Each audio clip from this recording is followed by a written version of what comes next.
Ladies and gentlemen,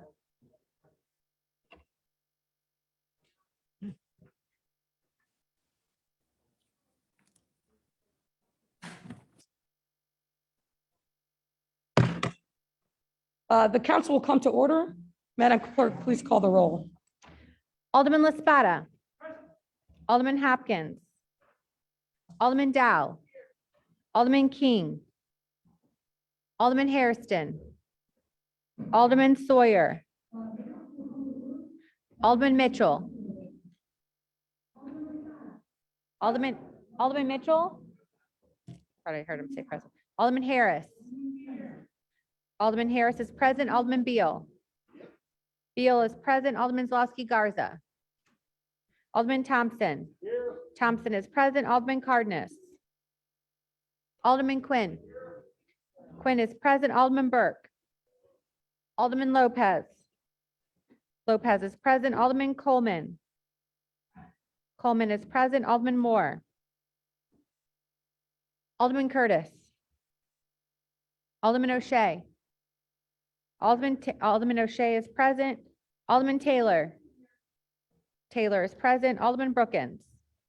Alderman Rodriguez. Rodriguez is present. Alderman Tabarras. Tabarras is present. Alderman Scott. Scott is present. Alderman Cicho Lopez. Cicho Lopez is present. Alderman Maldonado. Alderman Burnett. Burnett is present. Alderman Irvin. Irvin is present. Alderman Talaferro. Alderman Raboyes. Alderman Raboyes is present. Alderman Cardona. Cardona is present. Alderman Wagaspack. Wagaspack is present. Alderman Rodriguez Sanchez. Alderman Austin. Austin is present. Alderman Ramirez Rosa. Alderman Villegas. Villegas is present. Alderman Mitz. Mitz is present. Alderman Sposato. Sposato is present. Alderman Nugent. Alderman Nugent is present. Alderman Vasquez. Vasquez is present. Alderman Napolitano. Napolitano is present. Alderman Riley. Riley is present. Alderman Smith. Smith is present. Alderman Tunney. Tunney is present. Alderman Gardner. Gardner is present. Alderman Kappelman. Kappelman is present. Alderman Martin. Martin is present. Alderman Osterman. Osterman is present. Alderman Haddon. Haddon is present. Alderman Silverstein. Silverstein is present. We have two more that have just come in. Mitchell is present. Any others? O'Shea is present. Alderman King is present. Curtis. Alderman Curtis is present. Any others?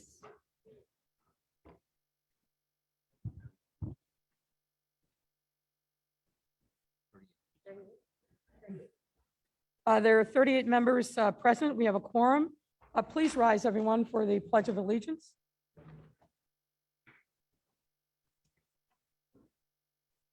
I pledge of allegiance to the flag of the United States of America and to the republic for which it stands, one nation, under God, indivisible, with liberty and justice for all. Please remain standing, ladies and gentlemen, for the invocation, which will be delivered by Ashley Munson, Senior Manager of Advocacy at the Greater Chicago Food Depository. Ms. Munson. Thank you, Mayor. Good morning. Greetings from the All Nations Worship Assembly of Chicago.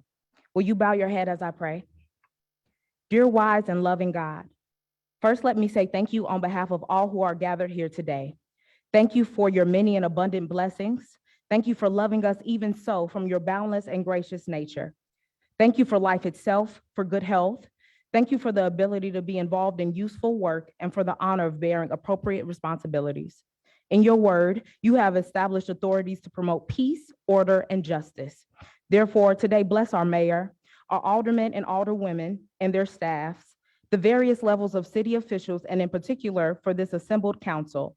I am asking that you would graciously grant them wisdom to govern amid the conflicting interests and issues of our time, a sense of welfare and true needs of our people, a keen thirst for justice and righteousness, confidence in what's good and fitting for our people, the ability to work together in harmony even when there is disagreement, personal peace in their lives and families, and joy in their tasks.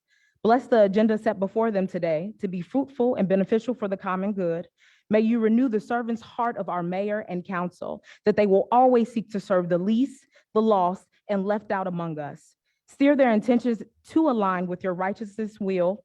Remind them of your faithful provision when it seems to fall short. Establish the work of our hands and bring to the fulfillment all that you have given us to do in these days.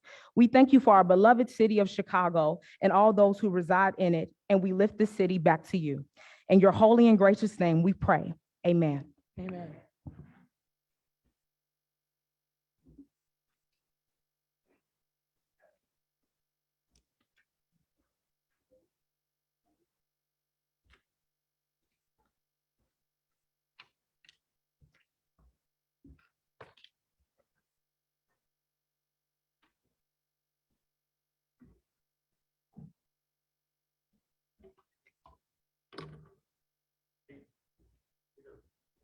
Next up, ladies and gentlemen, is public comment. Mr. Clerk.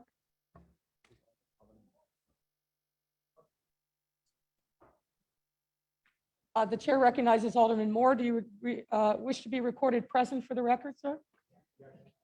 Alderman Moore is present. Alderman Hopkins is present. Alderwoman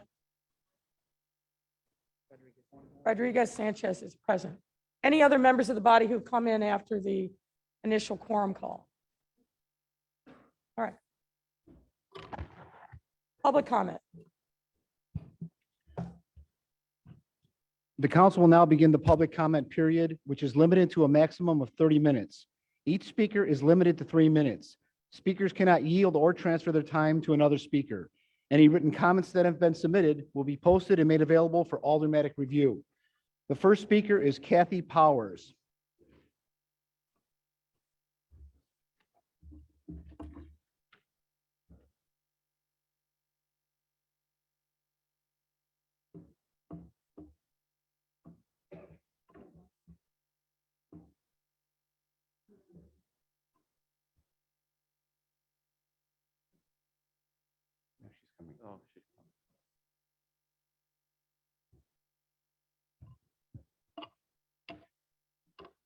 Good morning, everybody.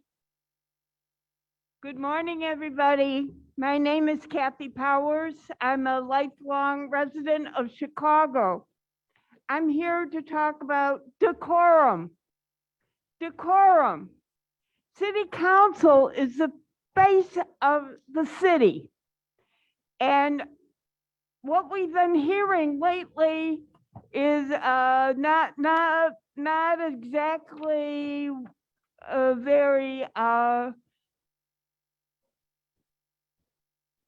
it's been more MAGA lately. It's not right. I wrote a poem about it, and I wrote a poem about how city council, some people, you know who you are, have been talking about the police. My poem is called Cops Out. My cops are my cops, not your cops, just my cops. Your cops are my cops when your cops answer my cops' calls. My cops and your cops aren't our cops when they're the mayor's cops.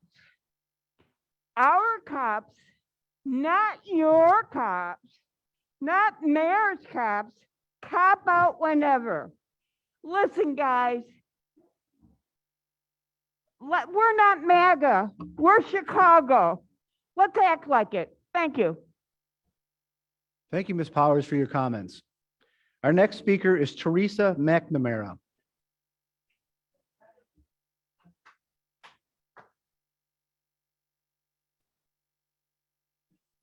Hello, my name is Teresa McNamara with the Southwest Environment Alliance. Mayor Lightfoot and members of the City Council, we are here today to ask you a simple question. Are you blind, deaf, or overwhelming? Oh, let me get my glasses. Are you deaf and overwhelming evidence of this deadly pollution inundating the residents of the southwest side of Chicago, or full knowledge of the facts that you are intentionally allowing it to grow even more deadly? Do you realize that targeting our communities in this way is environmental racism? Why must the Southwest communities of color live with poisonous emissions so the North Side communities can breathe clean air? The Southwest Side is one of the highest levels of pollution in the city. As a consequence, the highest level of COVID infection. The silence of our city council and our mayor is deafening. Under this administration, polluters like Kramer Steel, Aramis, Mad Asphalt, and Sims Metal Management, and scores of others have your support. You had an opportunity to stop Aramis from opening, block Mad Asphalt's permit application, and now stop Sims from their permit renewal application. Instead, you stand firmly with these polluters. After breaking your campaign pledge to curb pollution, Mayor Lightfoot, you with some of your City Hall cronies have hung a giant banner over the Southwest Side that says, "Polluters welcome." Repeated studies on the effects of diesel fumes reflect clear connection between these fumes and higher rates of asthma in children, heart disease and respiratory illnesses, and shorter lifespan for adults. The Southwest Side has 6 regions, 8 rail switching yards, scores of huge trucks, lots, miles of street clogged with trucks, and 2 expressways cutting through the neighborhoods. Once again, our mayor and city council acts blind and deaf. Mayor and city council members, you have an opportunity to care about the health and well-being of residents in the Southwest Side and say no to the renewal permit to Sims Metal. By your actions, you will be signaling clearly whether you want to serve polluting industries or residents of the city. You know the people who elected you. We do have money. Ms. McNamara, thank you for your comments. However, your time has expired. Our next speaker is Mr. George Blakemore.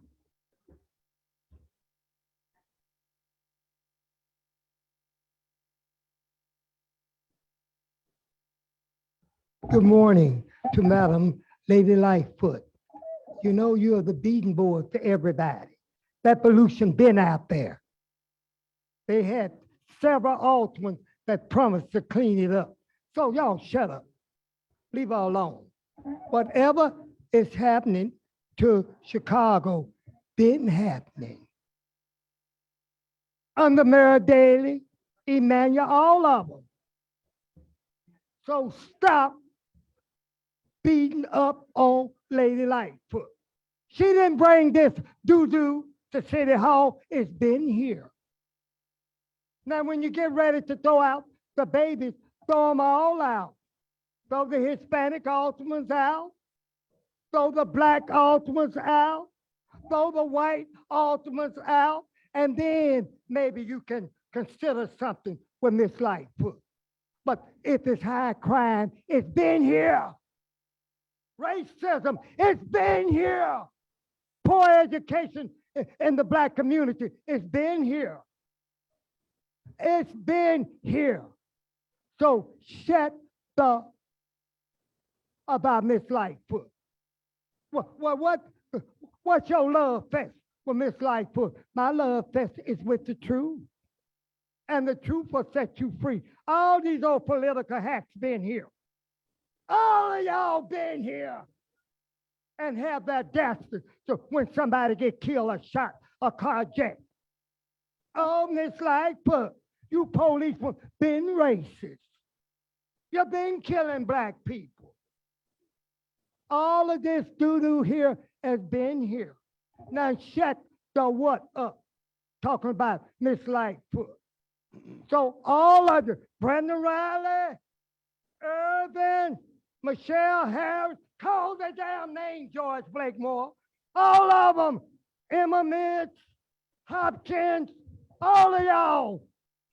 All of you are at fault. Don't start pointing your finger at Mr. Blakemore.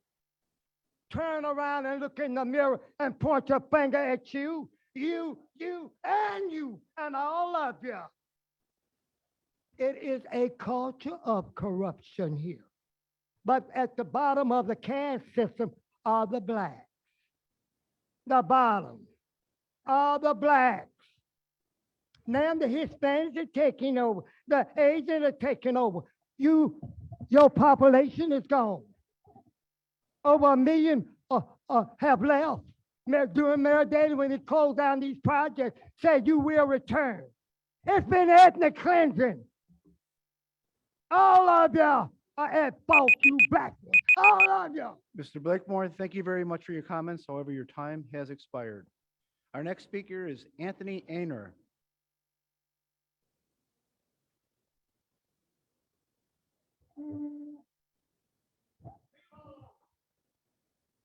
Good morning. My name is Anthony Avina from the 11th Ward IPO and Bridgeport Alliance. As one of my organization's names state, I'm from the 11th Ward, though who's to say which ward I'll be in the coming year, since that matter has yet to be settled. Regardless, I'm here to support my neighborhood and my city as a whole in an effort to curb environmental hazards. I'm here to remind our mayor, Lori Lightfoot, of her promise to prioritize clean air. Sims Metal Management, located on Paulina off Blue Island in Pilsen, is in proximity to 8 public schools, with the closest being 2 blocks away. Also in the area is an asphalt plant, 6 tri-facilities, including H. Kramer & Co. and Oramus Concrete, and a brownfield. Just having one of these entities is a violation of having a greener Chicago, yet we have 9. A 2020 report posted by Lurie Children's Hospital of Chicago say that 16% of Chicago families have a child or children diagnosed with asthma. This is higher than a state's rate of 11% and a national rate of 12% at the time. I have little doubt that the aforementioned facilities contribute to these stats. SIMS emissions test is less than 50% capture efficiency, where our state's requirement is 81%. It's more than a 31% failure gap. If we were to apply an academic grade to SIMS testing, they would receive a D, while the threshold for passing is a B+. A local community group, Pilsen Environmental Rights and Reform Organization, or BEDRO, put in an effort led by Donald Wink, a UIC chemistry professor, to research SIMS situation. Professor Wink concluded that it's not possible to provide meaningful comments due to SIMS report lacking clarity or information. In other words, the data SIMS provided are not accurate, and that alone shouldn't be enough to deny their permit. Our state's Attorney General, Kwame Raoul, is suing SIMS due to breaking air pollution laws.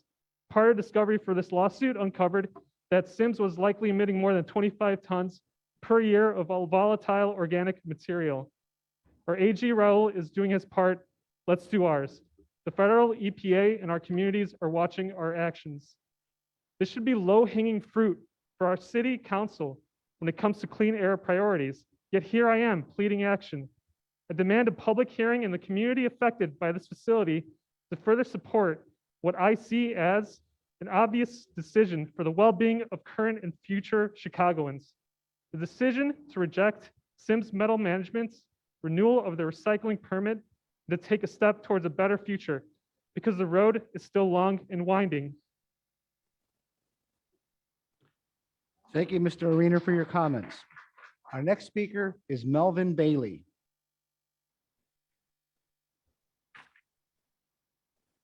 Good morning, Senate Council. It's Melvin Bailey. And I do agree somewhat with Mr. Blakemore. Ms. Lightfoot, this is not on your watch. I've been coming down here for the past 2 administrations asking for opportunity and making sure that we can get the guns out of these kids' hands and stop this senseless violence. And Mayor, I'm here today again sharing with you, I would like to maybe meet with your department, someone out of your department, and have a sit down with Streets and Sands so we can rectify the situation about not getting paid. And I disagree with George Blakemore when he jumped on my alderman, Emma Mitz, And the rest of the aldermen, that's where we draw the line at, because I know when I sit with the aldermen at their office and at their home, what we're trying to do, door by door, block by block, trying to talk to these young men. But without the tools, Mayor, like you shared on your campaign speech, without the tools, without the viable tools for me to have them to say, man, give me that gun, let me give you an opportunity, and cleaning up the streets, cleaning up the neighborhood, and you know, my hands are tied. And I'd like to thank the Department of Housing for approving us for being affordable housing through City Council. I'd like to thank all the aldermen that voted for me to start building affordable housing, starting in Alderman Burnett's ward, but each alderman want me to come in a ward and build, each one of them that I spoke to. So, Mayor, by that being said, can you please have someone from your office, maybe we can sit down and talk the streets and saying, and it is a cultural racism in, you know, within the city. And I know you got a bunch of employees, you can't bird watch everyone, but at the same token, that's what we're here for the community, to reach out for the voiceless, the people that's not coming down here speaking. We're here to speak for them, to say, you know, enough is enough. Maybe, you know, we just need to work a better together and have an open conversation and a dialogue to make sure that we're not saying the same thing, but we're going back to the community with some results. So we have to go back to the community with some results to show the young men and women that's out here committing this senseless violence, this senseless crime, letting them know that someone is down here speaking on their behalf to make sure that we can change lives. So again, Mary, if you can reach out to your administration to have someone to sit down with us, with Touch and Go, because we don't want to get in a situation that we haven't been compensated over 2021. Now we breach a contract in 2022 because they haven't, you know, paid the small African-American woman vendor. So please, Mayor, would you guys look into it? And then I will be talking to several aldermen to intervene in this issue as well. But, you know, this issue will not die. We'll continue talking and pounding the pavement to make sure that we can have some viable change in our neighborhood. Thank you, Mr. Bailey, for your comments. Our next speaker is Mary Gonzalez.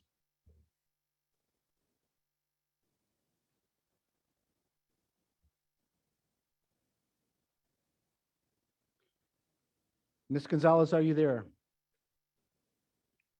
Yes, I am here. Thank you very much. My name is Mary Gonzalez. I'm a Mexican-American resident of Pilsen in Chicago. I've lived in this neighborhood since 1958. I'm a member of St. Paul Catholic Church and their social justice team, and a leader in the Southwest Environmental Alliance. I speak before you today in frustration. In 2019, we created Southwest Environmental Alliance, made up of 7 neighborhoods, to attempt to reduce the environmental poison being released in the air of our communities. You have to understand, we're not a 501c3, we're just homeowners, residents, parents of little kids who are frightened by what's happening in our neighborhood. We began with Mad Asphalt in McKinley Park. This company succeeded getting into that neighborhood because it was maneuvered by the local alderman and his city cronies.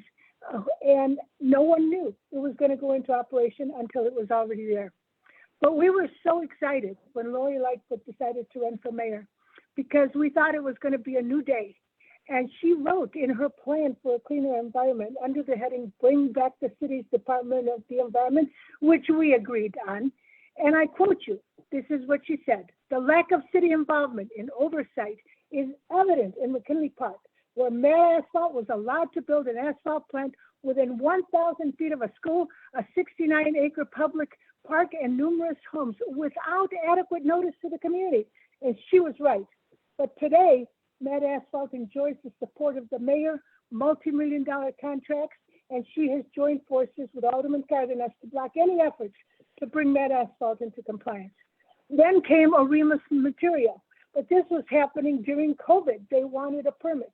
The city was closed to us, the residents and voters, but Arima's had no problem obtaining a permit despite our public protests, public anger, meetings, constant communication with city officials via phone and Zoom, unlike the polluters. And they won and we lost. So now we're surrounded by highways, industrial quarters, heavy truck traffic on all our streets, permits being given to polluters, new polluters moving in to assure the north side has clean air. And this is, as Ms. McNamara said, truly environmental racism at its best. An ABC national investigative reporter recently told me that Pilsen appears to be the most polluted community in the nation. But let's do a little history. Let's go back to 1906, when Upton Sinclair described Pilsen in his book, The Jungle, as that slum. Since then, Pilsen served as a port of entry for people from many countries. The last movement of immigrants into Pilsen began in the late 50s, and they were Spanish speaking. I know, I was one of them. All of these immigrants. Ms. Gonzalez, thank you very much for your comments. However, your time has expired. Our next speaker is Anna Skrybowski.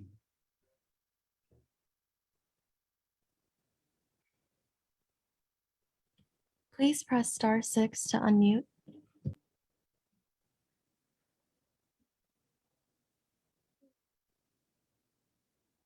Can you hear me?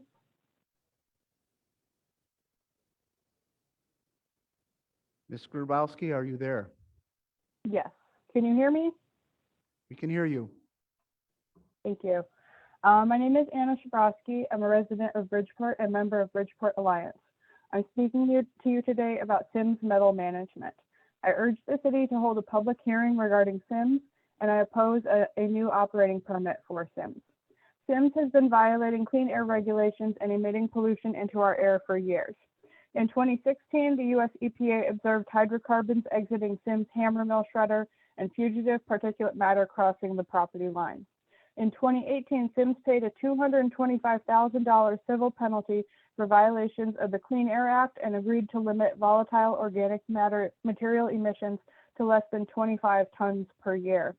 In 2021, an emissions capture test showed Sims shredder was capturing less than 50% of emissions when it was mandated to capture at least 81%. The Illinois EPA referred Sims to the Illinois Attorney General for enforcement, and in October 2021, the Illinois Attorney General filed a lawsuit against Sims for failing to reduce volatile organic material emissions for more than 40 violations of the Illinois Environmental Protection Act and Illinois Pollution Control Board air pollution regulations, and for jeopardizing public health and the environment. Lawsuits and civil penalties have not convinced Sims to clean up their act. The city has a chance to stop Sims by denying a renewed operating permit and making sure they shut down while they're not permitted. On the southwest side, we are tired of pollution in our air and water, pollution that's increasing rates of asthma, cancer, heart disease, and lung disease among our residents. On the southwest side, we're tired of different levels of government pointing fingers at one another. The U.S. EPA points to the Illinois EPA, the Illinois EPA points to the city government, City Council points to DPD, DPD points to CDPH. We need accountability. On the southwest side, we're tired of the environmental racism that removes polluters from white wealthy communities and moves them into working class communities of color. We want a public hearing on the southwest side so that we can voice our opposition to Sims renewal permit. We oppose the permit renewal. Thank you. Thank you, Ms. Skrybowski, for your comments. Our next speaker is Emma Lozano. Good morning. God bless Mayor Lightfoot and all the members of the City Council. A special shout out to Alderman Maldonado, Coleman, and Walter Burnett, who's always been there on the immigrant rights stuff. May God bless you and all your decisions that affect our communities. I'm Emma Lozano, pastor of Lincoln United Methodist Church in Pilsen, and our church is a member of the Social Justice Committee in Pilsen, which is comprised of churches, leaders, organizations on the southwest side. Our neighborhoods are contaminated for years of companies operating without the proper ventilation and regulations that has caused Pilsen to be now the most contaminated community in the nation.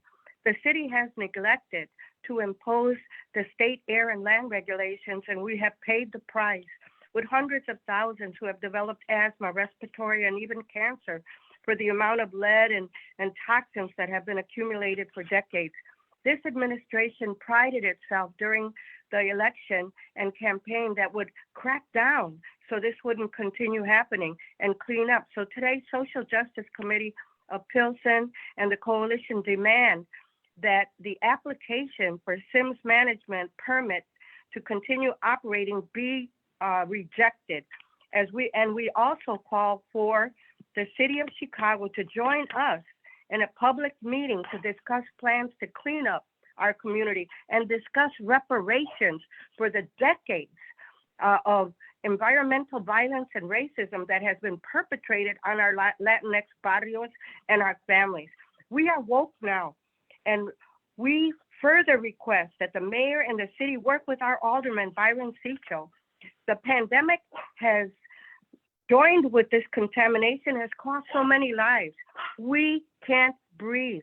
We need to clean up, and we need to get paid back, or we're gonna shut them down. Mayor, it's redemption time. Let's get together for justice, safety, for our barrios together. Thank you. Thank you, Ms. Lozano, for your comments. Our next speaker is Autumn Gant. Autumn Grant is not present. Our next speaker is Trina Tyler Reynolds. Good morning. Good morning. I'm Trina Reynolds Tyler. I'm a resident of South Shore. I'm on the local school council for South Shore International College Prep. Shout out the TARS. I'm also a homeowner in South Shore, and my family's been a homeowner in South Shore for generations. And I'm generally here today as a concerned citizen and a member of Not Me We. My question is, where is the support for renters in South Shore and the structure needed to support those who have already been displaced? I feel we're deep down the road of displacement, already having pushed out so many people from South Shore, and then there's this rumblings of displacement en masse. And it's deeply challenging for families, right? Family-owned buildings, condo owners, but especially renters. I've witnessed landlords and tenants make strategic moves because of the system as it stands today, either through scams to secure housing because it's challenging to secure it in the first place, or landlords charging ridiculous fees, leaving tenants to struggle regularly and forcing displacement in preparation for a new demographic of people who want to be adjacent to the Obama Center. 846 awards for rental relief were provided in South Shore, a neighborhood nicknamed the eviction capital. That's wild to me. Not Me We, a tenant organizing group in South Shore, came out with a comprehensive list of demands that includes homeowners and renters, but as of yet, I've seen no movement on policies that can impact the conditions of my neighbors today. We need things like an office of tenant advocate, as people are getting locked out of their homes, facing forced evictions and not receiving their relocation fees. We need a rental registry. It really bothers me that in the era of evidence-based solutions, the city cannot on its own look at data about landlords and tenants in this city, period. And it would add a much needed transparency to the landlord-tenant relationship, keeping landlords accountable and helping renters stay safe and stable in their homes. We need truly affordable housing in South Shore for households earning less than 30% of the AMI.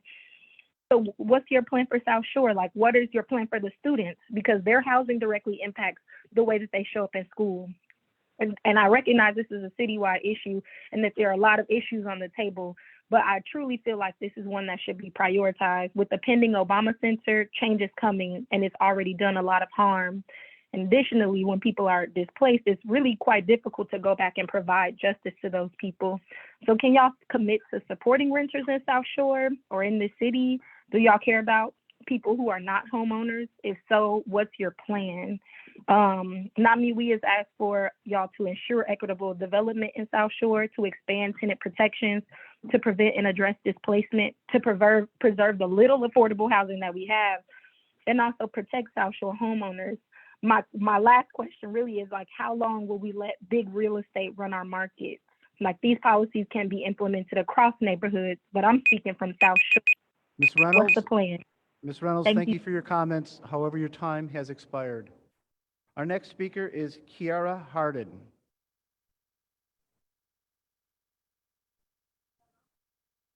Please press *6 to unmute. Hello, can I be heard? We can hear you. All right, good morning, everyone. My name is Kiara Hardin. I am a 5-year South Shore resident who is concerned about displacement. In 2018, I moved to 72nd and South Shore Drive, where I was paying $850 for rent. And upon renewing my lease in 2001, the price had escalated to $1,200, $1,200, which is way more than 30% of my income. There were no repairs, no maintenance, or any updates to warrant this increase. Being a college-educated person, my potential to benefit this community is essential, and the threat of being thrown out because I am not yet a homeowner is very discouraging. And it sends the message that my elected officials and local organizations who are supposed to be developing communities do not care about the growth of the community members who are already living here.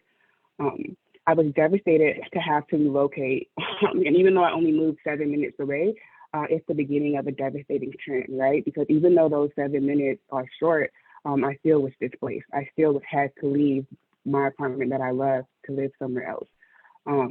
And if the city doesn't adhere to the South Shore Community Benefits Agreement that was just mentioned, I don't know. I think that it's going to be too late to adhere to or to try to save this mixed income, very diverse community. If you want more information about the demands, you can also just go to the obamacpa.org, and they were also mentioned in the previous comments before me. Thank you. Thank you, Ms. Hardin, for your comments. Your Honor, there are no other speakers who have timely signed up for the public comment period.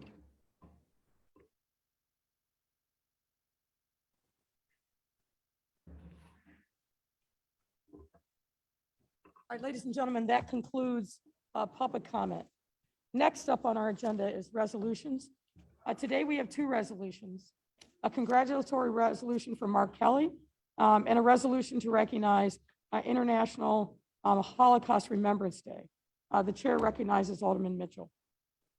President, I move for the temporary suspension of the rules for the immediate consideration of these two resolutions. Hearing no objections, so ordered. In the interest of time, we will forego the lengthy reading of the resolutions and instead hear comments and remarks from City Council. Again, we have with us today in the box former Commissioner of DCASE, Mark Kelly, along with his wife and others who have come today to support him. Wife is Tricia Needham. We also have from DCASE, Sue Vopika, Tara Vach, and others who are here to support Commissioner Kelly, who has that glow of retirement. Are there members of the body who wish to speak to this resolution? The chair recognizes Alderman Spizzato. Thank you, Madam President, members of the City Council. Of course, the chairman of the Happy Committee who certainly has to say something. Mark, it was a pleasure working with you. I know it wasn't a long time. It was only a short time chairperson under your tenure, but you know, what a great job you do, your predecessor, and I'm certain that I have high hopes for Aaron Harkey after you. Just a pleasure to work with you, buddy. Wish you the best. Mrs. Kelly, I don't know if he's going to be a pain in the butt when he's around or you got a big honey-do list for him, but you know, we'll miss him. God bless you and your family. Thank you so much for everything, all your service to the city, Mark. Thank you. Thank you, Madam President. Thank you, Alderman Spizzato. The chair recognizes Alderman Raboyos. Commissioner Kelly, I want to thank you for all the years of service that you put in at Columbia College. It's amazing. Then you came to work here, and I think you're going to be bored, so you better find something to do soon. But the fact is that each year when I looked at the budget, you have the fewest members in your organization, and yet you did a lot more than what we anticipated for the city of Chicago. And for that alone, you are to be commended. And I thank you, and we will certainly miss you. Congratulations and good luck to your next life. Thank you, Madam Chair. The chair recognizes Alderman Espada.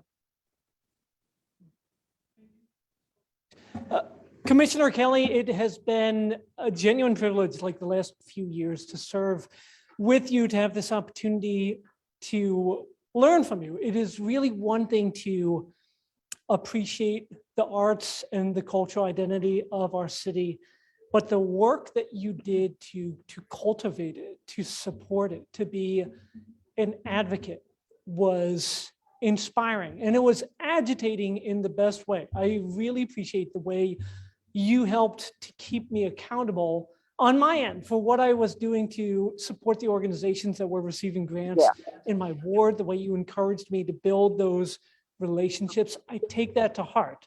Our conversations that we had stay with me. And I just want you to always carry with you the impact that you made on this city during your tenure. It long will outlast your time of service. Thank you. Thank you, Madam Chair. Thank you, Alderman Laspada. The chair recognizes Alderman Lopez. Thank you, Madam President, and good morning, members of the City Council. Mark over here. It's just like budget. I got to wave. See. I just want to thank you on behalf of my residents and our city for your service. I know over the last two administrations, we've had our ups and downs together, but always in pursuit of what was best for the department and what was best for the vitality and soul of the city of Chicago. And I can say honestly, particularly through this pandemic, that you showed what the soul of Chicago can do when put to the challenge. When your department was hit with almost no revenue, the department didn't simply cease, they just evolved and evolved in a way that helped all the other departments. And as well as things started opening up again, you were focusing on new and innovative ways to make some of our legacy events relevant in this new world we find ourselves in. Most notably by bringing the Taste of Chicago to Greater Englewood and other events back into the neighborhoods as opposed to being downtown centric. I know you could not do that without the support and financing from the administration, and I want to thank Mayor Lightfoot for making that happen, to give you the leeway to do that. But I think money and leeway would not have happened without leadership under you. And having been in this role and in other roles before this, I think we have been well served by your tenure. And I just want to say on behalf of my residents and personally on behalf of me, thank you for meeting the challenge, and thank you for whatever you're going to do next, because I'm sure, unfortunately, you don't know how to stay home and do nothing. Thank you, Madam President. Thank you, Alderman Lopez. The chair recognizes Alderwoman Smith. Smith. Smith. Thank you very much, Madam President. Superintendent Kennedy, Commissioner Kelly, I just want to thank you so much for everything you've done for our city. The arts are an incredibly important part of the 43rd Ward's makeup, business, and you were a tremendous help during the year of public art. And it's just too bad that the pandemic interrupted, among the many things that it interrupted, some of the plans that I know that you had. And I know, though, that your successors and the mayor and everyone will continue to push for the things that you were pushing for. And I also want to echo Alderman Lopez's statement that your staff was so wonderful during the pandemic to completely pivot from doing just completely arts-relating things to helping get the special event permits that were necessary in order to allow outdoor dining, just made that change to help the rest of the city. And a lot of that is absolutely due to your wonderful leadership and your vision as art as having a central place in our city. So thank you very, very much. Thank you, Madam President. Thank you, Alderman Smith. Alderwoman Hairston. I think it's the mask that I can't hear and I can't see.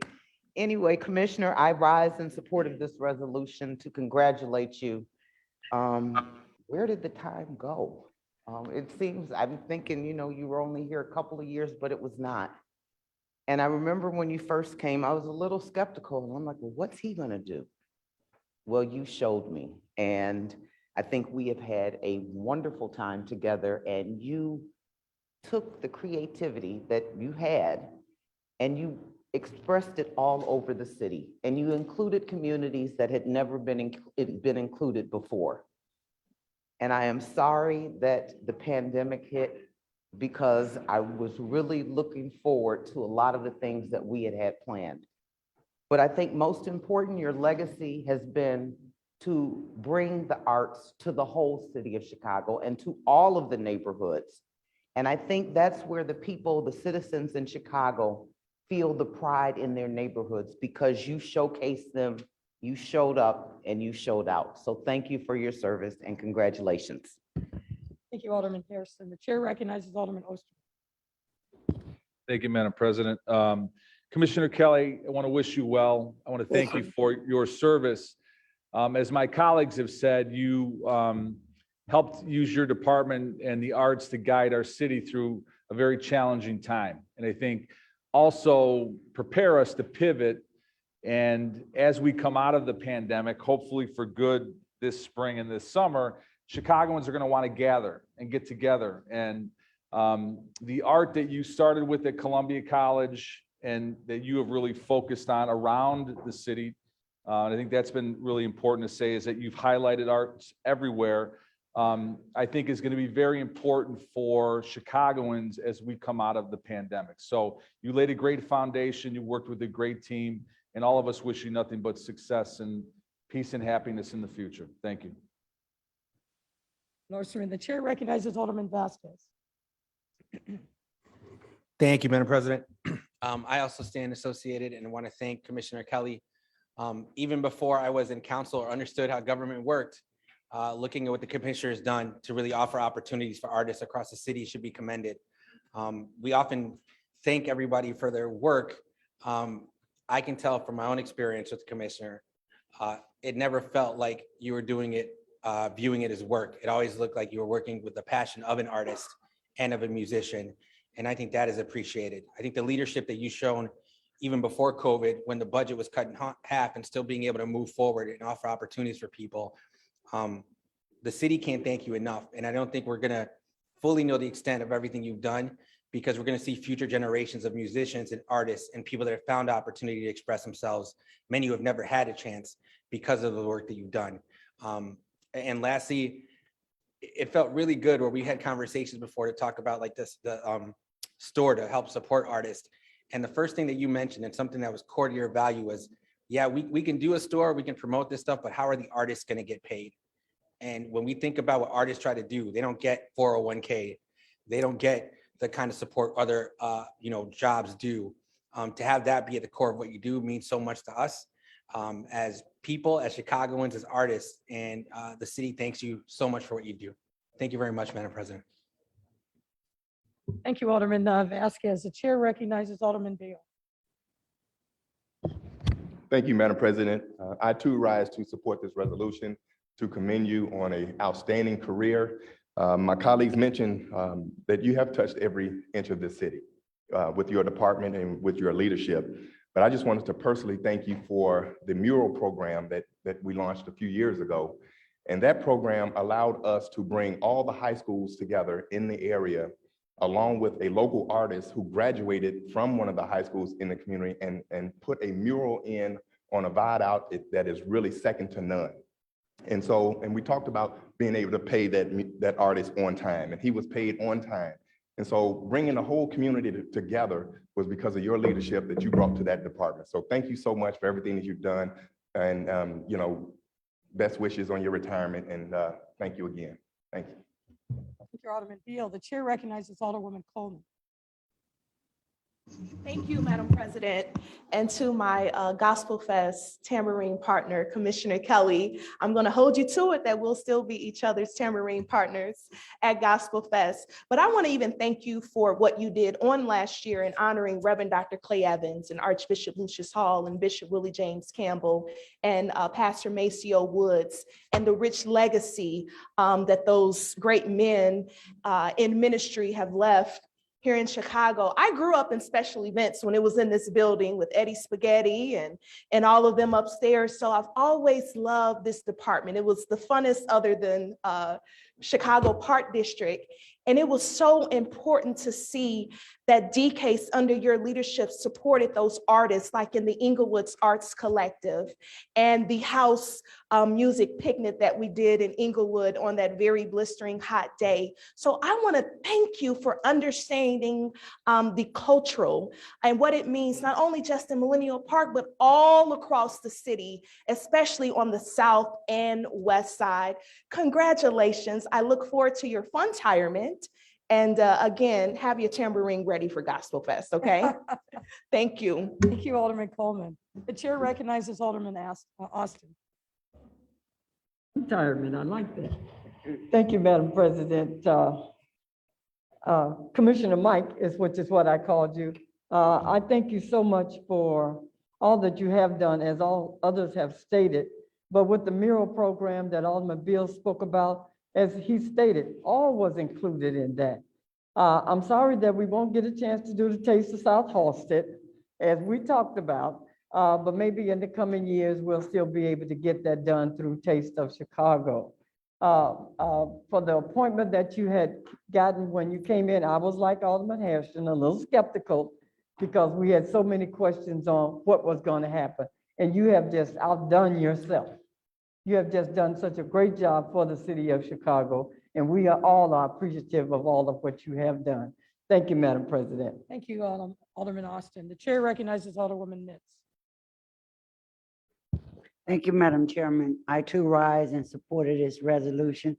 Commissioner, you may not know it, but I do have a granddaughter that's over at Columbia College and who is an artist, and she's displaying her artwork in one of the bookstores over at the college. So you have been very inspirational to young people, and I'm appreciative of that.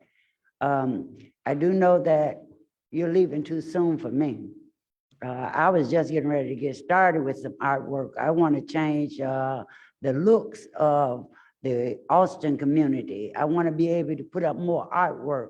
We're just getting started a little, but I think whoever be the predecessor need to come in, and now that's lighting up that area so we can feel that hope. I think artwork is so important. As I ride through the city and see all of the artworks and all of the viaducts, there much work need to be done there. I think you was getting ready to get there, but we're gonna have to pass it off to your predecessor, because I do want you to be able to enjoy your retirement after spending so many years. But your wisdom and words can always be used to spearhead, continue to making it better for others who are still here. Thank you so much for your work. Thank your family for sharing you with us during the time that you've been in the business. Thank you, and looking forward, and congratulations on your retirement. Thank you, Alderwoman. The chair recognizes Alderman Ramirez Rosa. Commissioner Kelly, Mark, I just want to say thank you so much on behalf of the residents of the 35th Ward for everything you have done for the city of Chicago. A great city, a world-class city, must have arts, it must have culture. And if you look throughout the history of mankind, the state, the government has always played a critical role in arts and culture.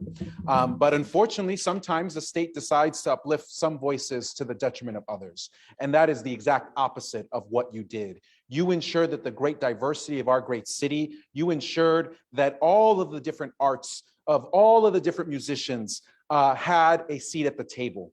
That they were represented in the work that the city of Chicago was doing to promote arts and culture. And that is a testament to you. It is a testament to your department. It is a testament to the greatness of this city. So thank you so much. You know, sometimes I think as aldermen, we hear about all the bad things that departments are doing, or we think about all the deficiencies in the ways that departments interact with us or are felt in our wards. And in the case of your department, it was always just such a joy to hear about all of the different things that your department, through your leadership, was bringing to the residents of the city of Chicago. So thank you. Your retirement is very well deserved and very well earned. And I'm sure we will continue to see you being a champion for our great city and for the arts and culture in our wonderful metropolis on the lake. Thank you. Thank you, Alderman Ramirez Rosa. Any other members of the body wish to speak to this resolution? I stand with this body and all of the wonderful comments that have been made, which are true and well-deserved. I want to emphasize to folks that even in the height of the pandemic, Commissioner Kelly's vision never faltered. He persevered. When venues closed and events were canceled, he reimagined our city's most beloved traditions and kept attendees safe, and brought events like Taste of Chicago our many music festivals and other festivities online to support our restaurants and artists during such a difficult time. Commissioner Kelly also introduced a number of new and exciting events, such as Taste of Chicago in the Neighborhoods, which a number of you referenced, as well as Meet Me on the Mile and Sunday on State Street to further highlight our restaurant and arts and culture scene, as well as revitalize city's critical commercial corridors. One of the biggest lessons that we learned during the first year living with the pandemic is that the recovery of our arts and culture scene is critical to the recovery of our city. That's why we joined, myself and Commissioner Kelly and the team at DCASE, and worked together to launch the Creative Workers Relief Fund. Too many of our artists who are part of the gig economy had to leave, take on other work that detracted from their ability to really pursue their passion because of the financial hardship brought by the pandemic. So this fund was stood up to provide support to artists and other creatives whose incomes were impacted by the pandemic. Mark, I think your greatest legacy, and there are many facets of it, but your greatest legacy to the city is creation of Arts 77, a citywide arts recovery and reopening plan that leveraged over $60 million and deepened our city's investment in the creative sector by allowing us to provide grants to artists and cultural organizations. This has been a godsend to help these artists to recover, and arts organizations, not just the high art, not just the big downtown institutions, but neighborhood institutions as well. We support the creation of new public art projects. And Commissioner Kelly has truly set DCASE on a path forward. He groomed and supported our new commissioner, Aaron Harkey, and the sky is the limit for, I think, what DCASE can do. And always, they will be standing on the shoulders of the foundation that you built. And so I join with members of this body and thank you for your sacrifice, for your hard work and your diligence during these particularly difficult last couple of years. We wish you nothing but joy in your retirement. I'm glad that you're able to spend time with your kids and your grandchildren. And I expect we'll see you holding court at the drum set somewhere in a venue near us. So God bless, and thank you so much for all that you've done for our city. Thank you.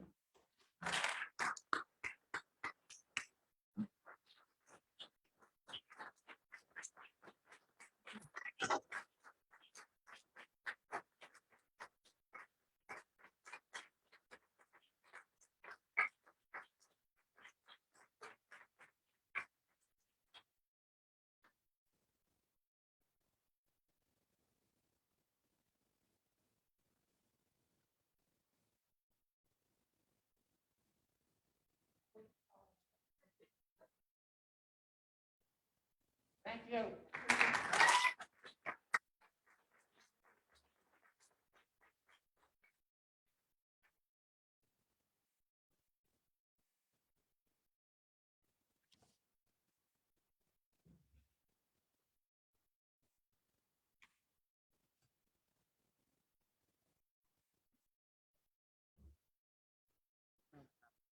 Yes, sir. Let me do this. There are a number of members who came in after the initial quorum call. If you were one of them, please notify the clerk so that your attendance can be noted.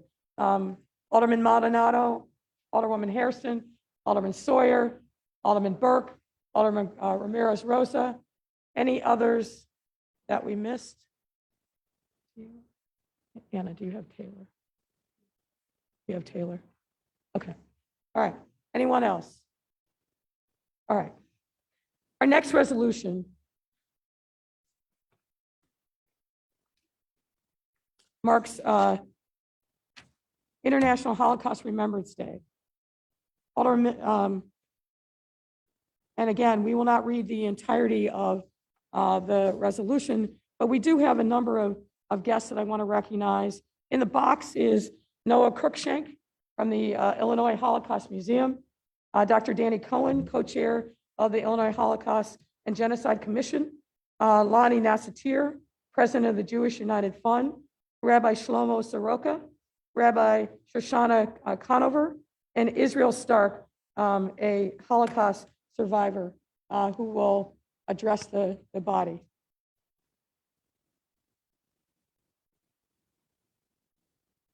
Mr. Stark? You need to take yourself off mute, sir. Right, good. You're good. There you are. Good morning. Morning, sir. Good morning.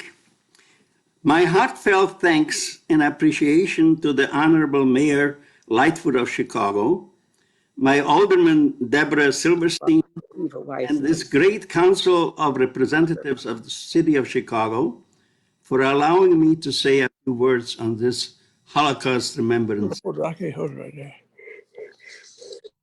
My name is Israel Stark. I was born in Czechoslovakia in the year of 1929. I come from a family of 3 sisters, and I was the youngest and the only son in my family. I have been a Chicago resident since 1948. I'm also a Holocaust survivor of 4 concentration camps: Auschwitz, Mauthausen, Melk, and Ebensee. Unfortunately, survivors in this tragic period are diminishing rapidly. I give thanks daily to the HaKadosh Baruch Hu, the Almighty God, that He has granted me the health and memory to recall the tragic period and speak now to my fellow Chicagoans, residents of this city that is so dear to me.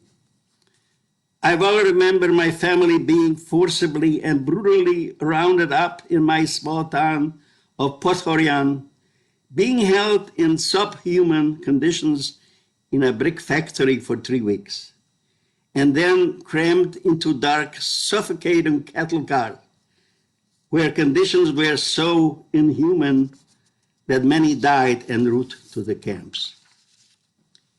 As the freight train came to a screeching halt in Auschwitz, Birkenau, amidst the reverberating command of Aussteigen, Aussteigen, schnell, schnell, out, out, quickly, quickly, my loving mother motioned to me and held me back long enough to put additional clothing of me from her bundle.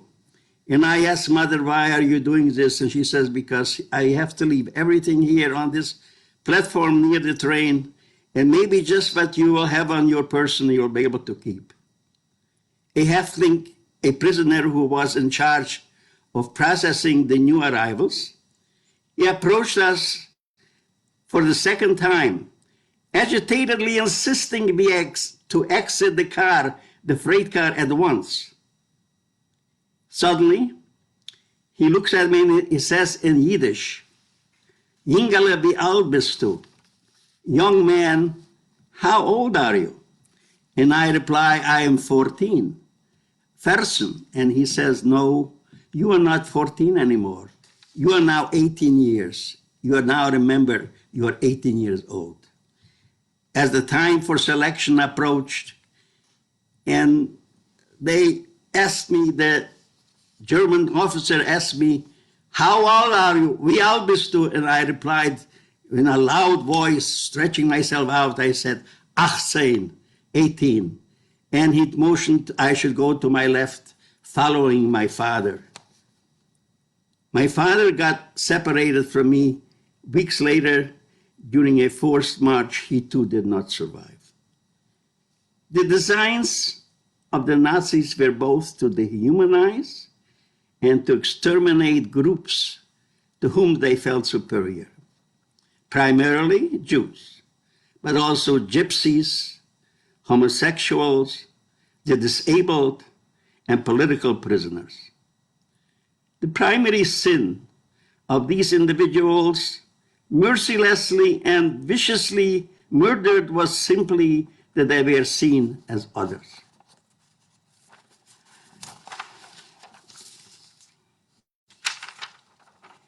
In today's climate, of rising virulent anti-Semitism and national divisiveness behooves us to remember that even the most ostensibly civil society can fall to the lowest point if we throw our own humanity and that of our fellow citizens to the wind. I am a living witness to the atrocities so-called civilized man is capable of. On this day of remembrance, we honor the memory of those who were imprisoned, tortured, and murdered. My own father and mother, and scores of my aunts, uncles, and cousins among them. We honor them not primarily by the words we speak and the principles we espouse, but rather by the truth and virtues we demonstrated by the caring actions we take. On this Holocaust Remembrance Day, I ask you, my fellow brothers and sisters in Chicago and beyond, will you care enough to ensure that of the Holocaust I can truly be said, never, never again? Thank you very much.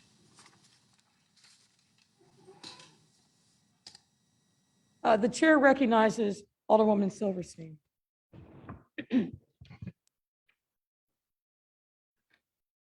Thank you, Madam President. I stand in support of this resolution, and I thank you, Mr. Stark, for being here with us today and for your moving and meaningful words.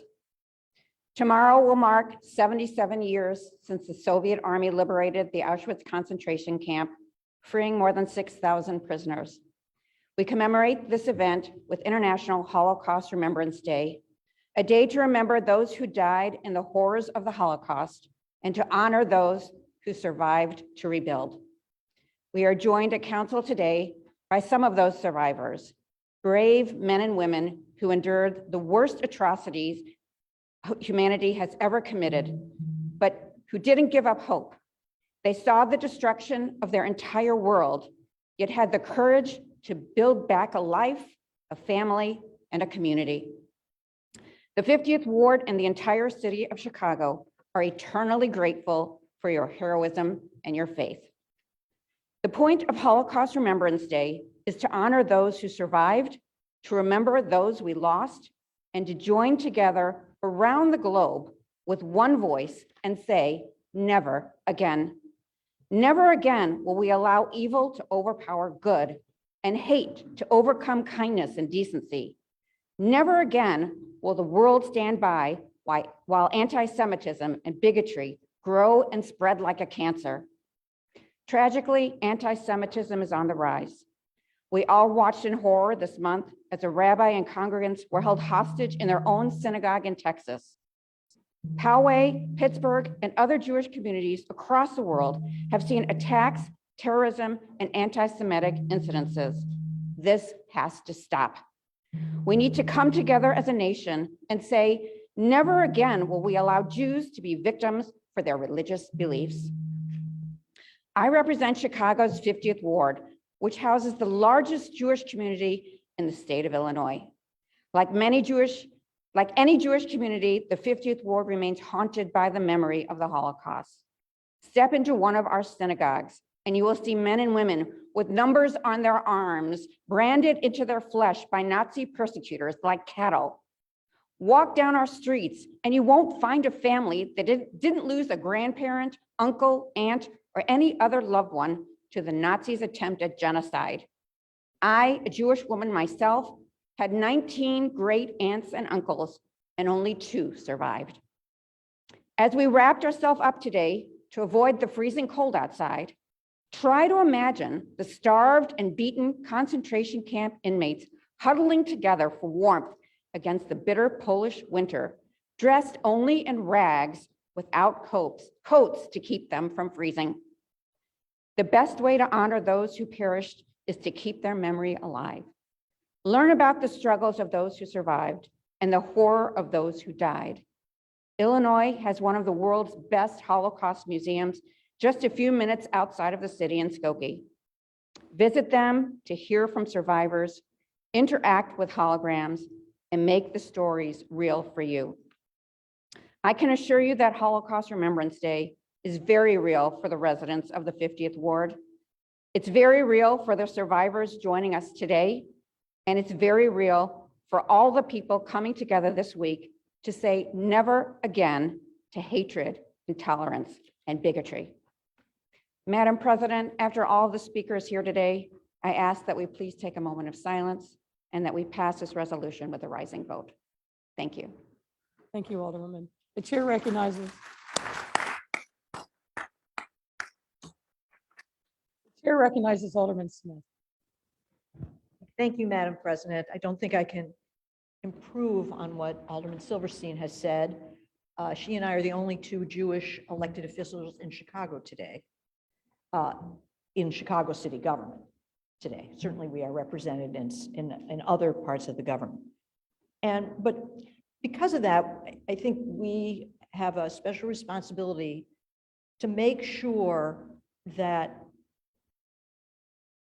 the horrors of the Holocaust are not somehow appropriated, certainly not by anyone in this room, but by other people in our state, federal, and sometimes in some organizations here in the city, are appropriated for reasons of other than what actually happened there.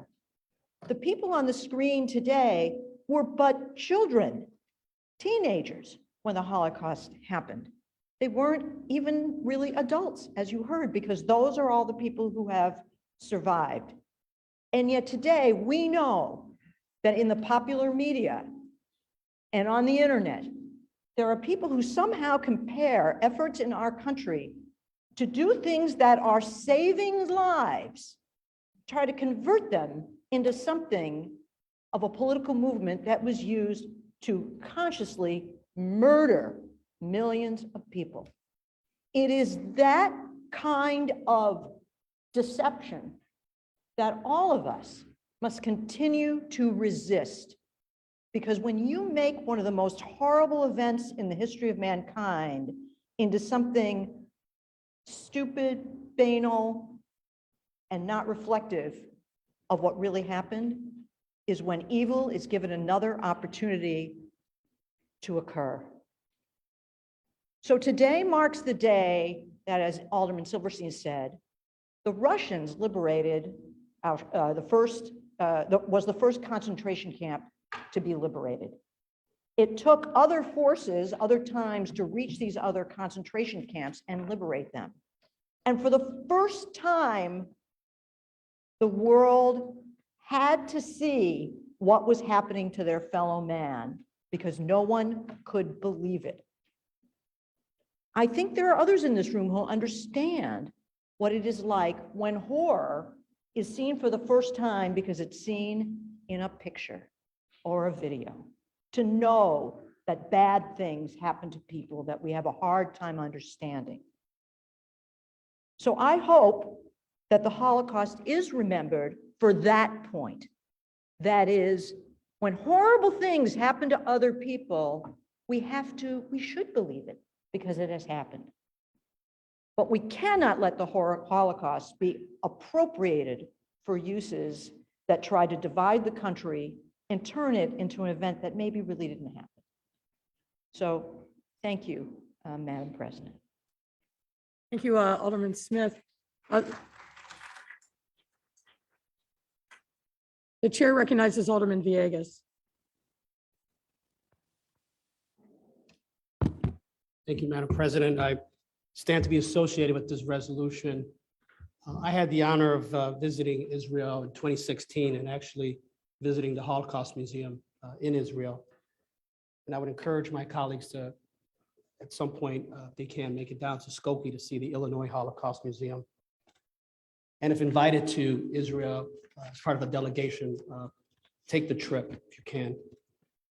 I just wanted to read a quick quote from Audrey Alzale, Director General of UNESCO.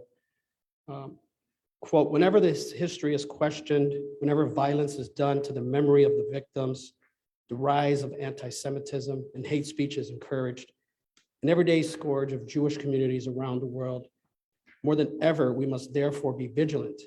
It is our shared responsibility to protect the truth and to keep alive the memories of all those who suffered under the Nazi regime, to support research and documentation that can confront the fantasies of fanatics with the reality of history, and to study and teach the Holocaust so that education may prevent anti-Semitism and all forms of racism.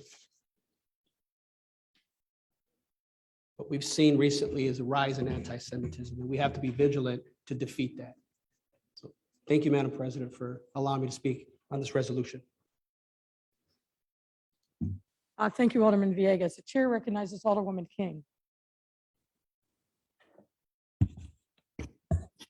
Thank you, Madam President. I too was able to visit the Holocaust Museum in Jerusalem, Yad Vashem, and I would encourage anybody who gets there to visit as well.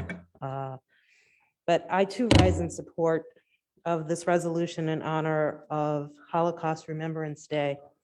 We should all take the time to collectively recall one of the darkest times in our history when over 6 million Jews were murdered. 81 years ago, we turned our backs on each other by turning the blind eye to the pain of others. We allowed one of the darkest chapters to unfold. We should never forget the consequences of inaction. We should never forget what those that propagate fear are capable of doing, especially when we don't speak up. Some of today's rhetoric is eerily reminiscent of the past. Let us never forget how these things, no matter how innocuous they may seem, can lead us to a darker place. We only have to look at the events of the Holocaust, of slavery, and other chapters of inhumanity. Let us never forget. Thank you, Madam President. Thank you, Alderman King. The chair recognizes Alderman Osterman. Thank you, Madam President. I want to thank Alderman Silverstein for bringing this resolution. I want to thank our guests today here and virtually for all of their work and their leadership with their communities and Jewish community. It's critical that we remember those that were lost and those who came and rebuilt their lives in Chicago and throughout the world. Many came to Chicago and made our city what it is today.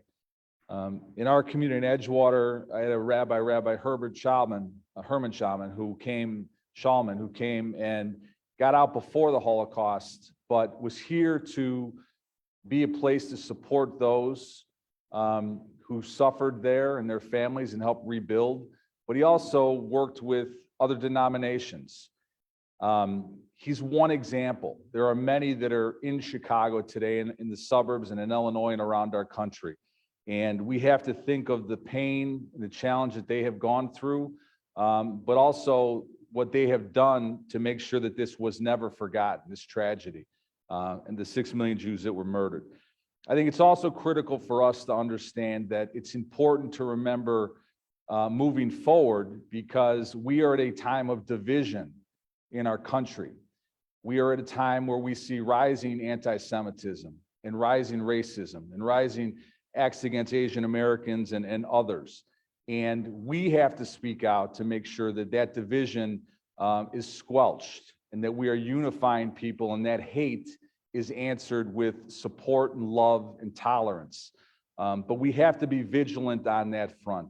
So I rise in support of this resolution today and the work that we have ahead. Thank you. Thank you, Alderman. The chair recognizes Alderman Kaufman. Thank you, Madam President. I too rise in support of this resolution. 1982, 40 years ago, I went to Jerusalem and saw the Holocaust Museum. It was a life-changing event. I went to Jerusalem because I was joining the Franciscan order. And so after that trip, I moved to Detroit. And I got in trouble some because I would sneak. I was a Franciscan monk, and I was sneaking over to the Detroit's Jewish Community Center to do Israeli folk dancing. They didn't like it. But the dance instructor, who's also my dance partner, was Sonny Siegel. Sonny Siegel was born in Belgium, but her family moved to Holland. She was just around, I believe, around 2 years of age when her family was taken to the camp.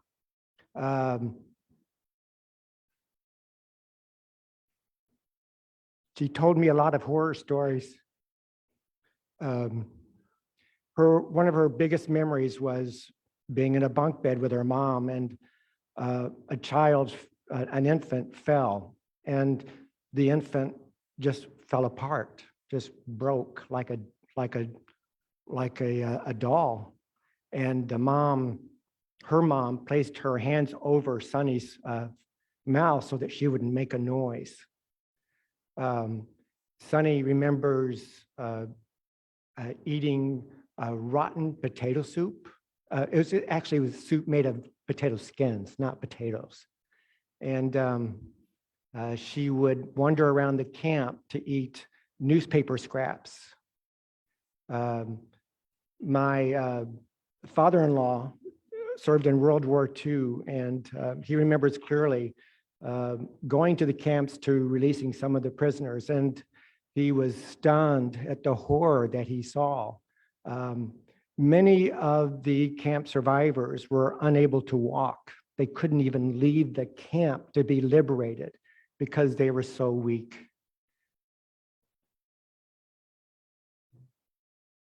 The fact of the matter is, this can happen again. And so we have to remember this. And we have to realize that if we don't act and work together, not only as a city and as a country, but as citizens of this planet, we are doomed to have this happen again. And so I stand committed with everyone to ensure this does not happen. Thank you, Madam President. Thank you, Alderman Kappelman. The chair recognizes Alderman Sposato. Thank you, Madam President, members of the City Council. Boy, that was a horrible time in American history, and just hard to comprehend what happened. And I saw videos, I heard what happened, but my colleague Deborah Silverstein really hit me to heart when she mentioned we saw people in these camps. They weren't in these camps in like summertime when it was nice out and everything. These were some brutal winters. And we never saw them with coats or shoes or gloves or hats on. It was always just literally rags. And it's just hard to comprehend how a human being could be so hateful to do what they did to another human being in those times. Thank God for Russia, for what they did. Thank God for America, for what we did for them. So like my other colleague said, we can never let anything like this happen again. And I just want to say one thing. I know people say stupid stuff.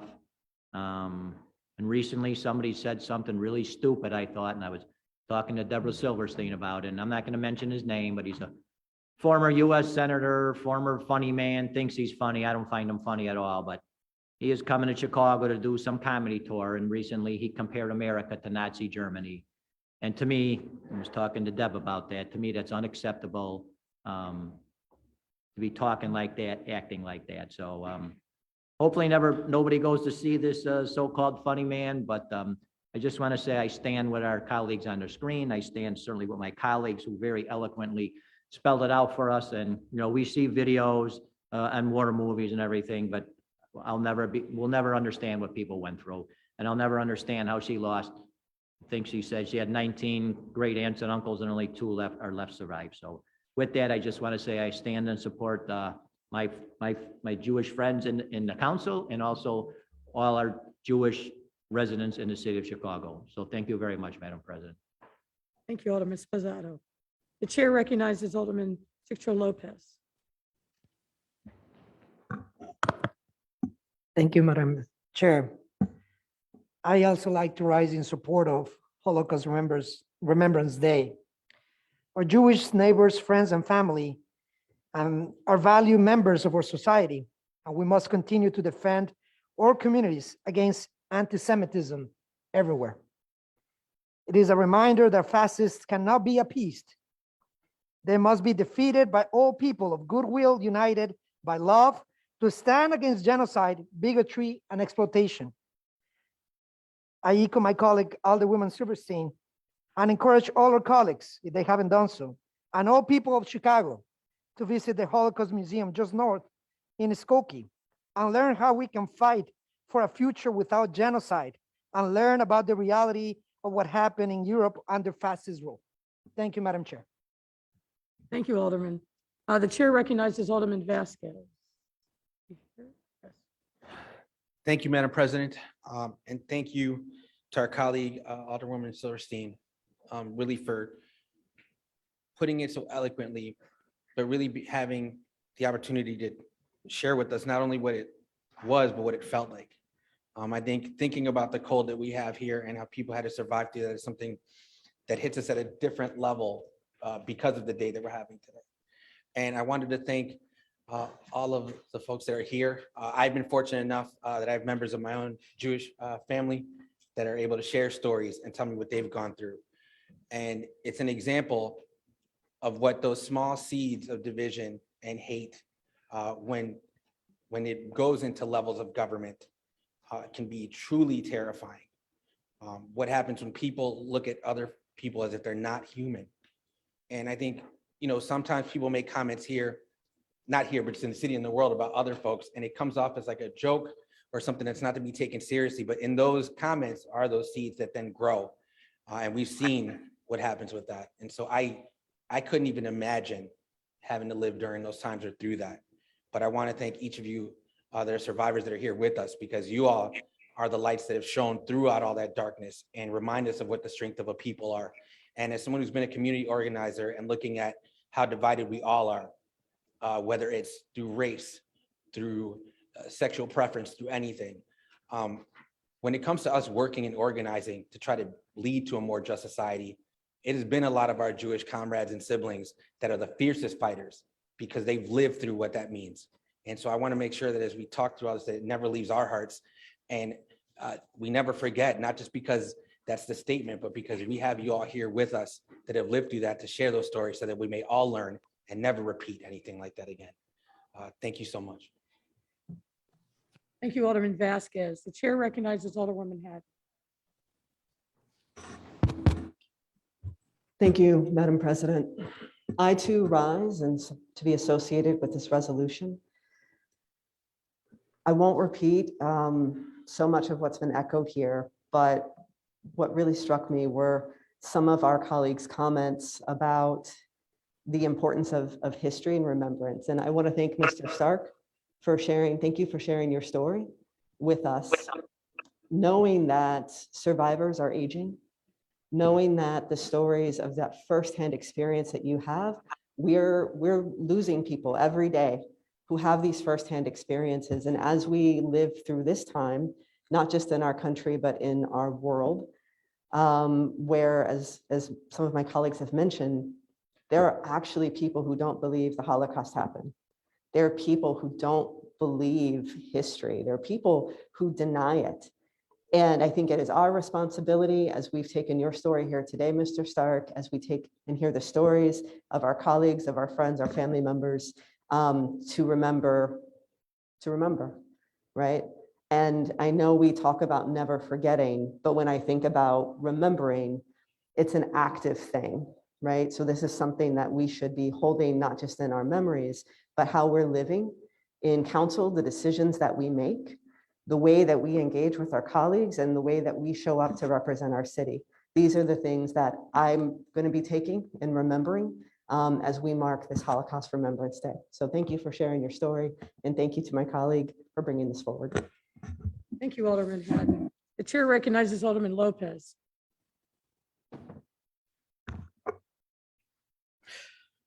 Thank you, Madam President. Again, members of the City Council, and to our guests, I too rise in support of this resolution. My colleagues have said a lot of great things. We must remember. But I also think what goes with that is we also must act. Remembering is not enough. Knowing is not enough. rising up and acting when the challenge of racism and anti-Semitism meet us at our doorstep is what is required. I'm not Jewish. I'm Catholic. I'm a Christian. And I tend to believe that in a dark time, I would rise up. I think many of us in this room fit the same category. But I know that sometimes people fail to meet that challenge. I know that even my own church, during the height of the Holocaust, failed to meet that challenge. Pope Pius XII was silent in the midst of such a horrific act being inflicted upon the Jewish people. And while history will debate whether that was right or wrong, I can tell you today it was wrong. His goal to preserve the Catholic life at the expense of the Jewish people was wrong. But it was a choice that he made in a moment that he did not see the long view. History allows us to see it from a different lens. And I think as we remember what transpired, as we remember the 6 million lights that were extinguished in that time, that we must remind ourselves that when action happens, we must be willing to step up. We must be willing to protect our fellow man, regardless of faith, but compelled by it, even if it means our own lives may be in jeopardy. That, I think, is the lesson that is not shared often enough when this discussion happens. This wasn't a Jewish problem.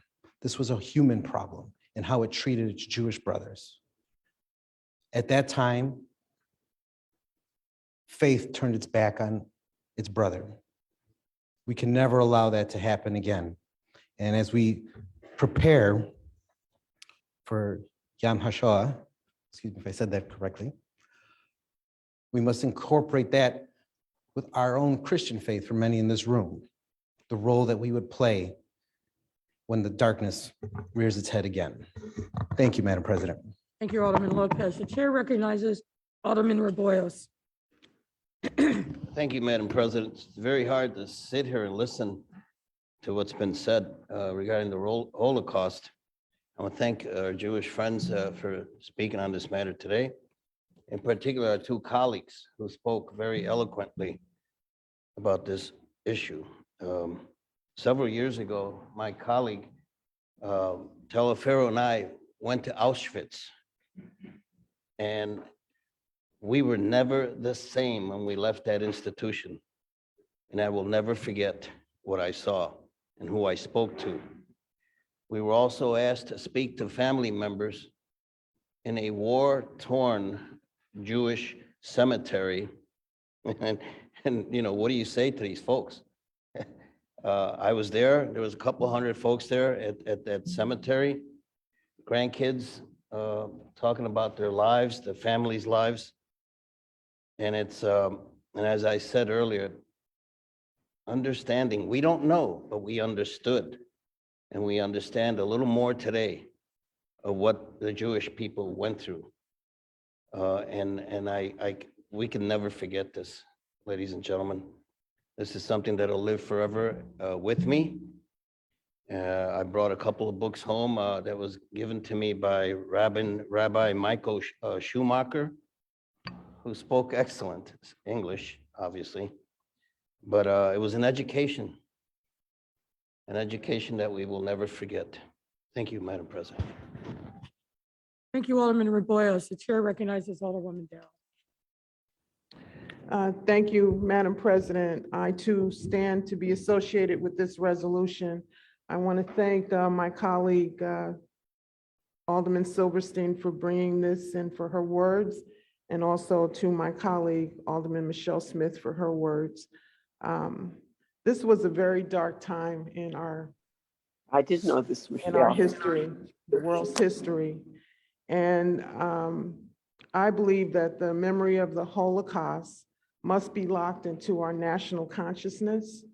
The memory of slavery must be locked into our national consciousness, and that we have to work very hard to overcome the base human nature that men and women seek to marginalize people of difference, whether you're different in religion or different in race or different in your sexual orientation.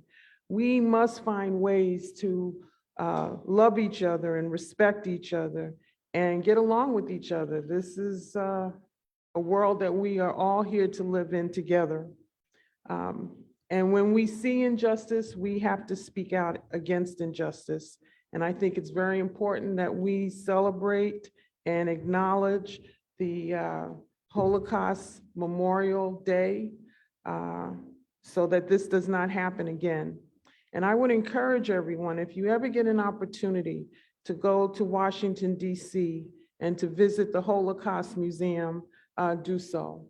I went and thought that I would be in there for an hour. I was literally in that museum for 8 hours.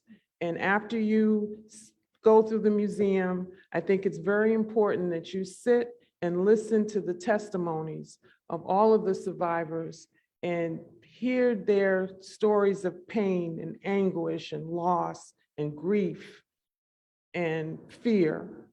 And you walk out of there, you're not going to be the same. And so, Deborah, thank you for doing this today. And thank you, Madam President, for the opportunity to speak on this matter. Thank you, Alderwoman Dow. The chair recognizes Alderman Irvin. Thank you, Madam President. Also, I want to echo some of the statements that have been made by members, and primarily that of Alderman Silverstein. And the one point, and you know, Ray Lopez and I don't agree on much, but I will say that we must not only take the point of remembrance, but the point of action. And as Alderman Dow said, the stain of slavery and the marginalization of differences amongst communities. The Black plight literally is parallel to the plight of the Jewish community, as we both have had certain tragedies in life. And I'm always reminded, my grandmother is from West Tallahatchie County in the state of Mississippi, and talked about how that growing up and the life and how that worked, and to hear the same type of stories, same story, just a different face. And not only must we remember these things, because if we don't, we're bound to repeat them. So again, thank you for bringing this forward. And again, we must work collectively so that we do not relive these experiences in present day America. Thank you, Madam Chairman.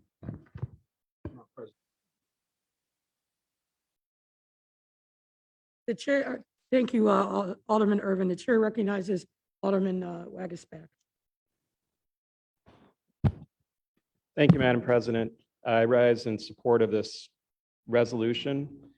And first, I want to thank Mr. Stark for speaking about his experience as a young man in the camps. And when he was speaking, I was thinking about what it would be like for my children if we had to go through something similar. And when I was in high school, I'd lived in Germany for a year. And I remember asking people, older people, why had this happened? Why did they let this happen? And I was only 16, but I recall a lot of the responses are similar to what we hear from people today, was that they simply closed their eyes to it. They didn't want to believe what was happening in their own country. And so they didn't stand up to the people that were doing this thing. Not all, some of them did, but not all, and not in the numbers that they should have. And so when we see this happening, not just 77 years ago when the Soviets walked into Auschwitz and liberated that camp, but we look back just in the 1990s to what happened in the Balkans with the ethnic cleansing there. And as Alderman Irvin said, we can look back even further about what happened in our country. And I think listening to what Mr. Stark said, what Alderwoman Silverstein said and Alderwoman Smith, I heard the comment, evil should not be given another opportunity. And I think that's the most important thing here. And I think that refrain has been heard in this council many times before. Each one of us as a group, working together as a group, has stood up against race, racism, prejudice, and the bad things that have happened not only in our country, but throughout the world. And I was encouraged to hear or get a phone call from the police during the events at Colleyville to know that they were prepared for something that might happen here. And I think that shows good leadership on the part of our department to be prepared for these types of incidents here. I think the most preparation we can do, though, in my mind, is to, listening to Mr. Stark, prepare our children for what will happen again someday, somewhere, and to teach them that it's important to stand up against these evils and against these prejudices and start early. It's never too early to start with our children. And when I think about my two young boys and teaching them about my experiences in the Balkans with ethnic cleansing and the experiences of Mr. Stark and so many millions of Jews, not only here in Chicago, but throughout the world, and sharing those experiences and teaching them that they must stand up too. Yes, we're the adults and we're standing up today, but we've got to spread that message and make sure that the racism that violates people, that permeates our society here as well, is eradicated as best we can to prevent it in the future. So I stand in full support of this resolution. I appreciate all the comments that you made today, Alderwoman, both of you, experiencing that with your families, and to stand together with you as we have done as a council in the past on so many of these issues. Stand strong with the people and remember those who lost their lives on this day. Thank you, Madam President. Thank you, Alderman Wagasback. The chair recognizes Alderman Nugent. Thank you, Madam Chair. I too stand in support of this resolution. I'm incredibly grateful for Alderman Silverstein and Alderman Smith for sharing their words and sentiments today. Also very grateful to my neighbor and colleague, Alderman Silverstein, for introducing this resolution and for sharing your story with us today. I'd also like to thank the folks that have joined us virtually and in the box. I've had the privilege of working with several of you, and I can assure you I will continue to work with you as we move forward. Thank you, Madam President. Thank you, Alderman Nugent. Any other members of the body wish to speak to this resolution? I stand with the entire body of council to also speak to this resolution, and I want to thank the members who spoke today. We heard many poignant, beautiful, and heartfelt testimonials and calls to action. Tomorrow, January 7th, marks the day Auschwitz was liberated, and the world saw for the first time the horrors of the Holocaust laid bare. From that day forward, we made two profoundly sincere promises: never again and never forget.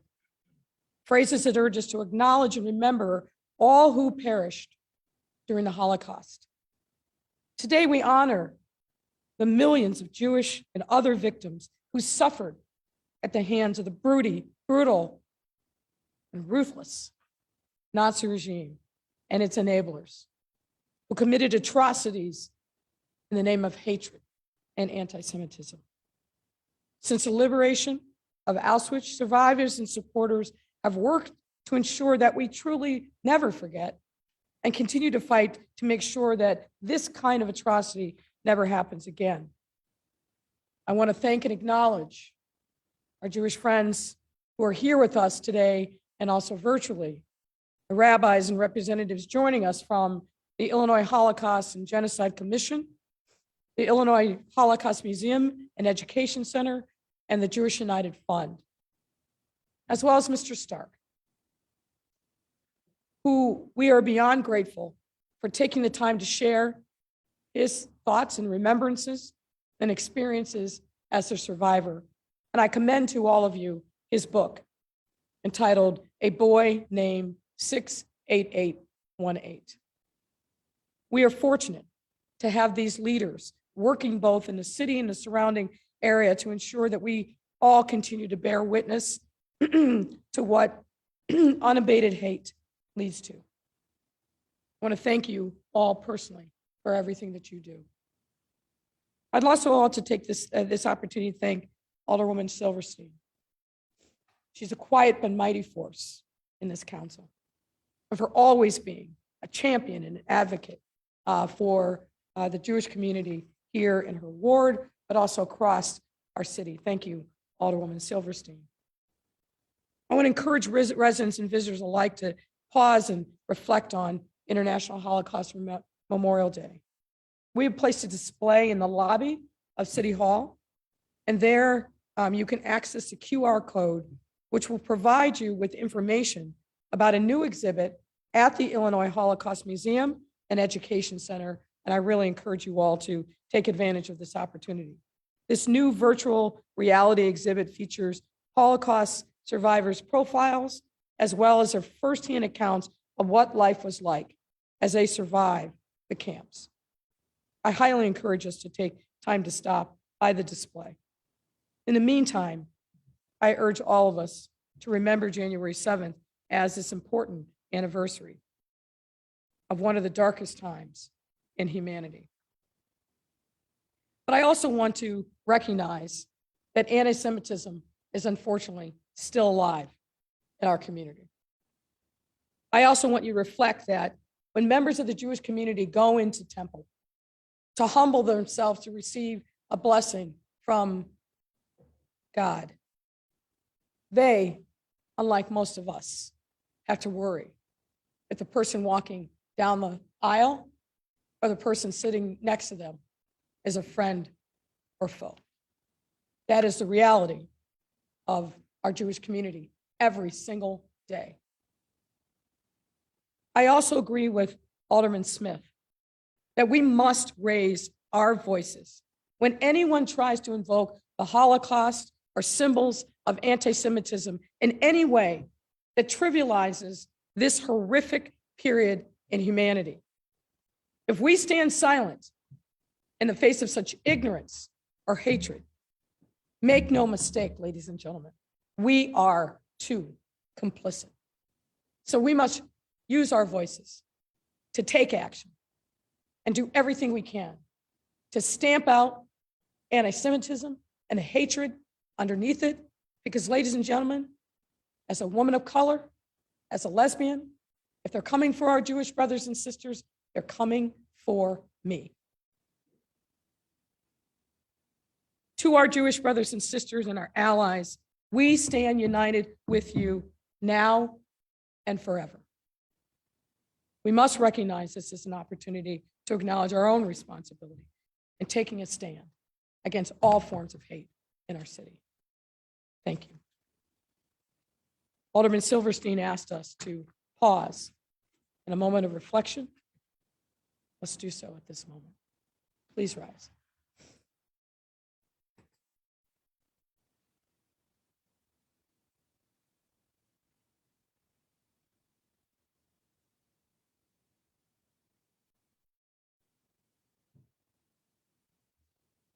Alderman Silverstein offered a motion that we pass this resolution with a standing vote.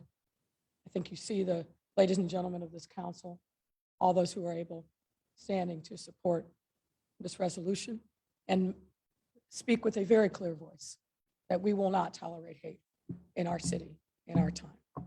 Thank you, ladies and gentlemen.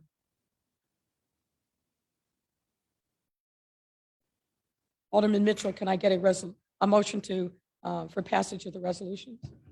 Madam President, I move passage of both these resolutions in the omnibus. Hearing no objection, so ordered. I now move that we return to the regular order of business. And hearing no objection, so ordered.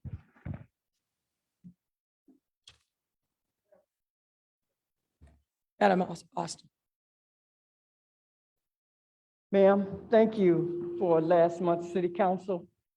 I wanted to thank all of my colleagues for their love and tender care especially who left the room, Alderman Beal, Alderman Napolitano, and Alderman Gardner, and especially to Alderman Coleman. Most may not know this, but I'm grateful because of all of those that assisted last month. I'm here today. I can say that I did not have a heart attack, but I did have some heart problems. But I'm grateful for all of the love that I received from my colleagues to give me their love and to protect me. Madam President, thank you for reaching out for me. That did my heart so. Afterwards, after I saw that on television, it just, you never know what God will place in your life. So I'm grateful for each and every one of you all. Because of you, I stand here. Because of your faith, I stand here today as well. Thank you all so very much, and God bless each and every one of you.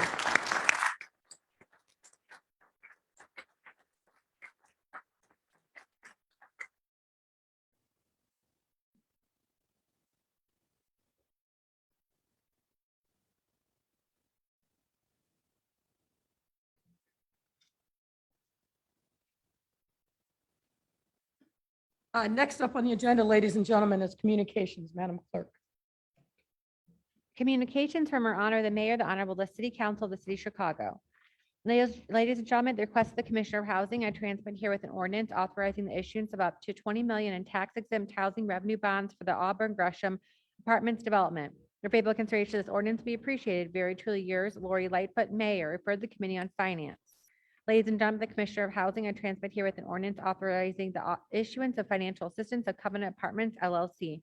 Your favorable consideration of this ordinance be appreciated. Very truly yours, Lori Lightfoot, Mayor. Referred to the Committee on Finance. Ladies and gentlemen, the Commissioner of Housing, I transmit here with an ordinance authorizing financial assistance and the conveyance of City Council land, RS Affordable LLC. Your favorable consideration of this ordinance be appreciated. Very truly yours, Lori Lightfoot, Mayor. Referred to the Committee on Finance. Ladies and gentlemen, the request of the Commissioner of Housing, I transmit here with an ordinance authorizing financial assistance and associated sale of city-owned land to 63rd and Maryland LLC. Your favorable consideration of this ordinance be appreciated. Very truly yours, Lori Lightfoot, Mayor. Referred to the Committee on Finance. Ladies and gentlemen, the request of the Commissioner of Planning and Development, I transmit here with ordinances authorizing the execution of intergovernmental agreements with the Chicago Park District to provide TIF funding for improvements at various parks. Favorable consideration of these ordinances will be appreciated. Very truly yours, Lori Lightfoot, Mayor. Referred to the Committee on Finance. Ladies and gentlemen, the request of the Commissioner of Planning and Development, I transmit here with an ordinance authorizing a Class 6B SER tax status for property located at 4747 and 4801 South Kedzie Avenue. Favorable consideration of this ordinance be appreciated. Very truly yours, Lori Lightfoot, Mayor. Referred to the Committee on Economic, Capital, and Technology Development.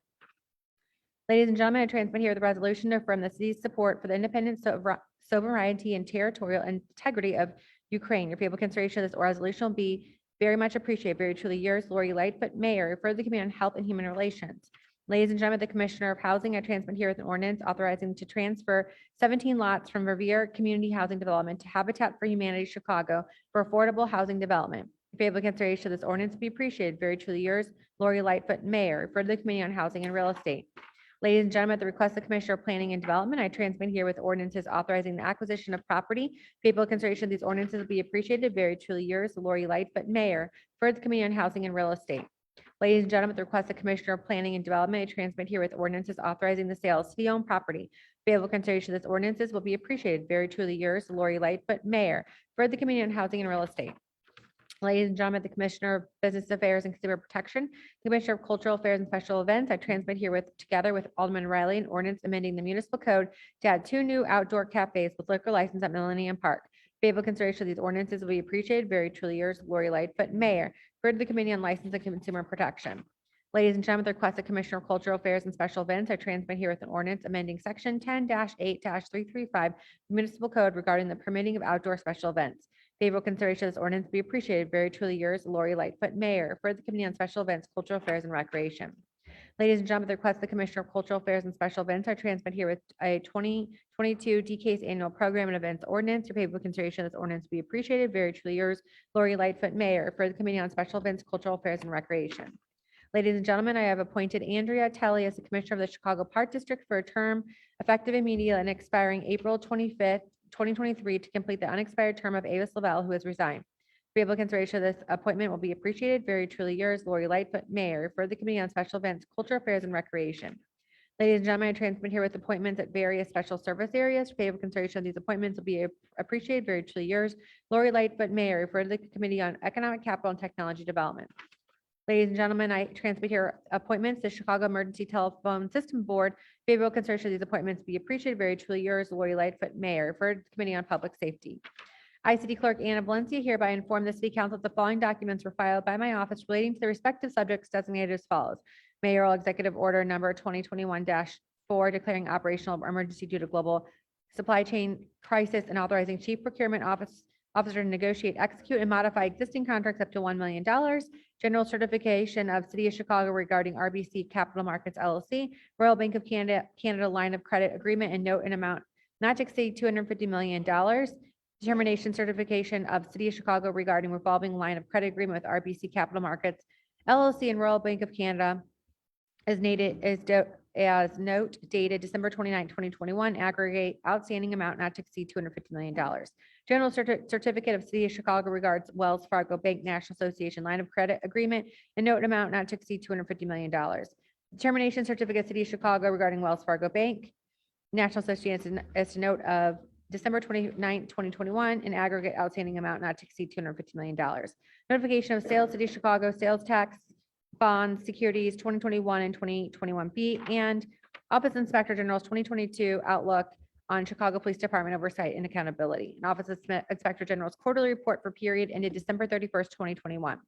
I, City Clerk Valencia, also informed the City Council that all those matters which were considered by the City Council at the regular meeting held on December 15th, 2021, which were required by statute to be published in book or pamphlet form or in one or more newspapers were published in pamphlet form on January 26, 2022 by being printed in full text and printed pamphlet copies of the journal proceedings of City Council, City of Chicago. I, City Clerk Valencia, also informed the City Council that ordinances authorizing the imposition of tax levies, approval of the budget, and execution of service provider agreements for special service area numbers 1-2015, 710, 13, 18, 23, 29-2014, 31, 32, 33, 39, 32, 39, 42, 47, 50, 51, 52, 2021, 55, 56, 60, 63, 64, 69, 72, 73, 76, 77, and 79 were passed by the City Council December 15, 2021, which were requested to be published in special pamphlet form or published in special pamphlet form December 15 and 16, 2021. I, City Clerk Valencia, also transmit here with the following miscellaneous communications reports requiring City Council action: zoning reclassifications of particular areas which are referred to the Committee on Zoning, Landmarks, and Building Standards, and claims against the City of Chicago which are referred to the Committee on Finance, and recommendation by Commission on Chicago Landmarks for designation of Seth Warner House, 631 North Central Avenue, a Chicago landmark, which is referred to the Committee on Zoning, Landmarks, and Building Standards. That concludes the mayor's reports. Mayor's communication. Thank you, Madam Clerk. Next up, ladies and gentlemen, are committee reports. We'll start with Committee on Finance. Chairman Wig is back.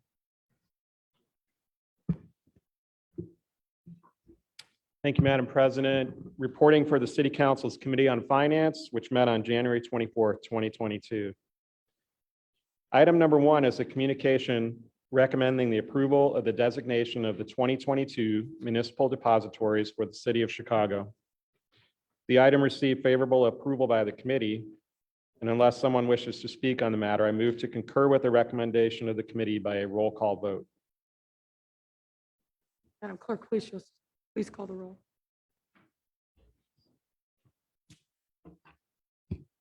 Alderman Laspada. Alderman Laspada votes aye. Alderman Hopkins. Alderman Hopkins votes aye. Alderman Dowell. Alderman Dowell votes aye. Alderman King. Alderman King votes aye. Alderman Hairston. Alderman Hairston votes aye. Alderman Sawyer. Alderman Sawyer votes aye. Alderman Mitchell. Aye. Alderman Mitchell votes aye. Alderman Harris. Alderman Harris votes aye. Alderman Beal. Alderman Beal votes aye. Alderman Sadlowski Garza. Alderman Thompson. Aye. Alderman Thompson votes aye. Alderman Cardenas.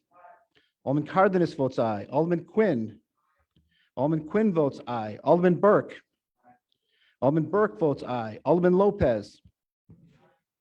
Alderman Lopez votes aye. Alderman Coleman. Alderman Coleman votes aye. Alderman Moore. Alderman Moore votes aye. Alderman Curtis. Alderman Curtis votes aye. Alderman O'Shea. Alderman O'Shea votes aye. Alderman Taylor. Alderman Taylor votes aye. Alderman Brookins. Alderman Brookins votes aye. Alderman Rodriguez, Alderman Rodriguez. Alderman Rodriguez votes aye. Alderman Tabarez. Alderman Tabarez votes aye. Alderman Scott. Alderman Scott votes aye. Alderman Cicho Lopez. Alderman Cicho Lopez votes aye. Alderman Maldonado. Alderman Maldonado votes aye. Alderman Burnett. Alderman Burnett votes aye. Alderman Irvin. Alderman Irvin votes aye. Alderman Telefiero. Alderman Telefiero votes aye. Alderman Roboyes. Alderman Roboyes votes aye. Alderman Cardona. Alderman Cardona votes aye. Alderman Wagispack. Aye. Alderman Wagispack votes aye. Alderman Rodriguez Sanchez. Alderman Rodriguez Sanchez votes aye. Alderman Austin. Alderman Austin votes aye. Alderman Ramirez Rosa. Alderman Ramirez Rosa votes aye. Alderman Villegas. Alderman Villegas votes aye. Alderman Mitz. Alderman Mitz votes aye. Alderman Spizzato. Alderman Spizzato votes aye. Alderman Nugent. Alderman Nugent votes aye. Alderman Vasquez. Alderman Vasquez votes aye. Alderman Napolitano. Alderman Napolitano votes aye. Alderman Riley. Alderman Riley votes aye. Alderman Smith. Alderman Smith votes aye. Alderman Tunney.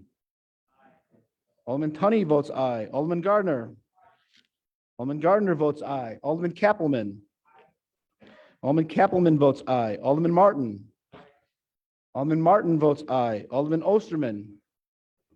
Alderman Osterman votes aye. Alderman Haddon. Alderman Haddon votes aye. Alderman Silverstein. Alderman Silverstein votes aye.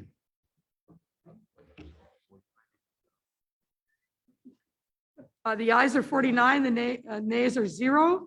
Alderman Thompson on the motion for reconsideration. Thank you, Madam President. I move to reconsider the vote. All those in favor of the motion for reconsideration signify by saying aye. All those opposed say nay.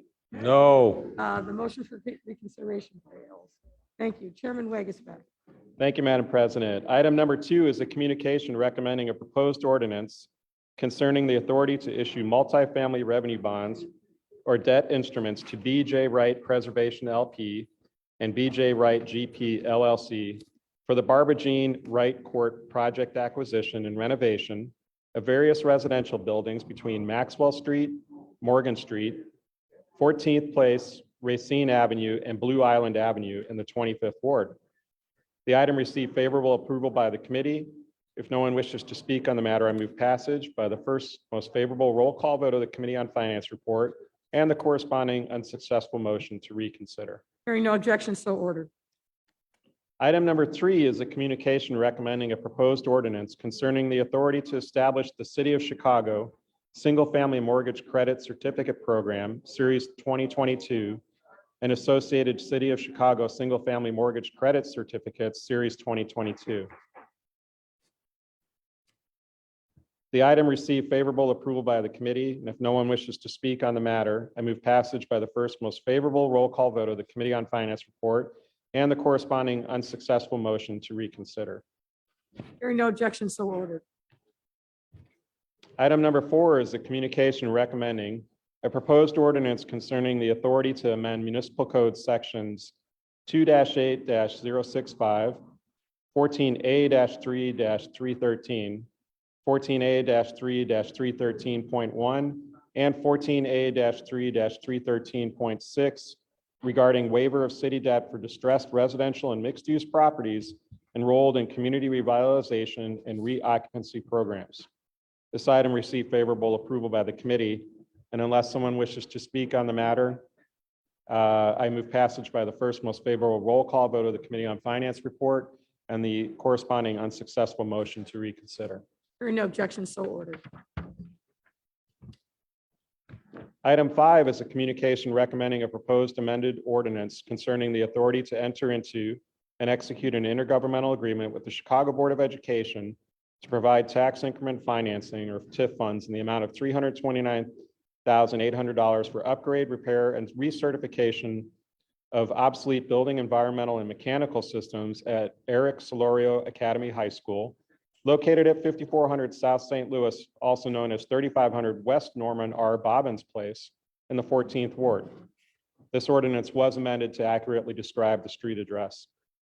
The item did receive favorable approval by the committee, and if no one wishes to speak on the matter, I move passage by the first most favorable roll call vote of the Committee on Finance report and corresponding unsuccessful motion to reconsider. Hearing no objection, so ordered.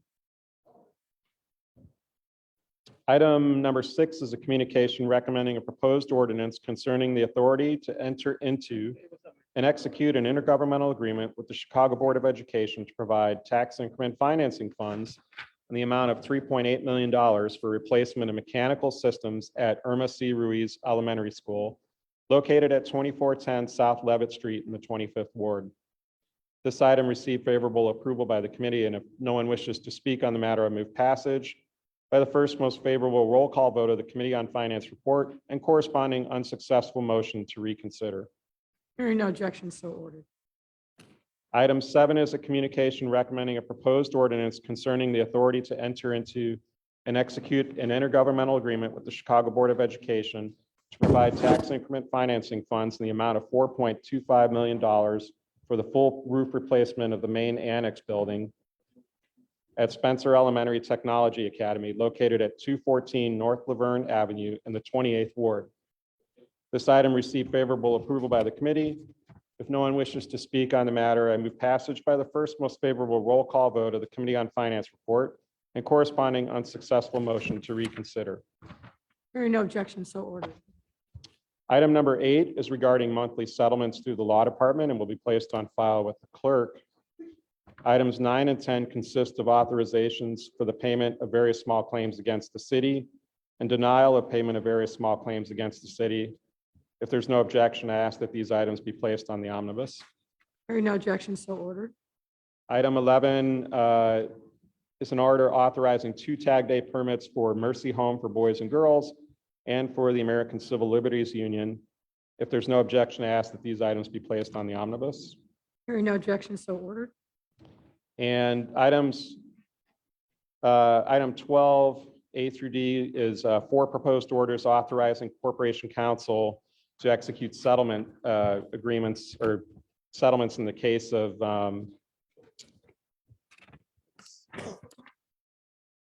Gray Aaron Holt versus City of Chicago, Lorna R. Bonds versus City of Chicago, Kevin Bailey and Corey Batchelor versus City of Chicago, and DeJuan Harris versus City of Chicago.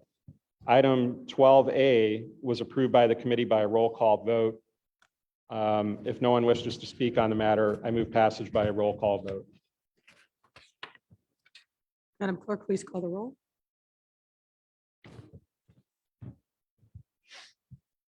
Alderman LaSpada. Alderman LaSpada is an aye. Alderman Hopkins. Alderman Hopkins is an aye. Alderman Dow. Alderman Dow is an aye. Alderman King.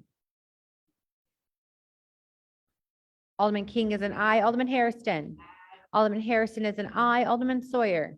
Alderman Sawyer is an aye. Alderman Mitchell. Alderman Mitchell is an aye. Alderman Harris. Alderman Harris. Alderman Harris is an aye. Alderman Beal. Alderman Beal. Aye. No. Alderman Beal is a no. Alderman Slosky Garza. Alderman Thompson. Alderman Thompson is a yes. Alderman Cardenas. Alderman Cardenas is a yes. Alderman Quinn. Alderman Quinn is a no. Alderman Burke. Alderman Lopez. Alderman Lopez is a yes. Alderman Coleman. Alderman Coleman is a yes. Alderman Moore. Alderman Moore is a Alderman Moore is a yes. Alderman Curtis. Alderman Curtis is a yes. Alderman O'Shea. Alderman O'Shea is a yes. Alderman Taylor. Alderman Taylor is a yes. Alderman Brookins. Alderman Brookins is a yes. Alderman Rodriguez. Alderman Rodriguez is a yes. Alderman Tabarrus. Tabarrus is a no. Alderman Scott. Scott is a yes. Alderman Cicho Lopez. Cicho Lopez is a yes. Alderman Maldonado. Maldonado is a yes. Alderman Burnett. Burnett is a yes. Alderman Irvin. Irvin is a yes. Alderman Talaferro. Talaferro is a yes. Alderman Raboyes. Raboyes is a no. Alderman Cardona. Cardona is a no. Alderman Wagaspack. Wagaspack is a yes. Alderman Rodriguez Sanchez. Rodriguez Sanchez is a yes. Alderman Austin. Austin is a yes. Alderman Ramirez Rosa. Ramirez Rosa is a yes. Alderman Villegas. Villegas is a yes. Alderman Mitz. Mitz is a yes. Alderman Spasado.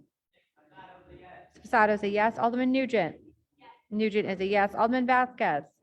Vasquez is a yes. Alderman Napolitano. Napolitano is a no. Alderman Riley. Riley is a yes. Alderman Smith. Smith is a yes. Alderman Tunney. Tunney is a yes. Alderman Gardner. Gardner is a no. Alderman Kappelman. Kappelman is a yes. Alderman Martin. Alderman Martin is a yes. Alderman Osterman. Alderman Osterman. Alderman Haddon. Haddon is a yes. Alderman Silverstein. Silverstein is a yes. Alderman Burke. Alderman Burke is a yes. Any others I missed? I appreciate that this is a time for folks to get together and have conversation, but I'd ask you to please keep your conversations to a low volume so that we can continue with the business of the council. The yeas are 41, the nays are 7. The matter passes. Alderman Thompson on the motion for reconsideration. Thank you, Madam President. I move that we reconsider that last vote. All those in favor of the motion for reconsideration signify by saying aye. All those opposed say nay. The motion for reconsideration fails. Chairman Wagasback. Thank you, Madam President. Madam President, I'm going out of order on this for everyone's notice here. We're going to item 12C. 12C is the settlement for Mr. Bailey and Mr. Batchelor. They spent a collective 43 years in prison when they were wrongfully convicted.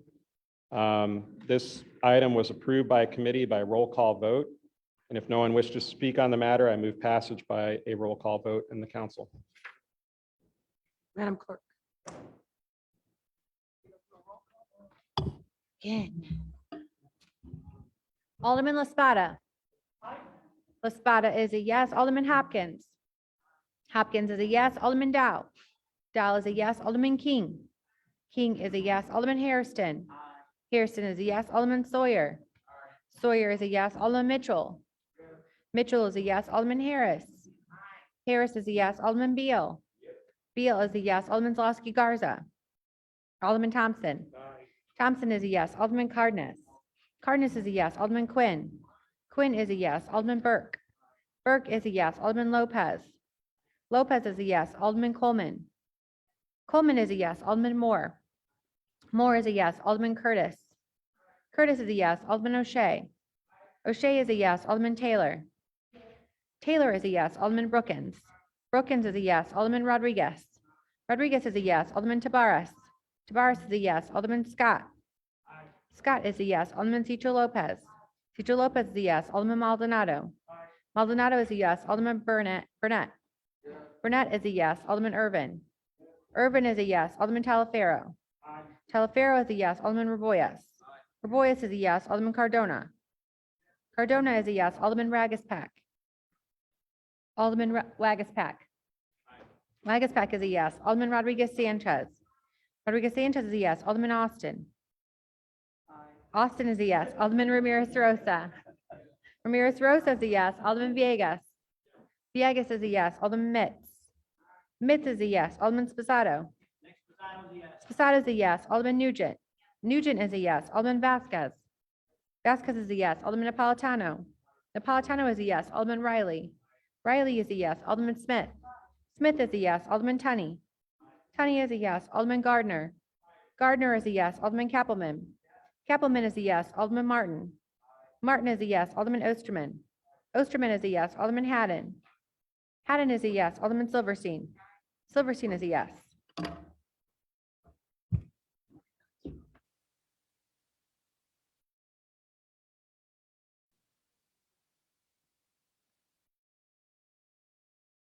Ladies and gentlemen, the yeas are 49, the nays are 0. Alderman Thompson on the motion for reconsideration. I move that we reconsider the last vote. All those in favor of the motion for reconsideration signify by saying aye.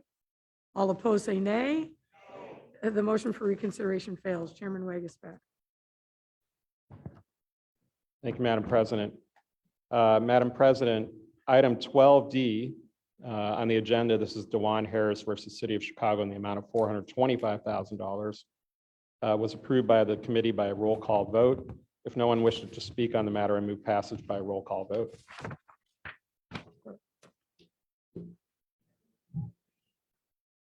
Correct. I did say D as in D. whatever you want. It's D. It's D as in David.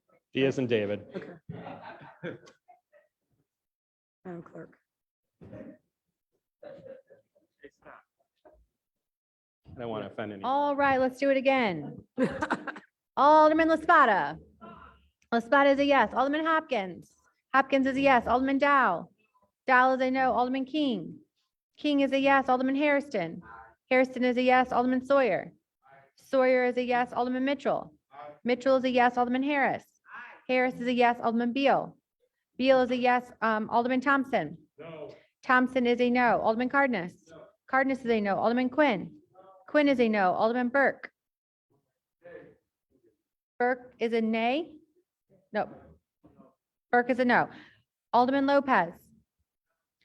Lopez is a no. Alderman Coleman.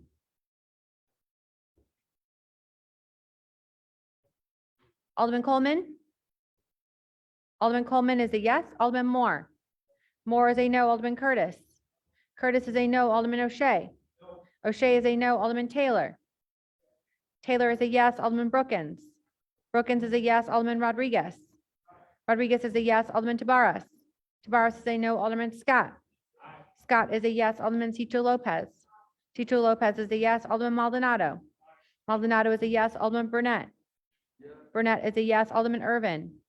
Irvin is a yes. Alderman Talaferro. Talaferro is a no. Alderman Raboyes. Raboyes is a yes. Alderman Cardona. Cardona is a yes. Alderman Wagaspack. Wagaspack is a yes. Alderman Rodriguez Sanchez. Rodriguez Sanchez is a yes. Alderman Austin. Austin is a yes. Alderman Ramirez Rosa. Ramirez Rosa is a yes. Alderman Villegas. Villegas is a no. Alderman Mitz. Mitz is a yes. Alderman Spasado. Spasado is a no. Alderman Nugent. Nugent is a no. Alderman Vasquez. Vasquez is a yes. Alderman Napolitano. Napolitano is a no. Alderman Riley. Riley is a no. Alderman Smith. Smith is a yes. Alderman Tunney. Tunney is a yes. Alderman Gardner. Alderman Gardner is a no. Alderman Kappelman. Kappelman's a yes. Alderman Martin. Martin is a yes. Alderman Osterman. Osterman is a yes. Alderman Haddon. Haddon is a yes. Alderman Silverstein. Silverstein is a no.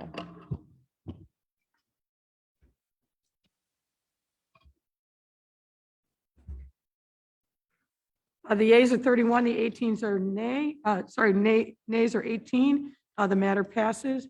Alderman Mitchell on the motion for reconsideration. I move for reconsideration of that last vote. All those in favor of the motion for reconsideration signify by saying aye. All those opposed say nay. The nays have it. The motion for reconsideration fails. Chairman Wagasback. Thank you, Madam President. Item 12B. 12B, ladies and gentlemen, was Lenora Bonds versus City of Chicago in the amount of $125,000. This item was not approved by the committee during a roll call vote that resulted in a 13-13 vote.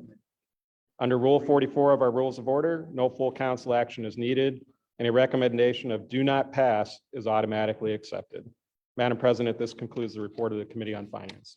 Thank you, Chairman Wagasback. We're going to go out of order and call on next on Chairman Villegas on the Committee on Economic Capital and Technology. Chairman. Thank you, Madam President. Madam President, members of the City Council reporting for the Committee on Economic Capital and Technology Development.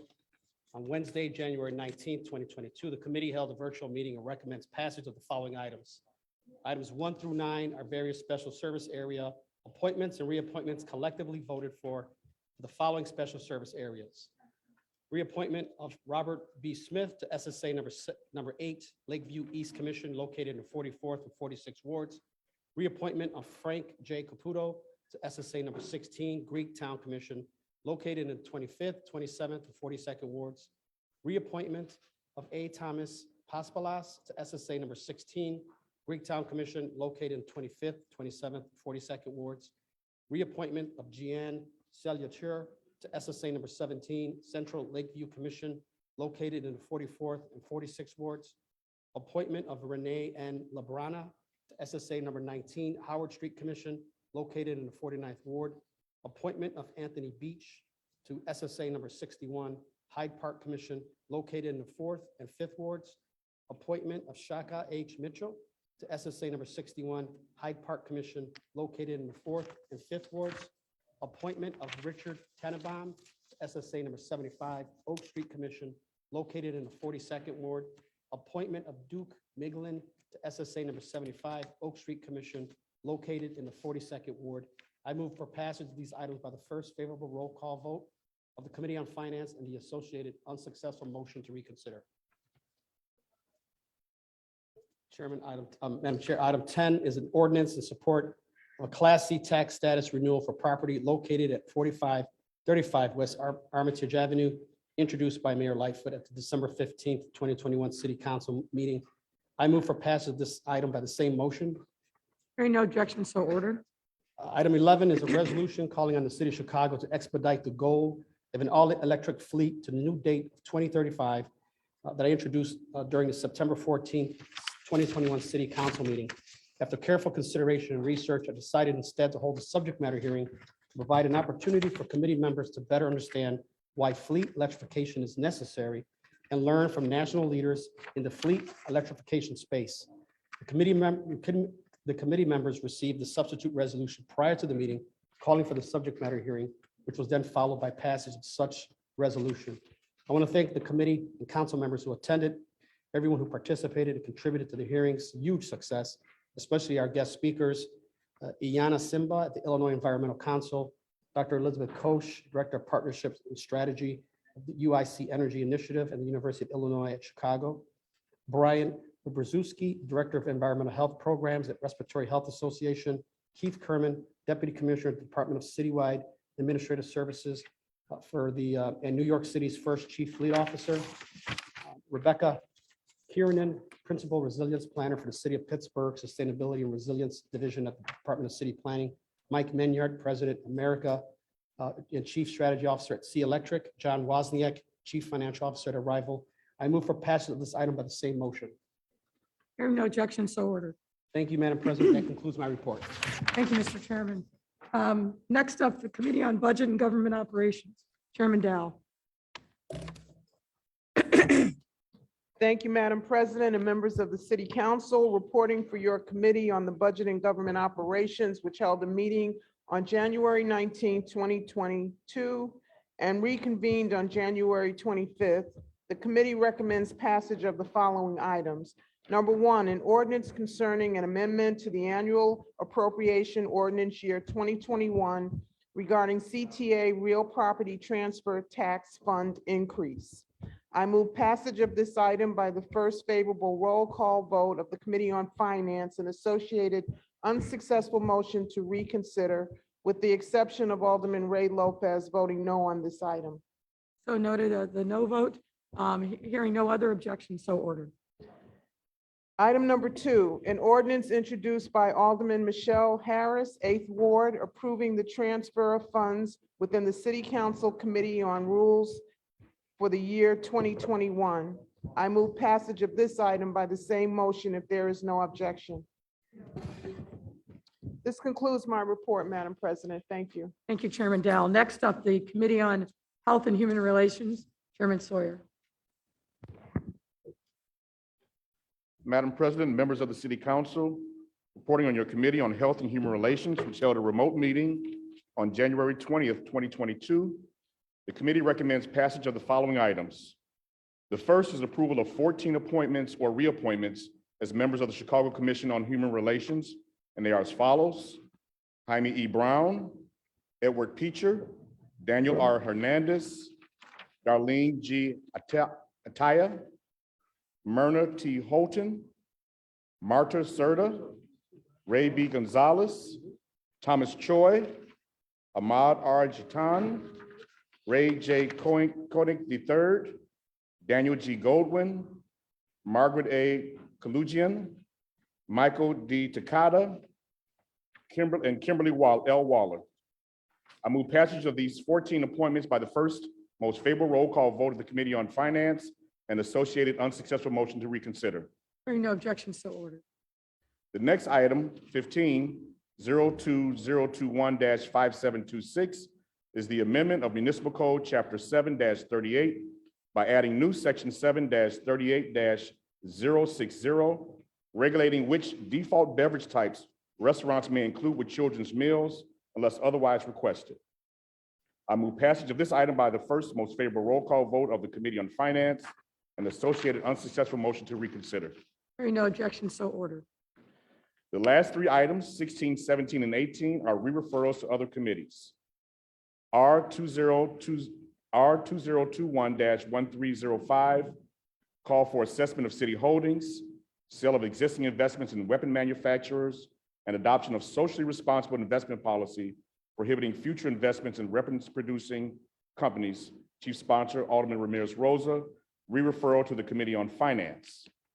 The second item, number 17, R2021-1304, call for investment of American Rescue Act funds to install water meters and repair water leaks, prioritizing low-income/underserved communities. Chief Sponsor, Alderman Cincho Lopez, re-referral to the Committee on Budget and Government Operations. And R2021-1129, reaffirmation of the City of Chicago as sanctuary and welcoming city to Black immigrants, especially Haitian immigrants. Chief Sponsor, Alderman King, re-referral to the Committee on Immigrant and Refugee Rights. I move passage of these items by the first most favorable roll call vote of the Committee on Finance and associated unsuccessful motion to reconsider. Hearing no objection, so ordered. That concludes my report. Thank you, Madam President. Thank you. The chair recognizes Alderman Lopez.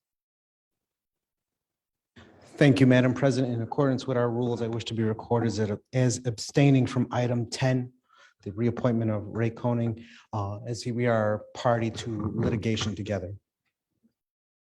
Thank you. That will be noted. Your abstention will be noted in the record. Thank you. All right, next up, the Committee on Housing and Real Estate, Chairman Osterman.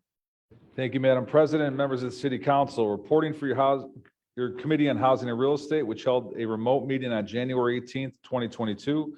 The committee has a series of reports recommending passage of the following. Item number 1 is a negotiated sale of city-owned property at 1300 North Astor Street to 24 East Goth LLC in the 43rd Ward. I move passage of this item by the first favorable roll call on the Committee on Finance and associated unsuccessful motion to reconsider. Item number 2 is a sale of city-owned property at 3975-3977 South Drexel Boulevard and 3981-3983 South Drexel Boulevard to 3975 Drexel LLC in the 4th Ward. I make the same motion if there's no objection. Hearing no objection, so ordered. Item 3 is an as-is sale of city lots under the Working Families Program to Prodigy LLC with the associated redevelopment agreement for the property at 1916 and 1927 South Troy Street, 1905, 1914, 1915, 1919, and 1926 South Albany in the 24th Ward. I make the same motion if there's no objection. Hearing no objection, so ordered. Item 4 is a loan restructuring agreement, assignment of loan debt and city loan for the North Center Senior Housing LP to replace borrower the Martha HHDC LLC for the project at 2324 West Irving Park Road in the 47th Ward. I make the same motion if there's no objection. Hearing no objection, so ordered. Madam President, this concludes my report. Thank you, Chairman Osterman. Next up, the Committee on License and Consumer Protection, Chairman Mitz. Thank you, Madam President, and members of the City Council. I'm reporting for the Committee on License and Consumer Protection. We held a meeting on January 19, 2022, and the following items were passed by the committee. Item number 02021-5286, a substitute ordinance to amend Chapter 2 of the Municipal Code regarding license and regulation of tow trucks. Mayor Lightfoot, Commissioner of Business Affairs and Consumer Protection. I move that the City Council concur in the recommendation of the License Committee and pass this item by the same roll call vote as item number 1 on the Committee on Finance report and the same unsuccessful motion to reconsider. Hearing no objection, so ordered. Item number 2, 02021-5859, an ordinance to amend section 4 and 8 of the municipal code regarding the regulation of a secondhand dealers and pawnbrokers. This ordinance, I move passage by the same item of the same motion if there's no objection. Hearing no objection, so ordered.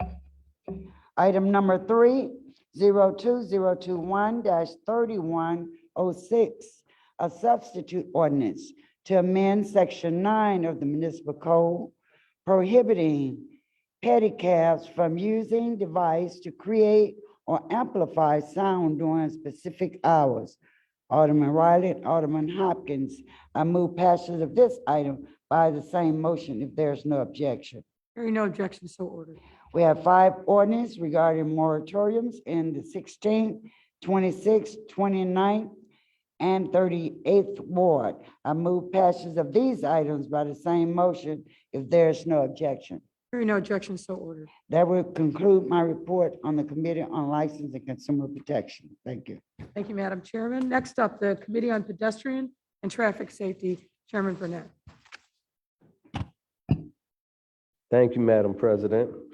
Reporting for your Committee on Pedestrian and Traffic Safety, for which meeting was held on Thursday, January 20th, 2022. Before the committee, there were 107 items. There were 106 routine items that passed and 1 routine item that did not pass. There was an ordinance introduced by 42nd Ward, Brendan Riley, 02019-3936. An amendment of the municipal code, section 9-64-206, concerning parking meter hours of operation on portions of North Larrabee Street that passed.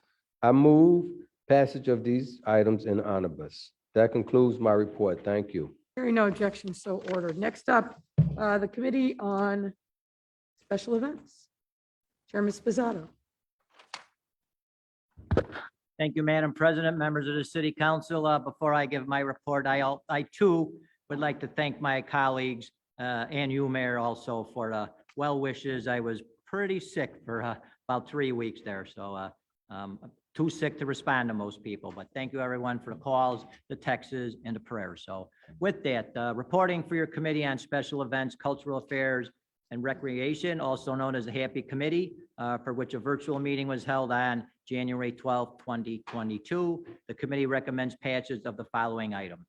2021-5841, an expenditure of open space impact fees to reimburse the Chicago Public Schools for varied eligible exterior improvements, including storm drainage, asphalt paved basketball court, plaza area, and drinking fountain at the Oscar Mayer Elementary School at 2250 North Clifton Avenue.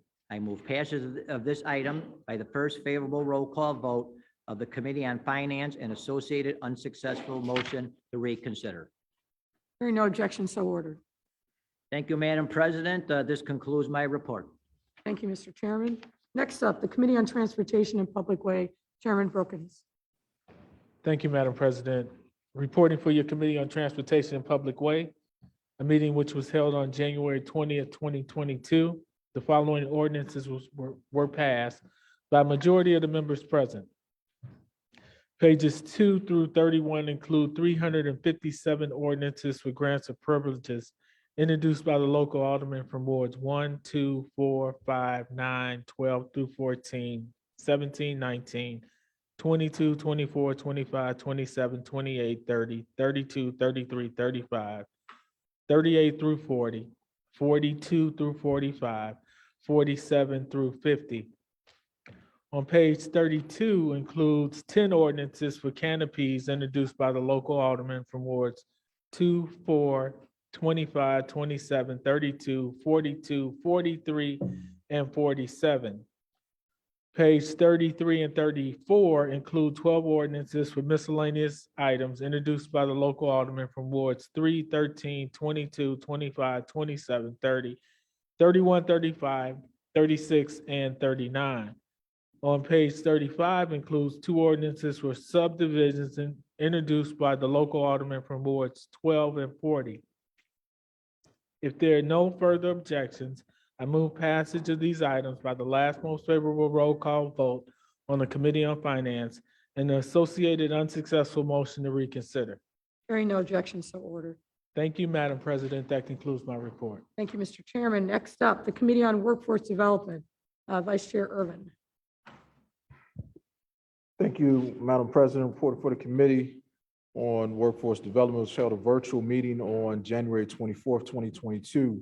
There was one item on the agenda, ordinance 2021-2058, amendment of form of certified service license provider agreement adopted by the City Council on September the 6th, 2017.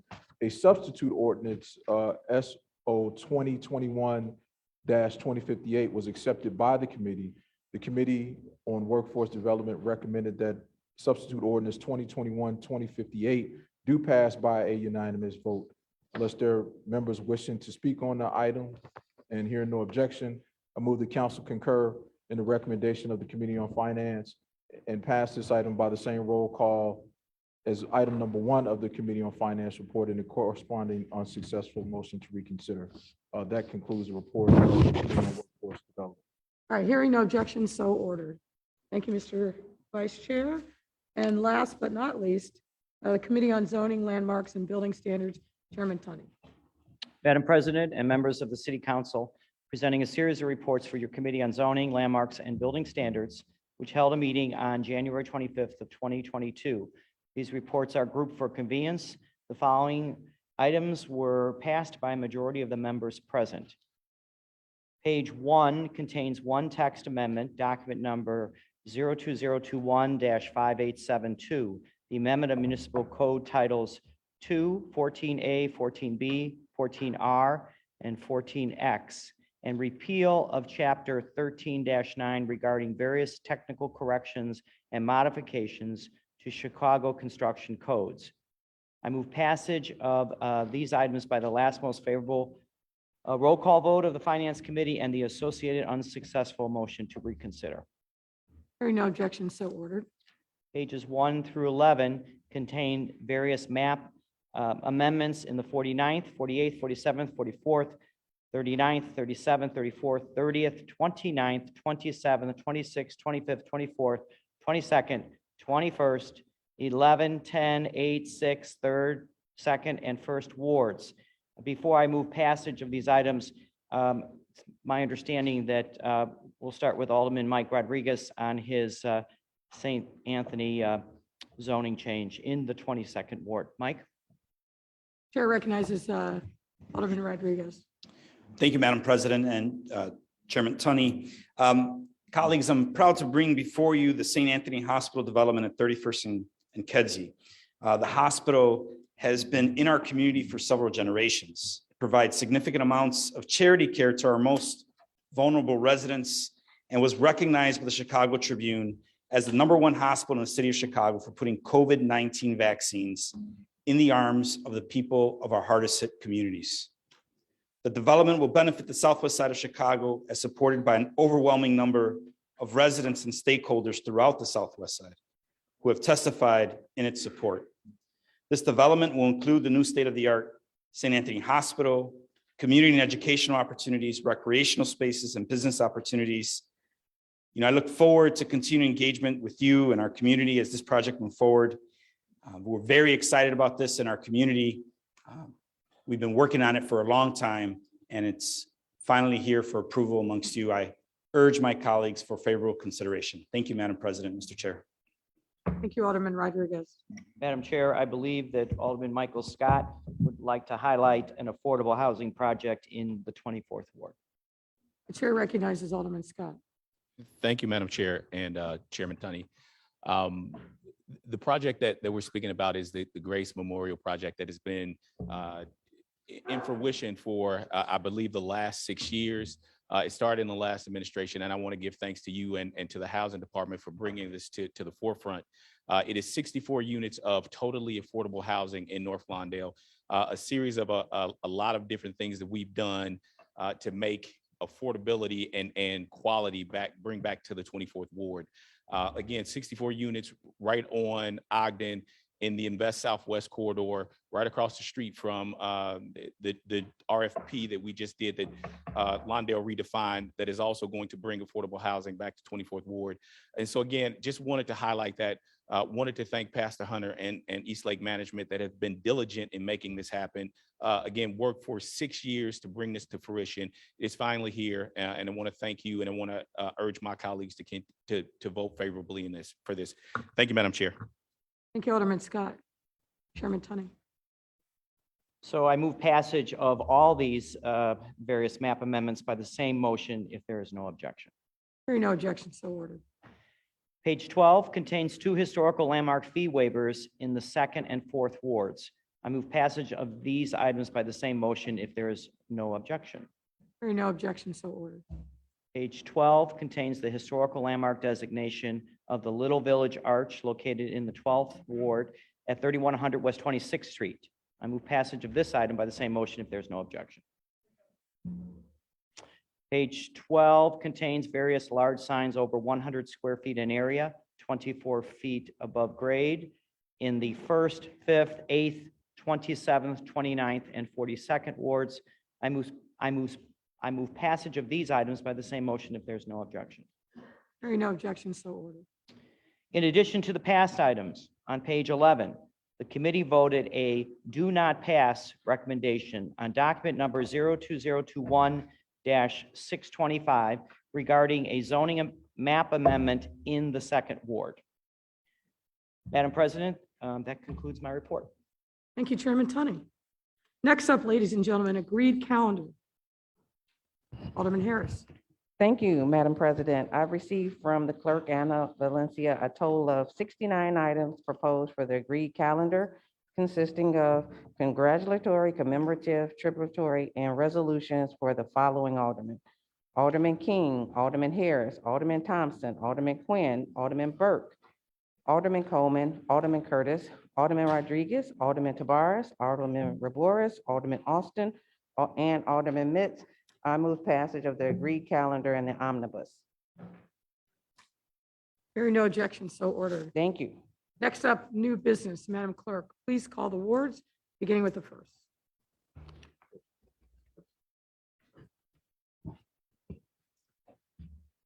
Claims, fee permits, license fee exemptions, which are referred to the Committee on Finance. Zoning amendments, which are referred to the Committee on Zoning, Landmarks, and Building Standards. Traffic regulations, traffic control signals, and traffic signs, which are referred to the Committee on Pedestrian and Traffic Safety.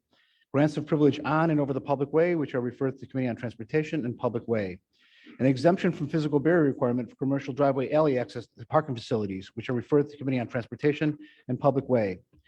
Alderman Laspada has proposed orders for the issuance of permits for signboards at 629 North Ashland Avenue, which are referred to the Committee on Zoning, Landmarks, and Building Standards. Alderman Hopkins has a proposed ordinance for amendment of municipal code titles 4 and 7 to regulate charitable food vendors, which is referred to the Committee on License and Consumer Protection.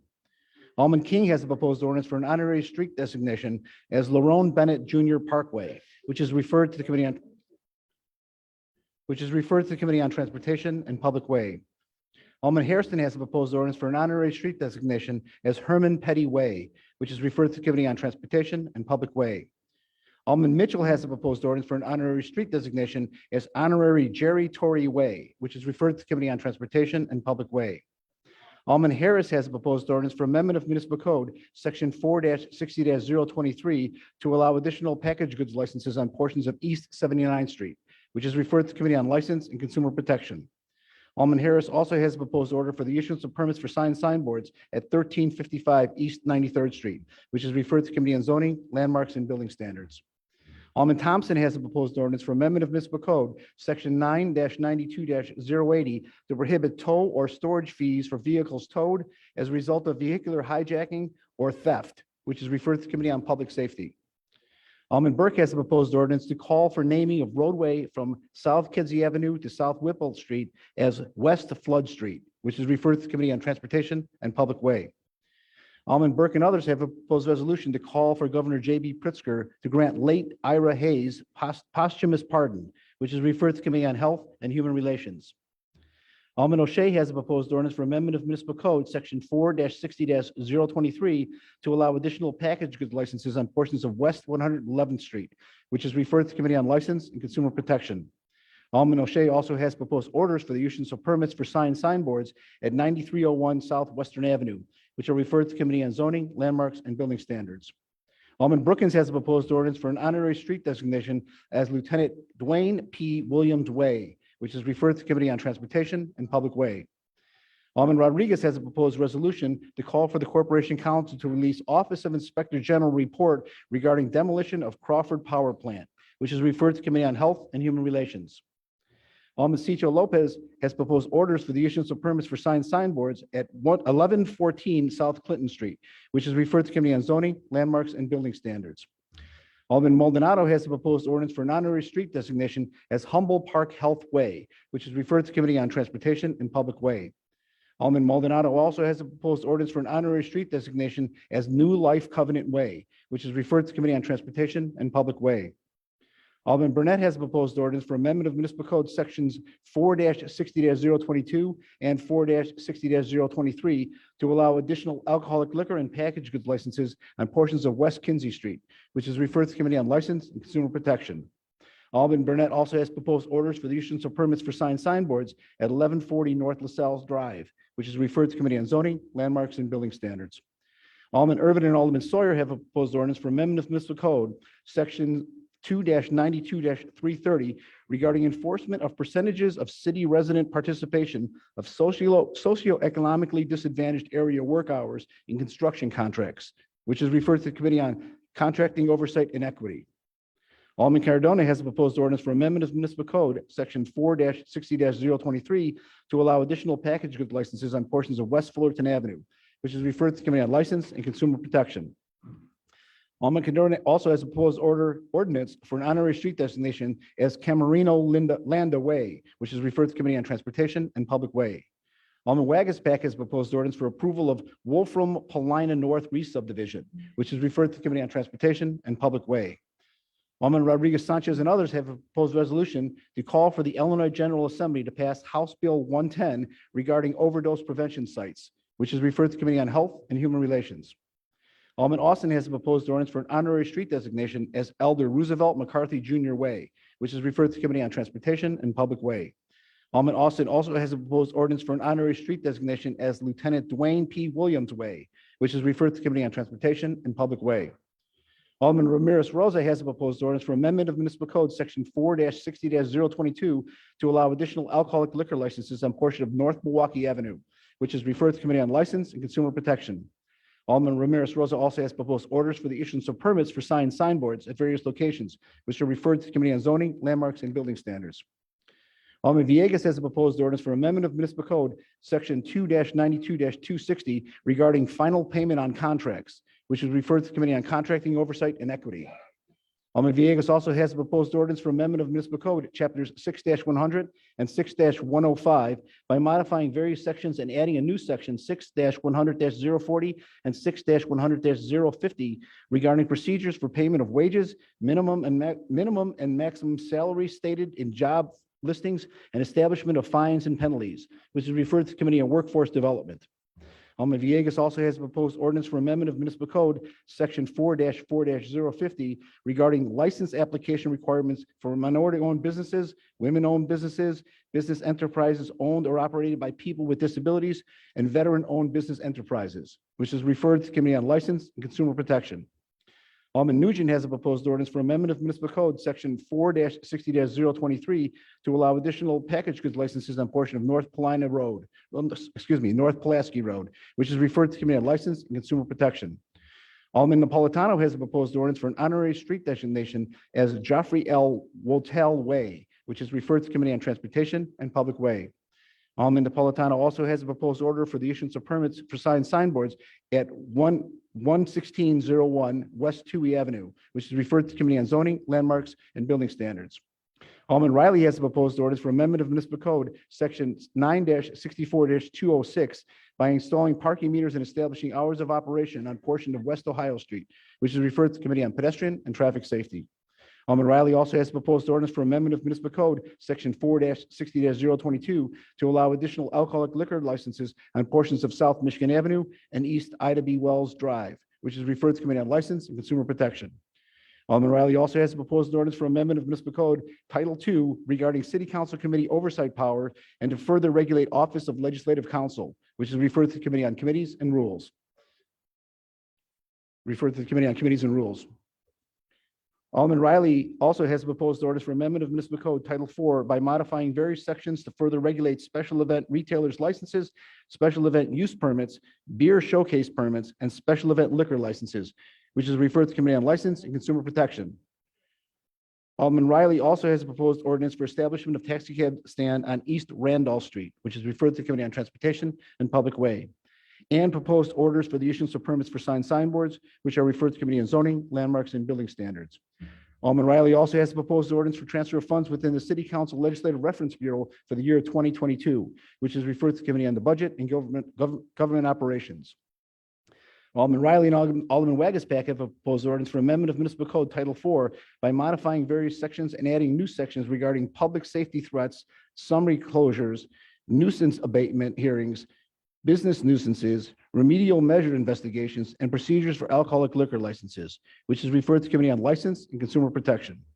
Alderman Riley and Alderman Smith have a proposed ordinance for annual appropriation ordinance year 2022 amendment by modifying department name of Legislative Reference Bureau to Office of Legislative Counsel, which is referred to the Committee on the Budget and Government Operations. And Alderman Tunney has a proposed order for the issuance of a permit for a signboard at 333 South Surf Street, or West Surf Street, which is referred to the Committee on Zoning, Landmarks, and Building Standards.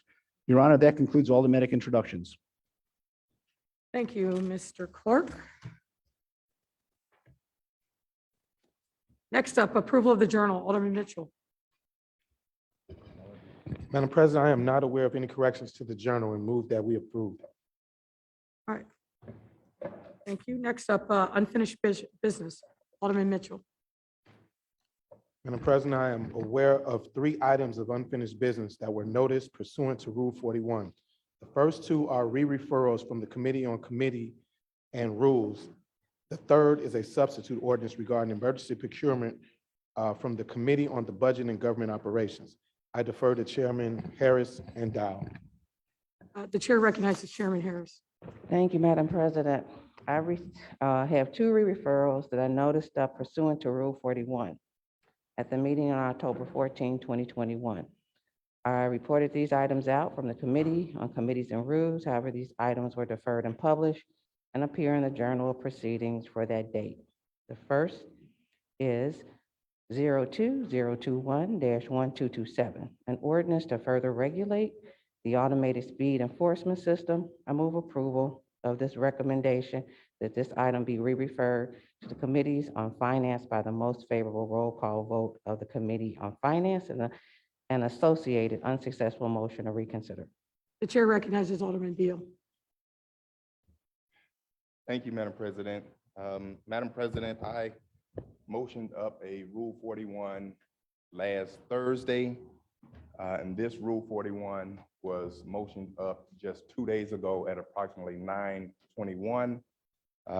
Based on our rules and regulations that you stated last month at the last City Council meeting, that Rule 41s should be submitted 5 days prior to City Council.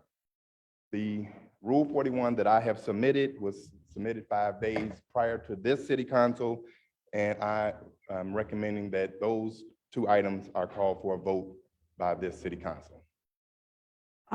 Sir, I believe that the 5-day rule pertained to matters that were subject to discharge, and I don't believe that your Rule 41 motions fall within that framework. Well, I disagree, Madam Chairman. The Rule 41 that I stated is asking for a roll call vote up or down on the Legislative Council and our own parliamentarian, as well as the repeal of the speed light camera that was introduced last year to take the speed light ticket from 6 back to 11.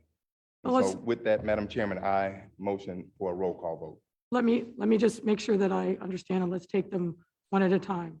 The first one is regarding Legislative Council. And my, just a point of information, that matter has not been to committee yet for consideration. Is that correct? It does not have to go before committee. It has been sitting in Rules Committee since last October, I believe, maybe even September. And I motioned up a Rule 41 2 months ago. Alderman Riley deferred and published that Rule 41. And based on our rules, that anything that is deferred and published should come right back before the next city council meeting. And that was not done. And so I motioned up another Rule 41 5 days ago to ask for a up or down vote in this body. So the answer to my question is yes, that this matter has not been before a substantive committee for consideration. Correct, sir? It doesn't have to be, but you are correct. Okay.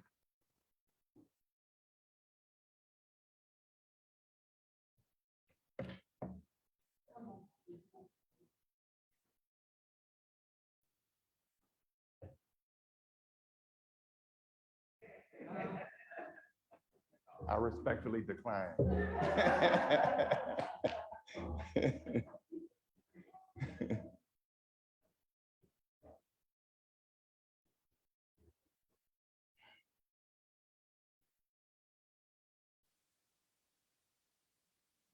So just to make sure that we're all on the same page, the 5-day requirement is to discharge. The 2 days that notice for Chairman Harris is timely because it's not a matter to discharge, but a matter to refer it to the committee. You have a pending request to have a roll call vote on your matter, unless, as I said, for purposes of the convenience of the council, let's take them one at a time. Which one would you like to? I would like to have my motion to have this body vote on passage or not passage on my item in committee. Right, I'm asking, you have 2 items. I'm asking There are which 2 one. items. The first one is our own legal team to represent independently in this council, as well as our own parliamentarian to work independently for this body.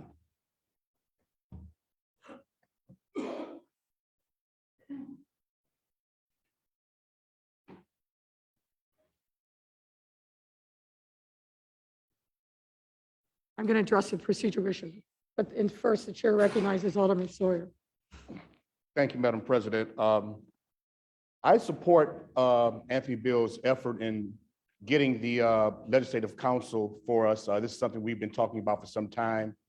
I do believe that it requires, though, a full, robust debate because we need to talk about budget. We need to talk about the staffing. I agree with my colleague very much so, but I would love to have a hearing regarding it so that we can talk about the details on how this looks. And I know it's been a long time, and I know he's frustrated, and I support him in this effort 100%. But I do think that we need this to be heard before a full committee. Thank you. The chair recognizes Alderman Dow. Thank you, Madam President. That is exactly the words that I was going to say. I believe that this particular item, which has not been debated before this council, requires some substantive debate about the duties of this council or outside council. This is going to cost us some money. We have not even discussed what the financial requirements will be for this particular position. I know that my colleague has brought this before us a number of times, and I think it would be inappropriate for us to vote it up or down because we don't even know what we're voting for. So I would ask that this be re-referred to. I support the motion that is being made by my colleague, Chairman Harris. Chair recognizes Alderman Riley. Thank you, Madam President. I agree with Chairman Dowell. I think most of us agree with Alderman Beal's effort here. In fact, Mayor, almost 2 years ago, we had conversations about the need for this body to have its own independent legislative council. And in reviewing Alderman Beal's ordinance, I think there's a lot of good in there. And for the last 3 or 4 months, I've been working with the Legislative Reference Bureau lawyers to put a finer point and refine Alderman Beal's ideas here without having to go to outside counsel, but by converting our own lawyers, Legislative Reference Bureau, into the Office of Legislative Counsel, and then providing them some supplementary funding through an appropriations amendment through budget. It also very clearly defines the role of this new office as really focused on parliamentary procedure and rules of debate, et cetera. And it stipulates that these lawyers should not be advocating for or against the passage of legislation, but simply to provide objective procedural support, something that all of us need both during city council meetings and during committee hearings. And so this is an ordinance I worked on with the LRB, not with the administration. And the hope is that Alderman Beal and myself and others can work together to get a good final product. I don't think anyone disputes the need. It's how we go about establishing that office and what other parameters. I'll be circulating this new draft ordinance that was introduced today, as well as a fact sheet and another sheet that it kind of shows the differences between Alderman Beal's proposal and my own. But I think somewhere in between the two, we could have a really great solution for all of us. But as was mentioned, this requires robust committee debate and discussion. Each of us on the council have our own ideas for the office, but I just wanted to explain why I introduced what I did. It's not to take away from the work that Alderman Beal has done. I've been listening to Alderman Beal and my colleagues, and this is something that we should implement, but let's do it right. So thank you, Madam President, for your indulgence, and I would ask that this be properly referred to a committee for that debate. Thank you, President. The chair recognizes Alderman Spizzato. Madam President, members of the City Council, I too support Alderman Beal and my colleagues. They basically echoed everything I had, my concerns. I just have some questions. I don't really want to blindly vote on anything, Alderman. I fully support you on this, but I just want to know how much we're going to budget for this and how are we going to pick, are we going to have a committee or something to pick our council to represent us? So that would be my only questions, but I know, I mean, it's inappropriate to ask it now, but those are just some concerns I have. But I fully support you, Alderman Beal, so. Thank you. The chair recognizes Alderman Vasquez. Madam President, in hearing the conversation, it's challenging to hear what some of the colleagues are saying. It's a pretty simple ask to have independence when we talk about all the things that happened before council and committee. We've seen in the past 3 years, every single time somebody has something that they disagree with, that they want to get a ruling on, no disrespect to Mr. Levine or anybody else, but it kind of plays in the direction of the executive branch. And trying to ask for independence and justice in a process and to have the answer be, how are we going to pay for it, feels to me to be a fundamental problem. There are plenty of things through budget cycles that we've done that we voted for that still haven't been implemented. We still don't have plans on how to do those. But yet this is a conversation and argument that we're making for something we've been asking for time and time again. Everyone wants to say, you know, we want to talk about it and go through it. It was dumped into rules because people did not want to talk about it. And now looking at how it actually ran through the process, it was dumped into rules. There's a Rule 41. It was deferred and published. Now that it's unfinished business, it can move forward.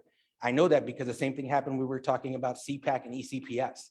So now that it is unfinished business, I do believe he has every right to call for a roll call, and having people vote to say, because we don't know how we're going to pay for fairness in conversation, is just something that's very hard to accept. So I just wanted to say that. The chair recognizes Alderman Harrison.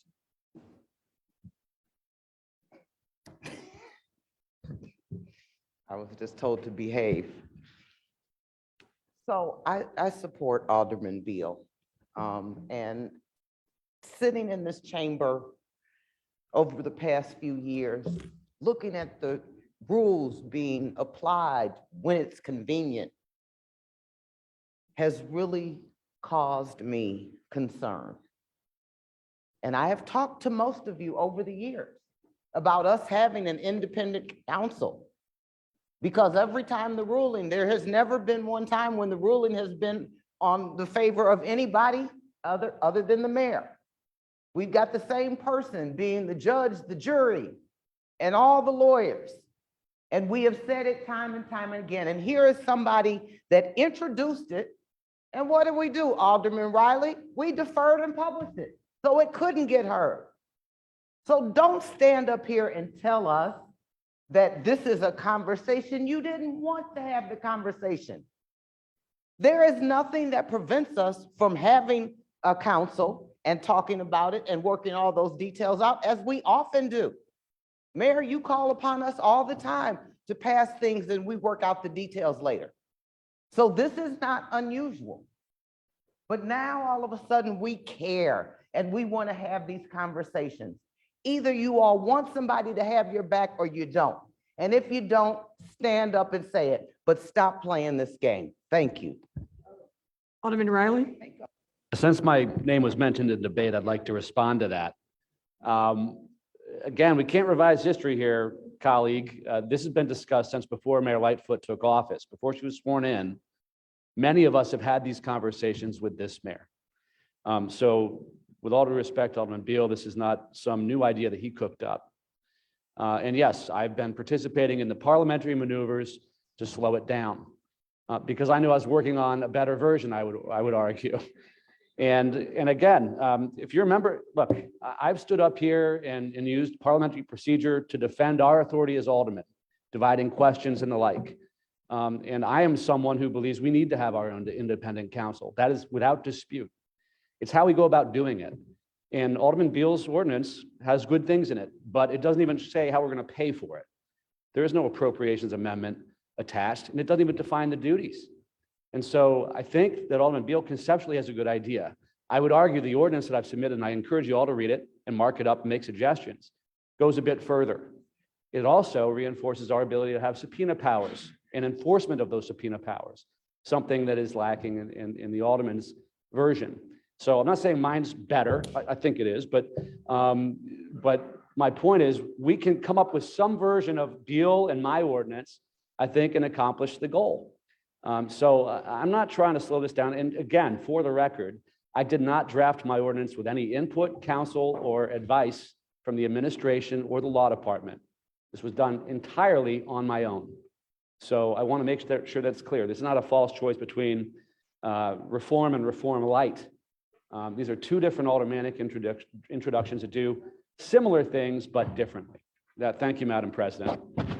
And as a point of clarification, I called on Alderman Riley again because his name was specifically invoked by Alderman Harrison, but we're going to move through the other people who have raised their hands who have not spoken. We won't be going back. The chair recognizes. Do you want to speak now or you want to speak at the end? You want to speak now or speak at the end? Okay. The chair recognizes Alderman Lopez. Thank you, Madam President, and again, good afternoon, members of the City Council. I too rise in support of Alderman Beal. I think just in having this discussion today, we've seen where the questions of having someone independently able to answer questions with regards to our rules is needed. We've seen that in every meeting for the past 6 months. But I also want to state that a lot of this conversation that we're having today is filled with contradiction to my colleague's point. This council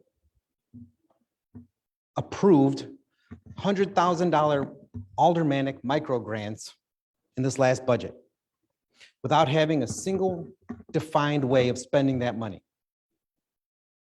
It might be the opposite path, but it's the same problem. Jumping without knowing all the facts is something we do routinely in this body. We approved universal basic income without having the program set, but we knew what we wanted to do.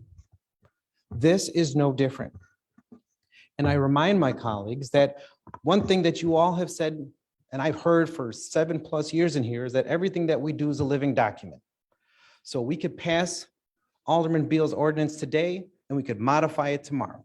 We can find ways to make it work better, but at least this shows that we're finally serious about having a conversation to create a legal counsel that can advise us and help guide us when issues of our parliamentary rules come into question. For example, the reason we're here is because the Rules Committee did not report this out in October. As of right now, there are 67 pieces of legislation in the Rules Committee that have bypassed the 30-day requirement in our rules of order to be voted out. There's no one enforcing that. There's no one telling us that we are in violation of our own rules. Clearly, we need to address this matter. And we need to address it in a way that has been advocated for, and we could get to the particulars, because clearly so many people have been concerned about this issue, but nobody has stepped up to support it, to move it out of committee, except perhaps Alderman Beal, most dedicatedly doing so every meeting. But here we are. The line's been drawn. And we have two Rule 41s today, one that's properly noticed and one that's not. And even that's a matter of question. Let's get this ball rolling today. We can work the particulars, the funding. We know how to do that. But let's get the position on the books so that we could start having these conversations concluded in a timely manner while we are in this room today. Thank you, Madam President. The chair recognizes Alderman Sixto Lopez. Thank you, Madam Chair. I also like to rise in support of my colleague, Alderman Beal. I think it's clear that we all agree that we need an independent parliamentarian. But if there's indeed was an intentional willingness to have this conversation, we would have had it in the subsequent meeting back in November. We're now in January, and yet talking about the same thing. I am concerned about the division of powers and the ability of the executive branch to continue to push legislation when it's convenient for the executive branch. The legislative branch has a responsibility to legislate, to have oversight, and for that to happen, we do need to make sure that the rules are followed. That has not happened. We can here be all day thinking about excuses, but the reality is that we continue to see ranches that continue to fall into the processes, excuses, but no action. So it's time for the council, and with great concern, when we see reports from the Inspector General, when we see reports that are withheld, and many decisions that are important that are going ahead. In particular, when we have to select the next Inspector General, we need to make sure that we have an independent parliamentarian. It's an urgent matter.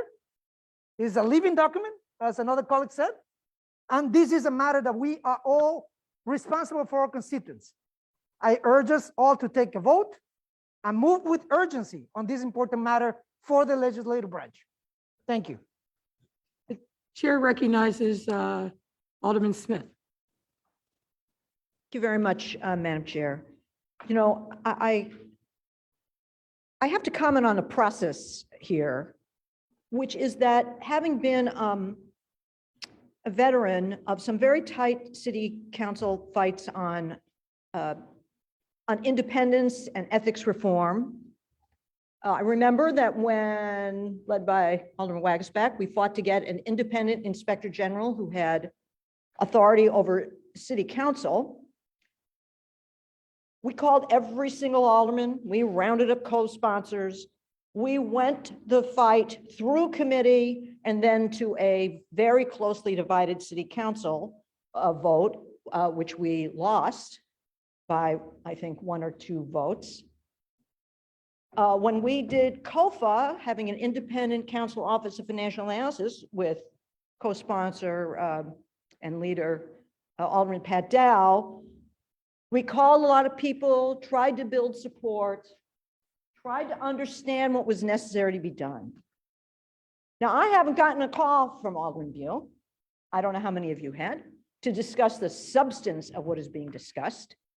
When I saw Alderman Beal's ordinance, I did look at it and I had problems with it because it appears to allow liability to attach to the city for things that we do in city council based on the authority of this outside independent lawyer, which I have problems with as a fiduciary for the city. But Alderman Beal really, and as the proponent, as we all know, the proponent of an ordinance, really bears the burden of collecting the responses and the support of his ordinance. And with real respect to Alderman Beal for feeling passionate about this issue, he hasn't done any of that, at least with regard to me.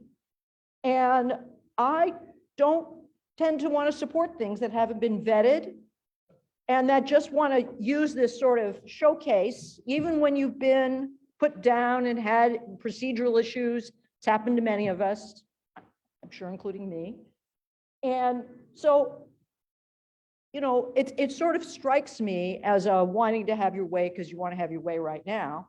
And I'm a little distressed that some of our colleagues who might not know that there really actually might be a problem with the ordinance are just say, well, let's just vote. Yes, it's been hard. Yes, there have been roadblocks. And I appreciate that. It's happened to me and others. But at this point, through this very, very bizarre last couple of years we've had with crime, social unrest that needed attention and support, COVID, and a variety of other things, it is now going to committee. We also have an excellent alternative in what Alderman Riley has brought forward, which I've asked to be a co-sponsor of. And I think that we ought to give it its consideration. And so that is why I do not support the efforts to pass the law today. Thank you, Chairman. Thank you, Madam President. Thank you, Alderman Smith. The chair recognizes Alderman Cardenas.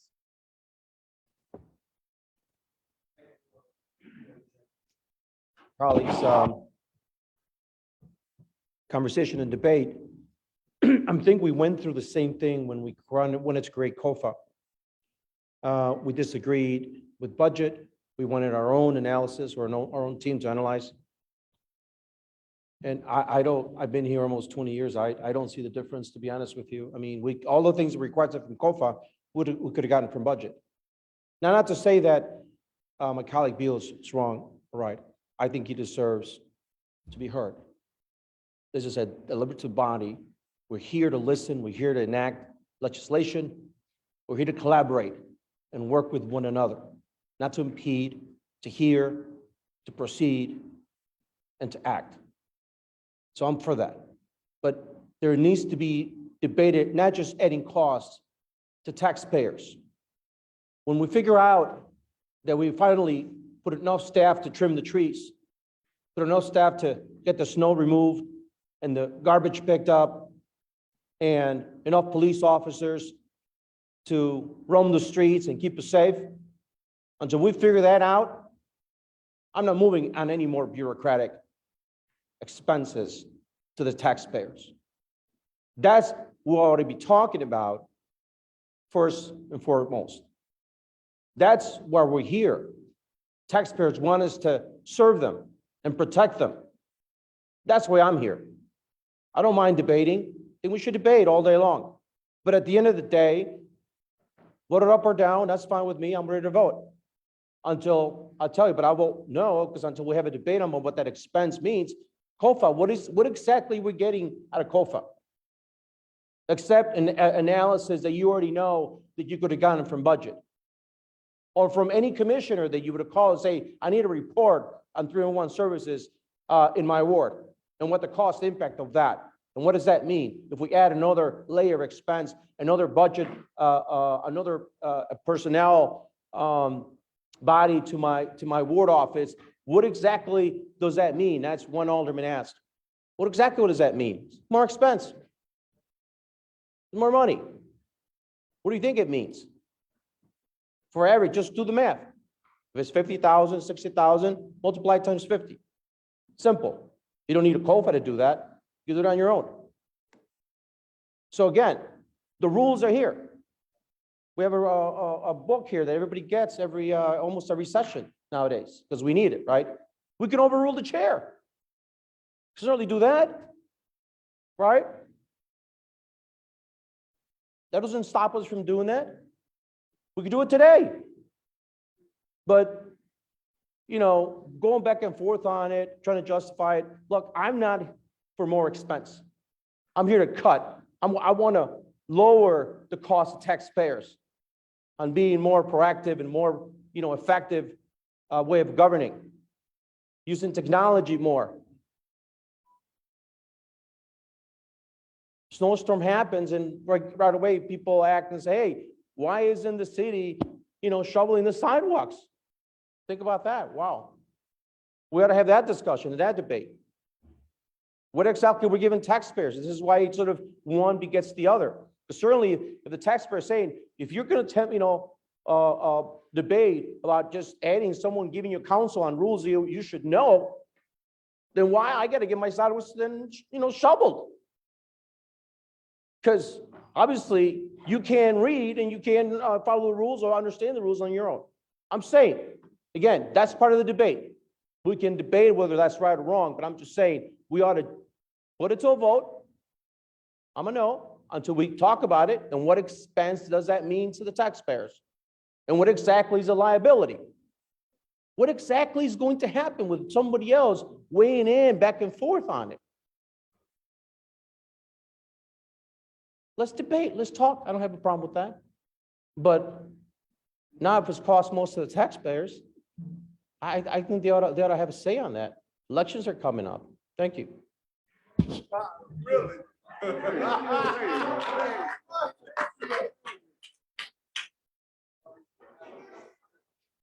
The chair recognizes Alderman Osterman.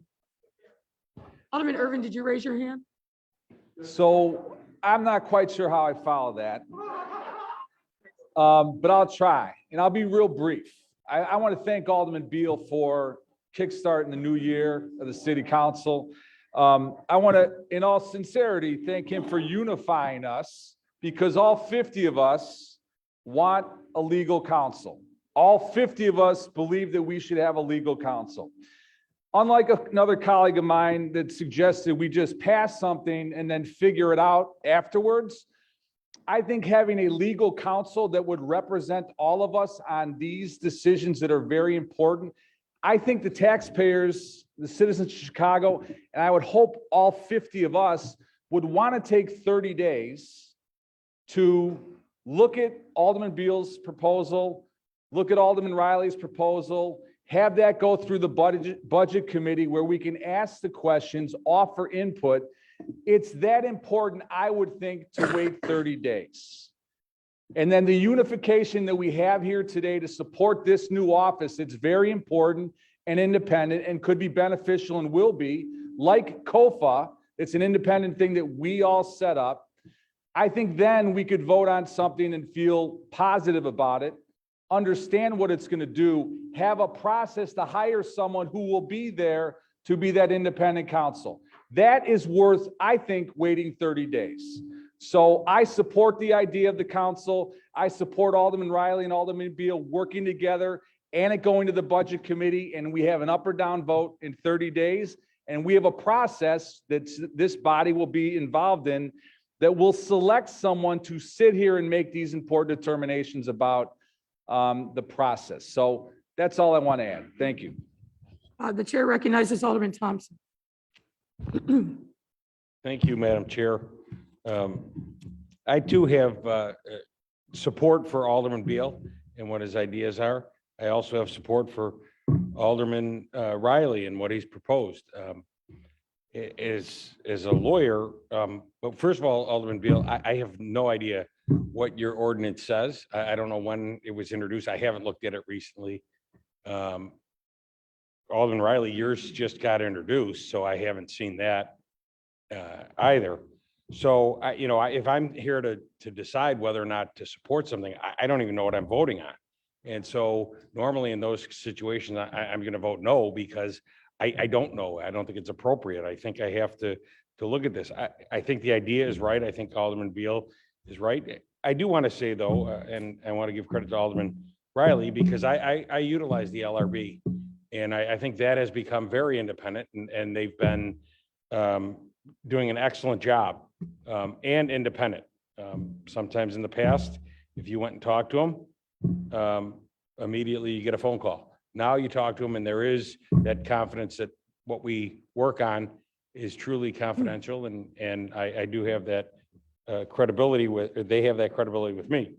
I also want to give credit to Jeff, Mr. Levine, and, you know, there's parliamentarian questions that come up. Jeff doesn't decide. If we hire an independent counsel, they don't decide. We decide. Our rules, we're the ones that decide. They can give us guidance, but ultimately we have to decide. And as Alderman Hardin has mentioned, if we disagree with the ruling of the chair, we have a right to appeal. That's all in our rules. We make up our own rules. It's not, there's not this magical answer. Somebody's not going to tell us what to do. That's for us to decide. And that's what we have our rules for. I do agree with both aldermen who have presented ordinances. I don't want to make this a punt and just defer and defer and defer, because I know that's what you've gone through, and I understand the frustration, Alderman Beal. I do want to commit, I think as Alderman Oshman mentioned, maybe it's 30 days, but quickly get working on a solution, and whether it's a reconciliation of the two, or you can answer some of the questions that some of us have, Alderman Beal, then we can address that. And then if there's two competing, we can then have a more, for me at least, a more educated, intelligent. So I do support what you're trying to do. I don't want you to think I'm dodging this, because it's not. I just don't, I'm not at this point educated enough to make that decision. So thank you. Thank you, Alderman Thompson. And the chair recognizes Alderman Wegaspack. Thanks, Madam President. I won't go too long on this issue either. I would rather see we had a discussion, but most importantly, I think Mr. Levine needs to be defended here, because his name was brought up and his name was besmirched in this conversation, as if somehow he has been making the decisions, he has been making the choices for us, he has been the one that is making the procedures, and it is not. He's a parliamentarian who advises and consults with the chair of a committee or of this council. And let's remember that. So over the years, starting back in '07 when I started, he made recommendations to Mayor Daley, he made recommendations to Mayor Emanuel, and he's made recommendations to this mayor, Mayor Lightfoot. Did I agree with all of them? No. But as far as I could tell over the years, with the exception of a couple times where we challenged it, those were the correct rulings. And we had to abide by them, and we lived by them after the chair made them. Did we disagree with them? Perhaps. Did we appeal them? Maybe, maybe not. There have been appeals in this council since then, and they've lost. And that is the proper procedure. But I just have to stand up, because even though I have challenged him at times, and I've been on the losing side over many, many years, the correct procedures, as far as I could tell, were taken. And to have his name brought up and to be smeared in the way that he has over the last several weeks and months, I think is wrong-headed, and it should stop. Read what Robert's rule says, read what our rule says. It is an advisor and a consultant, not the person making the choice. We're the ones who make the choices. And to be hypocritical in that sense over what we've seen over the decades and the good service that he's put in, I think is wrong-headed, and it should stop. Thank you, Madam President. Thank you. The chair recognizes Alderman Irvin. Thank you, Madam Chair. I guess we're all over the place today, and so let's throw something else in the mix. No,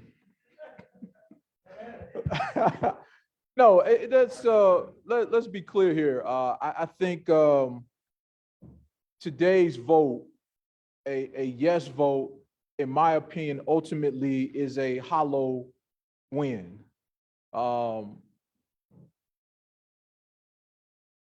Some setup, no resources. How effective is it going to be?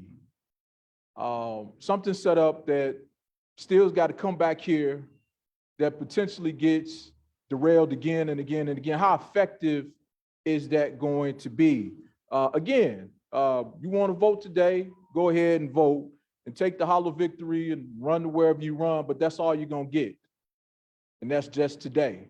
Now, if we want to do something that's going to have a lasting impact, then I think we ought to take a little time to figure out all of the things, dot the i's, cross the t's, to get this thing done, going, and make it effective. But again, if it's the hollow victory we want today, then we'll move on this. If we want something that's gonna last and make some sense, then we'll take the time, deliberate, get it right, get it done the first time, and be done with this, and have what it is that we all say that we want and want to utilize. Otherwise, we'll be having this conversation again in 60 days, 30 days, 90 days, 120 days about why it's not working. So again, make up your mind. Do you want it or you don't want it? If you want to have a hurrah today, go ahead and vote for it. But if you want to go the long road, I think we need to take the necessary time, as Alderman Osman talked about, do what we need to do and get this done properly. Thank you. So ladies and gentlemen, I feel compelled to add my voice to this conversation, particularly because I think some folks have gotten a little amnesia. Many of you I met for the very first time during the transition. And part of that discussion was saying this body, the city council, needed its own lawyer, period. That was 3 years ago. And the body hasn't acted. We have beefed up the Legislative Reference Bureau, and that was one of the initial conversations I had with Alderman Riley. I believe still that this body needs its own lawyer because the Corporation Council is not your lawyer. The Corporation Council is not my lawyer. The Corporation Council is a lawyer for the institution of our city government. And the notion that some have said that we pass things all the time without knowing about them, and we fill the details in later. I take great offense to that. I don't know when that's happened. One reference was to the $100,000 that we agreed as a body to provide to each individual alderman. Remember what happened then. A lot of debate, a lot of briefings, a lot of discussion, committee conversation about it, and then a full council vote. That is the right thing to do. And I submit, this isn't about the ticky-tack stuff that frankly happens here. And frankly, I agree with Chairman Wagesback. Read the rules. Many of the times, the problems are because somebody tried to do something on the fly without knowing what the rules were and not following the rules, and then standing up and acting all indignant because the rules were applied by the chair. And the rules will continue to be applied by the chair. So read the rules, follow the rules. But fundamentally, it is a larger issue. It's not just a parliamentarian, it's this body needs its own counsel. Because some think that the Corporation Council are your personal lawyers. Not so. Some think that the Corporation Council can give you legal opinions that are binding. Not so. So I support and have for 3 years since I was elected and articulated this during the transition, this council needs its own lawyer to address the many issues that come, not just legislative drafting, but other issues that arise. And it is a complicated thing. What are we going to do? Have dueling parliamentarians on the floor of this body? Maybe, but you've got to figure it out. Let's not do things on the fly. And I agree with Alderman Cardenas. There's an expense, but need I remind you of your legislative inspector general and the amount of money that was spent there because it was done on the fly and not thoughtful. And meanwhile, hundreds of thousands of dollars that were spent and owed without having any parameters around what that individual's work was, and paying a lawyer to represent the body on an hourly basis. So I urge this body to take the time, refer this to committee, have the debate and discussion, 30 days, whatever it is, but be thoughtful about it. That's what the residents of the city expect this body to do. Thoughtful, deliberative, legislative.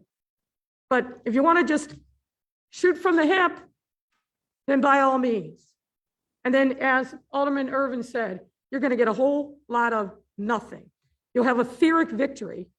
It'll make you feel good, some of you, but it won't accomplish one thing towards what I think this body needs, which is thoughtful legislation so that you have your own counsel to address a range of different issues inside and outside of city council meetings.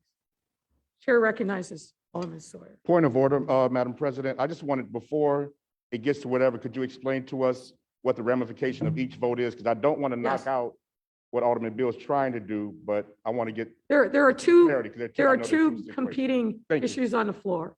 And we'll take Alderman Beal's first issue, which is legislative council. Chairman Harris has moved to refer that matter to an appropriate committee. Alderman Beal is seeking an immediate up or down vote for consideration by this body. So I think let's take Alderman Beal's matter first. This is up or down vote. A yay vote is for immediate passage of Alderman Beal's ordinance without committee discussion or debate. A no vote is yes. Chair recognizes Alderman Harrison. You have a point of clarification, madam? Point of clarification, I think a yes vote is a vote to bring it out of Rule 41 to the floor for a vote. There's two pieces. So I'll stand corrected. There's two votes. One is a procedural one for this body to consider it immediately. Correct. And then we'll take a second vote Right. as to whether or not it will be Yes. voted yes or no. So Correct. first is a procedural vote to bring it to the floor for immediate consideration and passage today. So, Mr. Clerk, can you please, 1 second. Point of clarification. So if you Sorry, vote, Alderman Beal, I will call you. so if you vote no, to have that brought to a vote now, does that then preclude it from being assigned to a committee? No. No. Alderman Beal is seeking immediate consideration by this body for immediate passage of his ordinance. So a no vote means you're not going to consider it now. Then we would go back to Alderman Harris to consider a referral of the matter to a committee. Does that make sense? So a yes vote procedurally is to consider it now. And then we'd have it, if that vote passes, we'd have a second vote on whether or not, as written, this body passes it without referral to a committee. Are we clear on that? And Alderman Beal, I apologize. You wanted to have the last word before we do the vote. Thank you, Madam President. Colleagues, the intent of this ordinance is to empower us. For someone to give us legal representation. This ordinance is not in opposition of the administration. It is in support of us. Now, I have attempted to take this to committee and do it the right way. I have attempted to send this to committee because we all send stuff to committee and say, you know what, let's work it out in committee and let's make some amendments. But when your voice is being silenced, where you can't even bring something to the floor that's beneficial to us, it's a problem, y'all. We talk about money. We talk about money. I don't see anybody jumping up and down about the executive order that was issued last month to spend over $1 million without consulting with us. That's in the budget committee. We talk about money just going out the door. All I'm asking you all is to, for once, stand up and fight for us in this body to have our own parliamentarian, our own legal representation. And I guarantee you, all of you all have my word. The next 30 days, I will work with the budget office. I will work with the administration. I will work with anybody to put this together that will be beneficial for us. You all know we can find some money to make this happen. We find money all the time to do what we want to do when we want to do it. So I'm not trying to do anything out of the norm. If we could have brought this to committee, we could have worked all this out. But there was a concerted effort to shut it down. And that's why I put the Rule 41 in. It's based in our rules. I followed the rules to Rule 41 to make this happen. Now, I take exception to my colleague that put this ordinance in today, because last month he said, I want to work with you as long as it comes through LRB. I don't want nobody in this body to control this legal counsel. I don't want anybody in this body to control the parliamentarian. I want honest, independent representation, and we can do that. I don't want to be a hand-picked person by this body to say, oh, I got to go back and report to the chairman to make sure that I can do this. I want you to be able to walk in the room, talk to this legal representation, and get some legal counsel and walk out knowing that it's in confidence. That's what this is about. And we can work all those issues out in the next 30 days, and you all have my word on it. But I'm not going for the delay tactic anymore. We all know that the clock is ticking and it's a concerted effort to just run the clock out because what you say, elections are coming. So this is about making sure that we empower us, y'all. That's the bottom line. This ain't about nothing else. This ain't a slight towards nobody. This ain't trying to, hurt nobody. This is about empowering the city council. So with that, Madam Chairman, I ask for a roll call vote on my item. Again, ladies and gentlemen, I'm sorry. The chair recognizes Chairman Wagasback. Maybe this is for Alderman Riley's ordinance. Did that go to rules or did it go to a different committee when it was? I don't recall. Okay, so it wasn't conflicted out. And then Alderman Beal. Yeah, I believe that wants to Alderman go Beal to- called a different committee to send Alderman Riley's ordinance but to rules or to, Alderman Beal's, yeah. which committee? So because of that, Alderman Riley's ordinance is now sitting in rules as a result of Alderman Beal's calling a second committee. Thank All you, right, Madam Chair. let's Thank you, go, Alderman. the Lopez, then Riley, and then Thompson. And ladies and gentlemen, we need to move forward. Sorry, forgive me, Madam President. I think to answer Alderman Wagaspack's question, I think two committees were called, but I don't think the clerk assigned it to rules as being two committees. I think he just assigned it, or as I heard it, just as going to rules regardless. Well, when two committees are called by our rules, it But it was- goes to the Rules Committee, sir. But Madam President, if two items go to rules, it would still have to be referred back solely and singularly to rules. Yeah. All right. The chair recognizes Alderman Riley. Thank you, Madam President. To clear up the confusion, the ordinance that I introduced was to be sent to rules. That's actually the committee I identified to send that ordinance to. I think Alderman Beal was hoping to send it there by doing the typical, but we had already planned for it to go there because that's where it belongs. Thank you. Thank you, Madam President.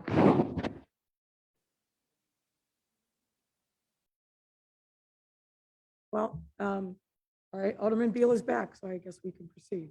First vote, ladies and gentlemen, is a procedural vote to suspend the rules and consider this Rule 41 now. And then we would, if that passes, then we would have a second vote. So the first vote is to consider Alderman Beal's ordinance immediately by this body. Alderman Sawyer, Does this need 26 or 34 votes? 34 votes. Thank you. All right, roll call, please. Alderman LaSpada. Alderman LaSpada votes aye. Alderman Hopkins. Alderman Hopkins votes aye. Alderman Dowell. Alderman Dowell votes no. Alderman King. Alderman King votes aye. Alderman Hairston. Alderman Hairston votes aye. Alderman Sawyer. Alderman Sawyer votes aye. Alderman Mitchell. Alderman Mitchell. Alderman Mitchell votes aye. Alderman Harris. Alderman Harris votes no. Alderman Beal. Alderman Beal votes aye. Alderman Sadlowski Garza. Alderman Thompson. Alderman Thompson votes no. Alderman Cardenas. Alderman Cardenas votes no. Alderman Quinn. Alderman Quinn votes no. Alderman Burke. Alderman Burke votes aye. Alderman Lopez. Alderman Lopez votes aye. Alderman Coleman. Alderman Coleman votes aye. Alderman Moore. Alderman Moore votes aye. Alderman Curtis. Alderman Curtis votes aye. Alderman O'Shea. Alderman O'Shea votes aye. Alderman Taylor. Alderman Taylor votes aye. Alderman Brookins. Alderman Brookins votes no. Alderman Rodriguez. Alderman Rodriguez votes aye. Alderman Tabarez. Alderman Tabarez votes aye. Alderman Scott. Alderman Scott votes no. Alderman Cicho Lopez. Alderman Cicho Lopez votes aye. Alderman Maldonado. Alderman Maldonado votes aye. Alderman Burnett. Alderman Burnett votes aye. Alderman Irvin. Alderman Irvin votes no. Alderman Telefiero. Alderman Telefiero votes no. Alderman Raboyes. Alderman Raboyes votes no. Alderman Cardona. Alderman Cardona votes aye. Alderman Wagaspack. Alderman Wagaspack votes no. Alderman Rodriguez Sanchez. Alderman Rodriguez Sanchez votes aye. Alderman Austin. Alderman Austin votes aye. Alderman Ramirez Rosa. Alderman Ramirez Rosa votes aye. Alderman Villegas. Alderman Mitz. Alderman Mitz votes no. Alderman Spizzato. Alderman Spizzato votes yes. Alderman Nugent. Alderman Nugent votes no. Alderman Vasquez. Alderman Vasquez votes aye. Alderman Napolitano. Alderman Napolitano votes aye. Alderman Riley. Alderman Riley votes no. Alderman Smith. Alderman Smith votes no. Alderman Tunney. Alderman Tunney votes no. Alderman Gardner. Alderman Gardner votes aye. Alderman Kappelman. Alderman Kappelman votes no. Alderman Martin. Alderman Martin votes aye. Alderman Osterman. Alderman Osterman votes no. Alderman Haddon. Alderman Haddon votes aye. Alderman Silverstein. Alderman Silverstein votes no. Alderman Villegas.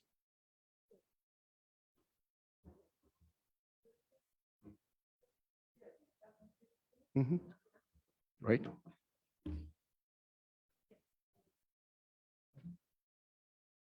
The yeas are 29, the nays are 19, the motion fails. Alderman Thompson on the motion for. No, you need 34. 34. You need 34 votes. There were not 39. There were 29 to 19. Alderman Thompson on the motion for reconsideration. I move that we reconsider that vote. All those in favor of the motion for reconsideration signify by saying aye. All those in favor, all those opposed to the motion for reconsideration say no. No. The noes have it. The motion for reconsideration fails. Alderman Beal, do you want to do your second issue?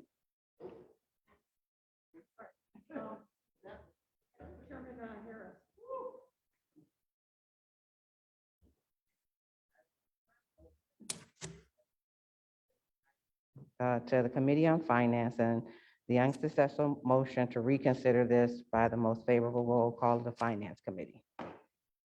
Hearing no objection, so ordered. You have a second item, yes, ma'am? I have, oh, okay. I'm giving him an opportunity to do this one too. We gonna do the same this one? No? Thank you. Okay. Next is item 20-201-2901, an ordinance to establish the position of legislative counsel. I move approval of the recommendation that this be re-referred to. You have the wrong order. The first one was we took them out of order to deal with the legislative council. Okay. So we're doing legislative council. Okay, I apologize. There's no objection, referred to council, to committee. The second one is the traffic cameras. So the second one is a traffic camera, so we're going to re-refer that item. And the first one is 02021-1227, an ordinance to further regulate the automatic speed enforcement. I move approval of the recommendation that this item be re-referred to the Committee on Finance by the most favorable roll call vote on the Committee on Finance and unsuccessful motion to reconsider. Hearing no objection, so ordered.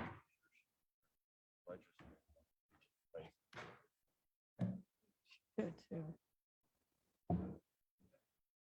The unfinished business? Chairman, No. The chair recognizes Alderman Dow Chairman. had one. Chair recognizes Chairman Dow. Thank you, Madam President. Under unfinished business, I have one item that I noticed pursuant to Rule 41. That's the substitute ordinance concerning an amendment to Section 2-92-644 of the Municipal Code regarding Emergency Procurement Authority, which was deferred and published and appears in the Journal of Proceedings of December 15th, 2021 as SO 2021-5647. I'll yield the floor so members can speak on this matter if they wish. Chair recognizes Alderman Lopez.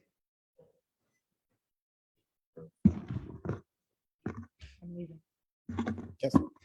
Thank you, Madam President. And again, good afternoon, members of the City Council. This matter was debated at length in the Budget Committee. There were a number of us who had concerns about giving the administration continued emergency powers, particularly when we have the ability to meet virtually within 48 hours to discuss any pertinent spending matter.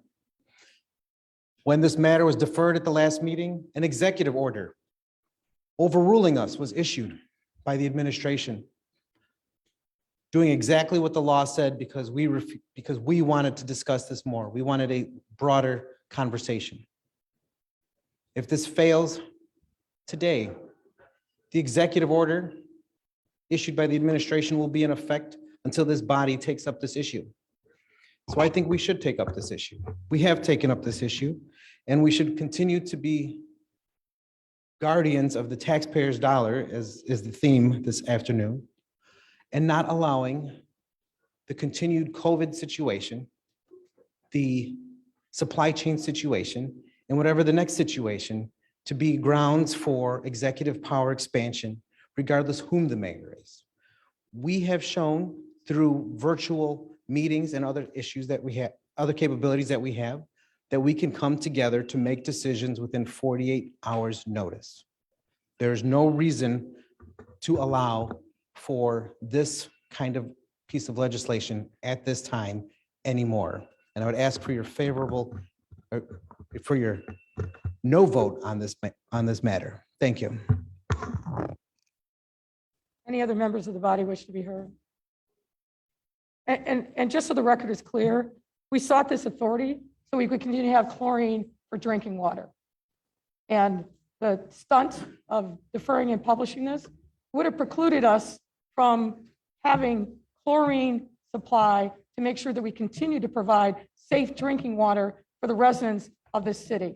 So again, I will not let history be rewritten by convenient comments from those who have a different agenda. We needed to get this done. We got it done when it was deferred and published. Yes, I issued an executive order so that the residents of the city would have clean drinking water, so we would have a supply of chlorine. The chair recognizes Chairman Dow. Madam President, I mean, I think you should let the body know that the executive order expires. It does. When this passes. It does. Okay. That is correct. So. Yes.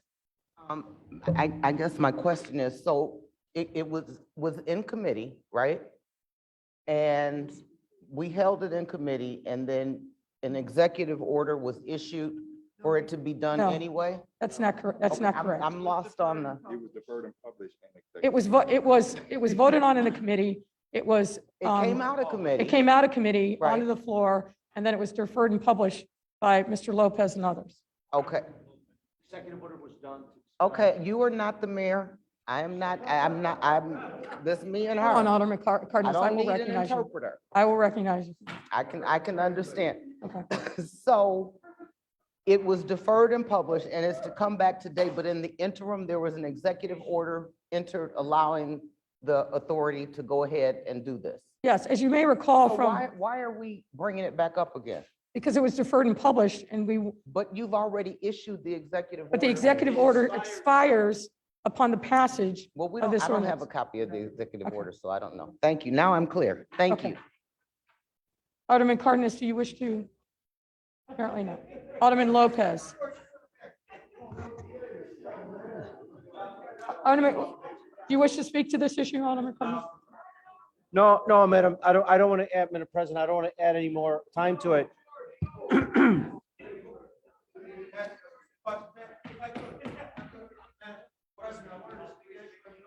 Or if I may, Madam Chairman, an item of Alderman Beals that obviously was voted down by the body. Sir, It's sir, in committee. Sir, So I just want to say, I want to make sure that gets Yeah. debated. all right. Alderman Lopez, briefly. Thank you, Madam President. Again, everything that I said in my comments was correct. It was factually accurate. And to label the defer and publish a stunt for other motives, Yeah. when that is exactly the conversation we just had about the rules that we have adopted, it's not a stunt. It's the rules of this body that we all agree to abide by. And I take great offense to anyone, regardless where they sit in this room, accusing me of other things than doing what I have as a right as an alderman of the city council.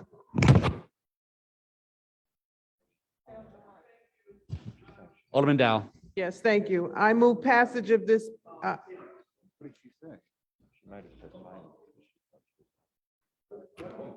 I believe, Alderman Beal, did you? Chairman, have you? I heard a roll call, a call for a roll call on this. I did hear, but I recognize Alderman Beal before we call the roll. Thank you, Mr. President. Now, Mr. President, here we are once again.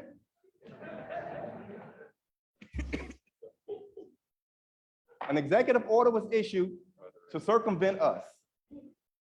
Because we didn't get our way, we signed an executive order to get our way and then want to come back and clean it up with an ordinance.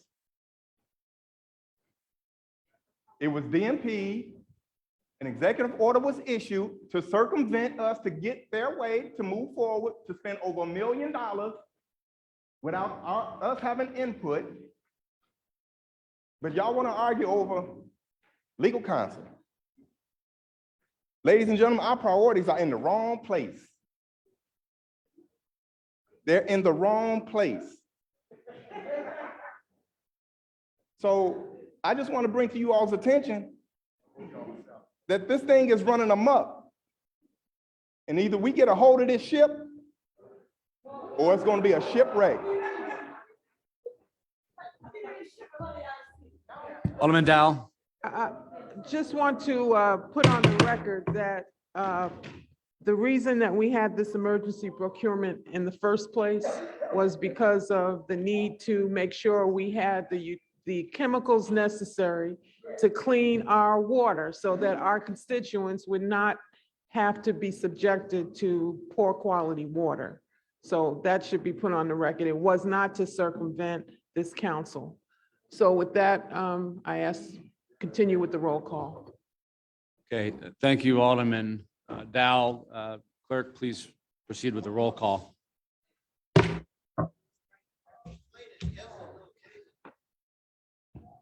So an aye vote is to re-refer this item.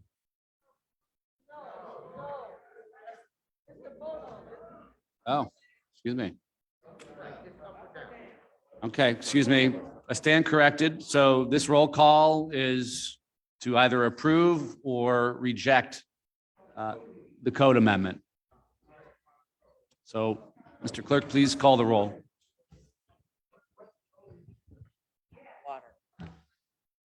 This is the purchase of chlorine and other chemicals to keep our water supply clean and safe.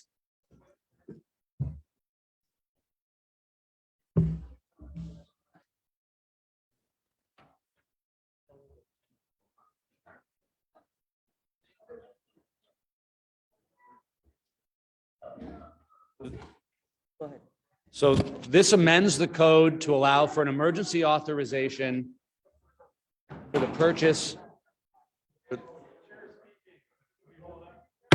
For those who are asking what the vote is, this is a vote on whether or not to authorize the emergency approval for the procurement of these key chemicals to keep our water supply safe. So an aye vote is to approve that, a no vote is to reject it. Mr. Clerk, please call the roll. Point of information, Alderman Moore. Thank you, Chairman. This was a while ago, and is there a dollar amount limit? Alderman Dow, as a point of Yeah. information, Alderman Dow. Yes, there was a $1 million limit, and I believe it had a sunset in it as well. So that this authority runs out at a certain period, certain. The authority would run out the end of 2022. Point of information, Alderman Mitchell. Want to be clear. I remember the old briefs and everything. It is the exact same ordinance that we talked about during the briefs. Okay, thank you. Any other points of order or clarification or information? We do need 34, correct? We need 34 votes, correct? 34.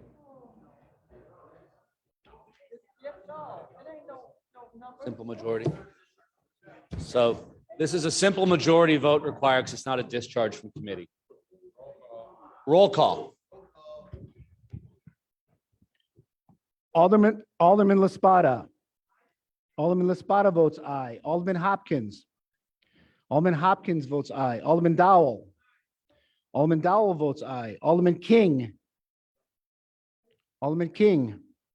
Alderman Hairston. Alderman Hairston votes aye. Alderman Sawyer. Alderman Sawyer votes aye. Alderman Mitchell. Alderman Mitchell votes aye. Alderman Harris. Alderman Harris votes aye. Alderman Beal. Alderman Beal votes no. Alderman Sadlowski Garza. Alderman Thompson. Alderman Thompson votes aye. Alderman Cardenas. Alderman Cardenas votes aye. Alderman Quinn. Alderman Quinn votes aye. Alderman Burke.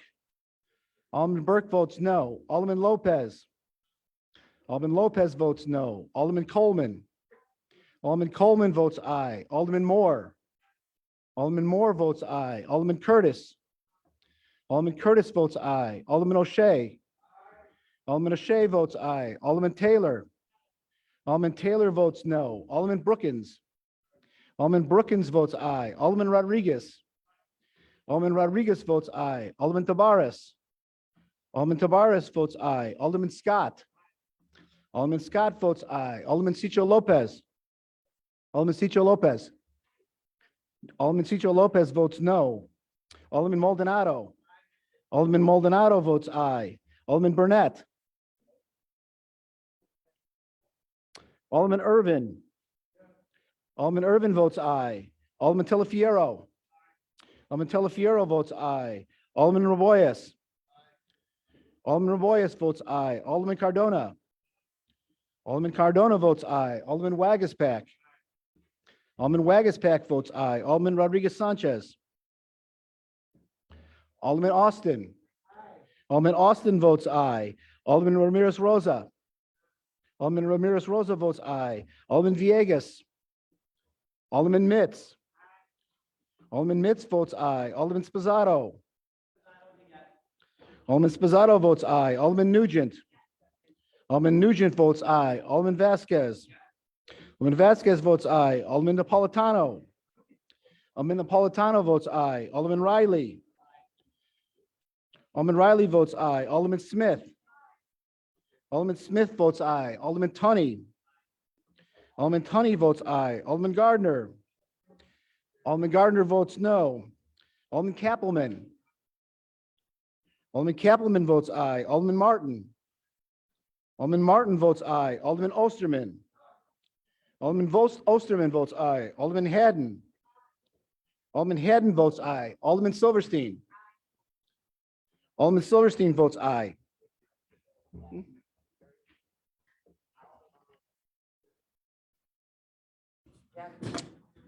Thank you. We have 39 yeas and 6 nays. The ordinance passes. And the chair recognizes Chairman Harris. I'm sorry, excuse me. Alderman Thompson on a motion to reconsider. Thank you, Mr. President. I motion we reconsider that last vote. All those in favor say aye. Those opposed say nay. The opinion of the chair, the ayes or the noes have it. Chairman Harris. Thank you. For the record, I want to make sure that item 02-021-2901 is moved to the Committee on Budget and Governmental Operations. Thank you, Chairman Harris. Hearing no objections, so ordered. Alderman Ramirez Rosa. But I ask just a few more seconds of attention from my colleagues. If there is no objection, I beg leave of the body to share the news of the passing of Richard Dick Stone, Chicago journalist, forest correspondent, and the late husband of veteran City Hall reporter Fran Spielman. And if there is no further objection, I request a moment of silence to remember Mr. Stone and express our council's heartfelt condolences to Fran and her children. Sorry.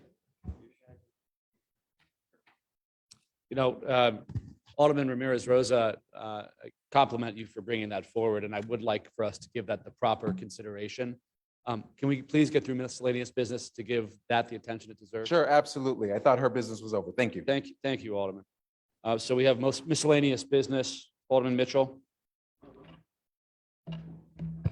I am not aware of any miscellaneous business. Oh, no, Alderman Mitchell. I'm aware of that one motion to discharge the Committee on Committees and Rules was filed with the clerk.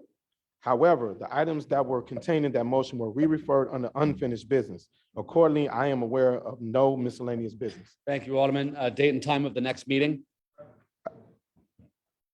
Alderman Beal.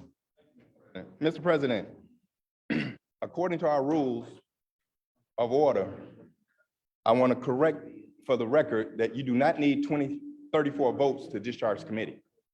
It is a simple majority of 26. And based on the rules that we are governed by, that last item passed 29-19 and therefore should have passed out of committee. If we need to recess a few minutes to consult with that council, I'll be more than willing to do so.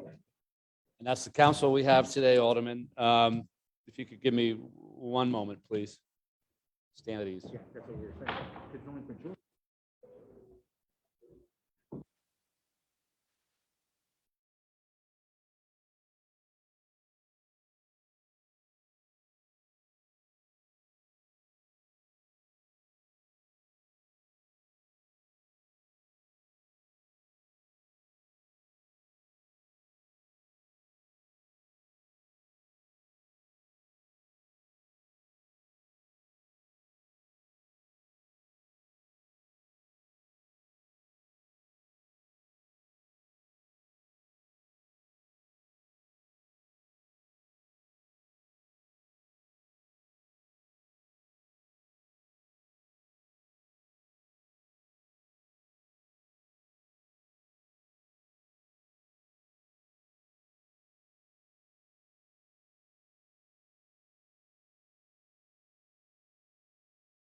Okay.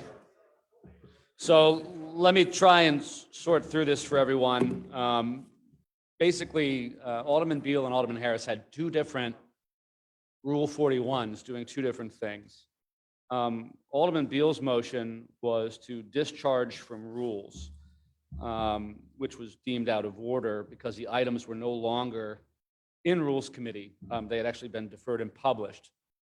Alderman Harris was seeking to bring up the two items that had been deferred and published at the previous meeting, the speed camera item and the Office of Legislative Counsel item, to properly send those to committees which had been interrupted by the defer and publish. Because Alderman Beal was ruled out of order, he would be required to suspend the city council rules, which is what he moved to do. And in order to do that, you need 34 votes. So I'm hoping that clears up the confusion between the two Rule 41s and different standards that were applied. One was to suspend the rules, which we all know requires 34 votes. The other was not. Alderman Vasquez. Can you step in front of a microphone, please? All right, so I appreciate the explanation. I think I'm trying to say, so is that every time this body has suspended the rules, we needed 34? Yes. So there's plenty of times we just do it on voice without calling for roll call to do it. Unless you have a roll call, you don't know. Got it. Now I know for going forward. Thank you, Alderman. Alderman Beal? Chairman, Mr. Chairman, I don't think that my order was to suspend the rules. The only way for you to call the vote was to suspend the rules. Once an item is in committee, she was reporting out her committee. No, incorrect. It was already before this body when it was deferred and published. It was not in committee. Before this body when it was DMP. That's why she did this under unfinished business, Alderman. It was not a committee report. There's no need to suspend the rules for that particular vote. Indeed, there was. Okay. Because you were out of order, as ruled by the chair. You know, this is truly become the kangaroo court. Thank you. Right. Moving on, Alderman Mitchell. Date and time of the next meeting. I've handed up an ordinance to the clerk setting the date and time for the next meeting. Clerk, please read the ordinance. Be it ordained by the City Council of the City of Chicago, Section 1, that the next regular meeting of the City Council of the City of Chicago shall be held on Wednesday, February 23rd, 2022, beginning at 10 o'clock a.m. in the council chamber on the second floor of City Hall, 121 North LaSalle Street, Chicago, Illinois. If prior to then, there is a determination in accordance with Section 7E of the Open Meetings Act that an in-person meeting is not practical or prudent due to COVID-19, the next regular meeting of the City Council may be conducted by video conference in accordance with applicable law. Any such determination will be posted in the city clerk's website along with an amended meeting agenda indicating that the meeting will be conducted by video conference by 10 a.m. on Friday, February 18th, 2022. Section 2, this ordinance shall take effect and be enforced from and after its passage. Chair recognizes Alderman Mitchell. I move passage in the omnibus. Hearing no objection, so ordered. We should do this before the omnibus roll call. Yes, Alderman Ramirez Rosa, back to. Thank you, Mr. President. If there is no further business before this body, then I rise again to renew my motion for a temporary suspension of the rules for a moment of silence to honor Richard Dick Stone, Chicago journalist, foreign correspondent, and the late husband of veteran City Hall reporter Franz Spielman. If we could now observe this moment of silence. Hearing no objection, so ordered. Excuse me, Alderman Burke. On the matter that the gentleman is referring to, perhaps it would be helpful to review the consent calendar, which included a resolution paying tribute to the late Dick Stone, which I think everyone has, if there's any questions about it. So, Alderman, are you wishing that we read that resolution that's on the consent? Unless the gentleman wants to. Alderman Ramirez Rosa? It was already adopted. Mr. Clerk, can you read the resolution? Unless he. Okay, do you have a copy, Chairman?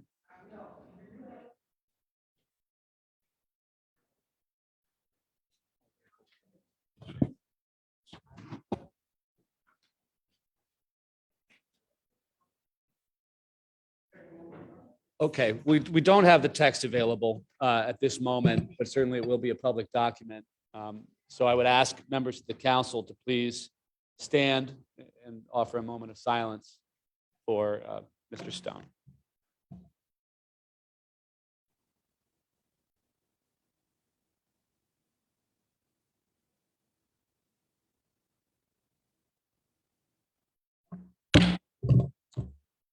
Thank you, Alderman Ramirez Rosa. Omnibus, the chair recognizes Alderman Mitchell.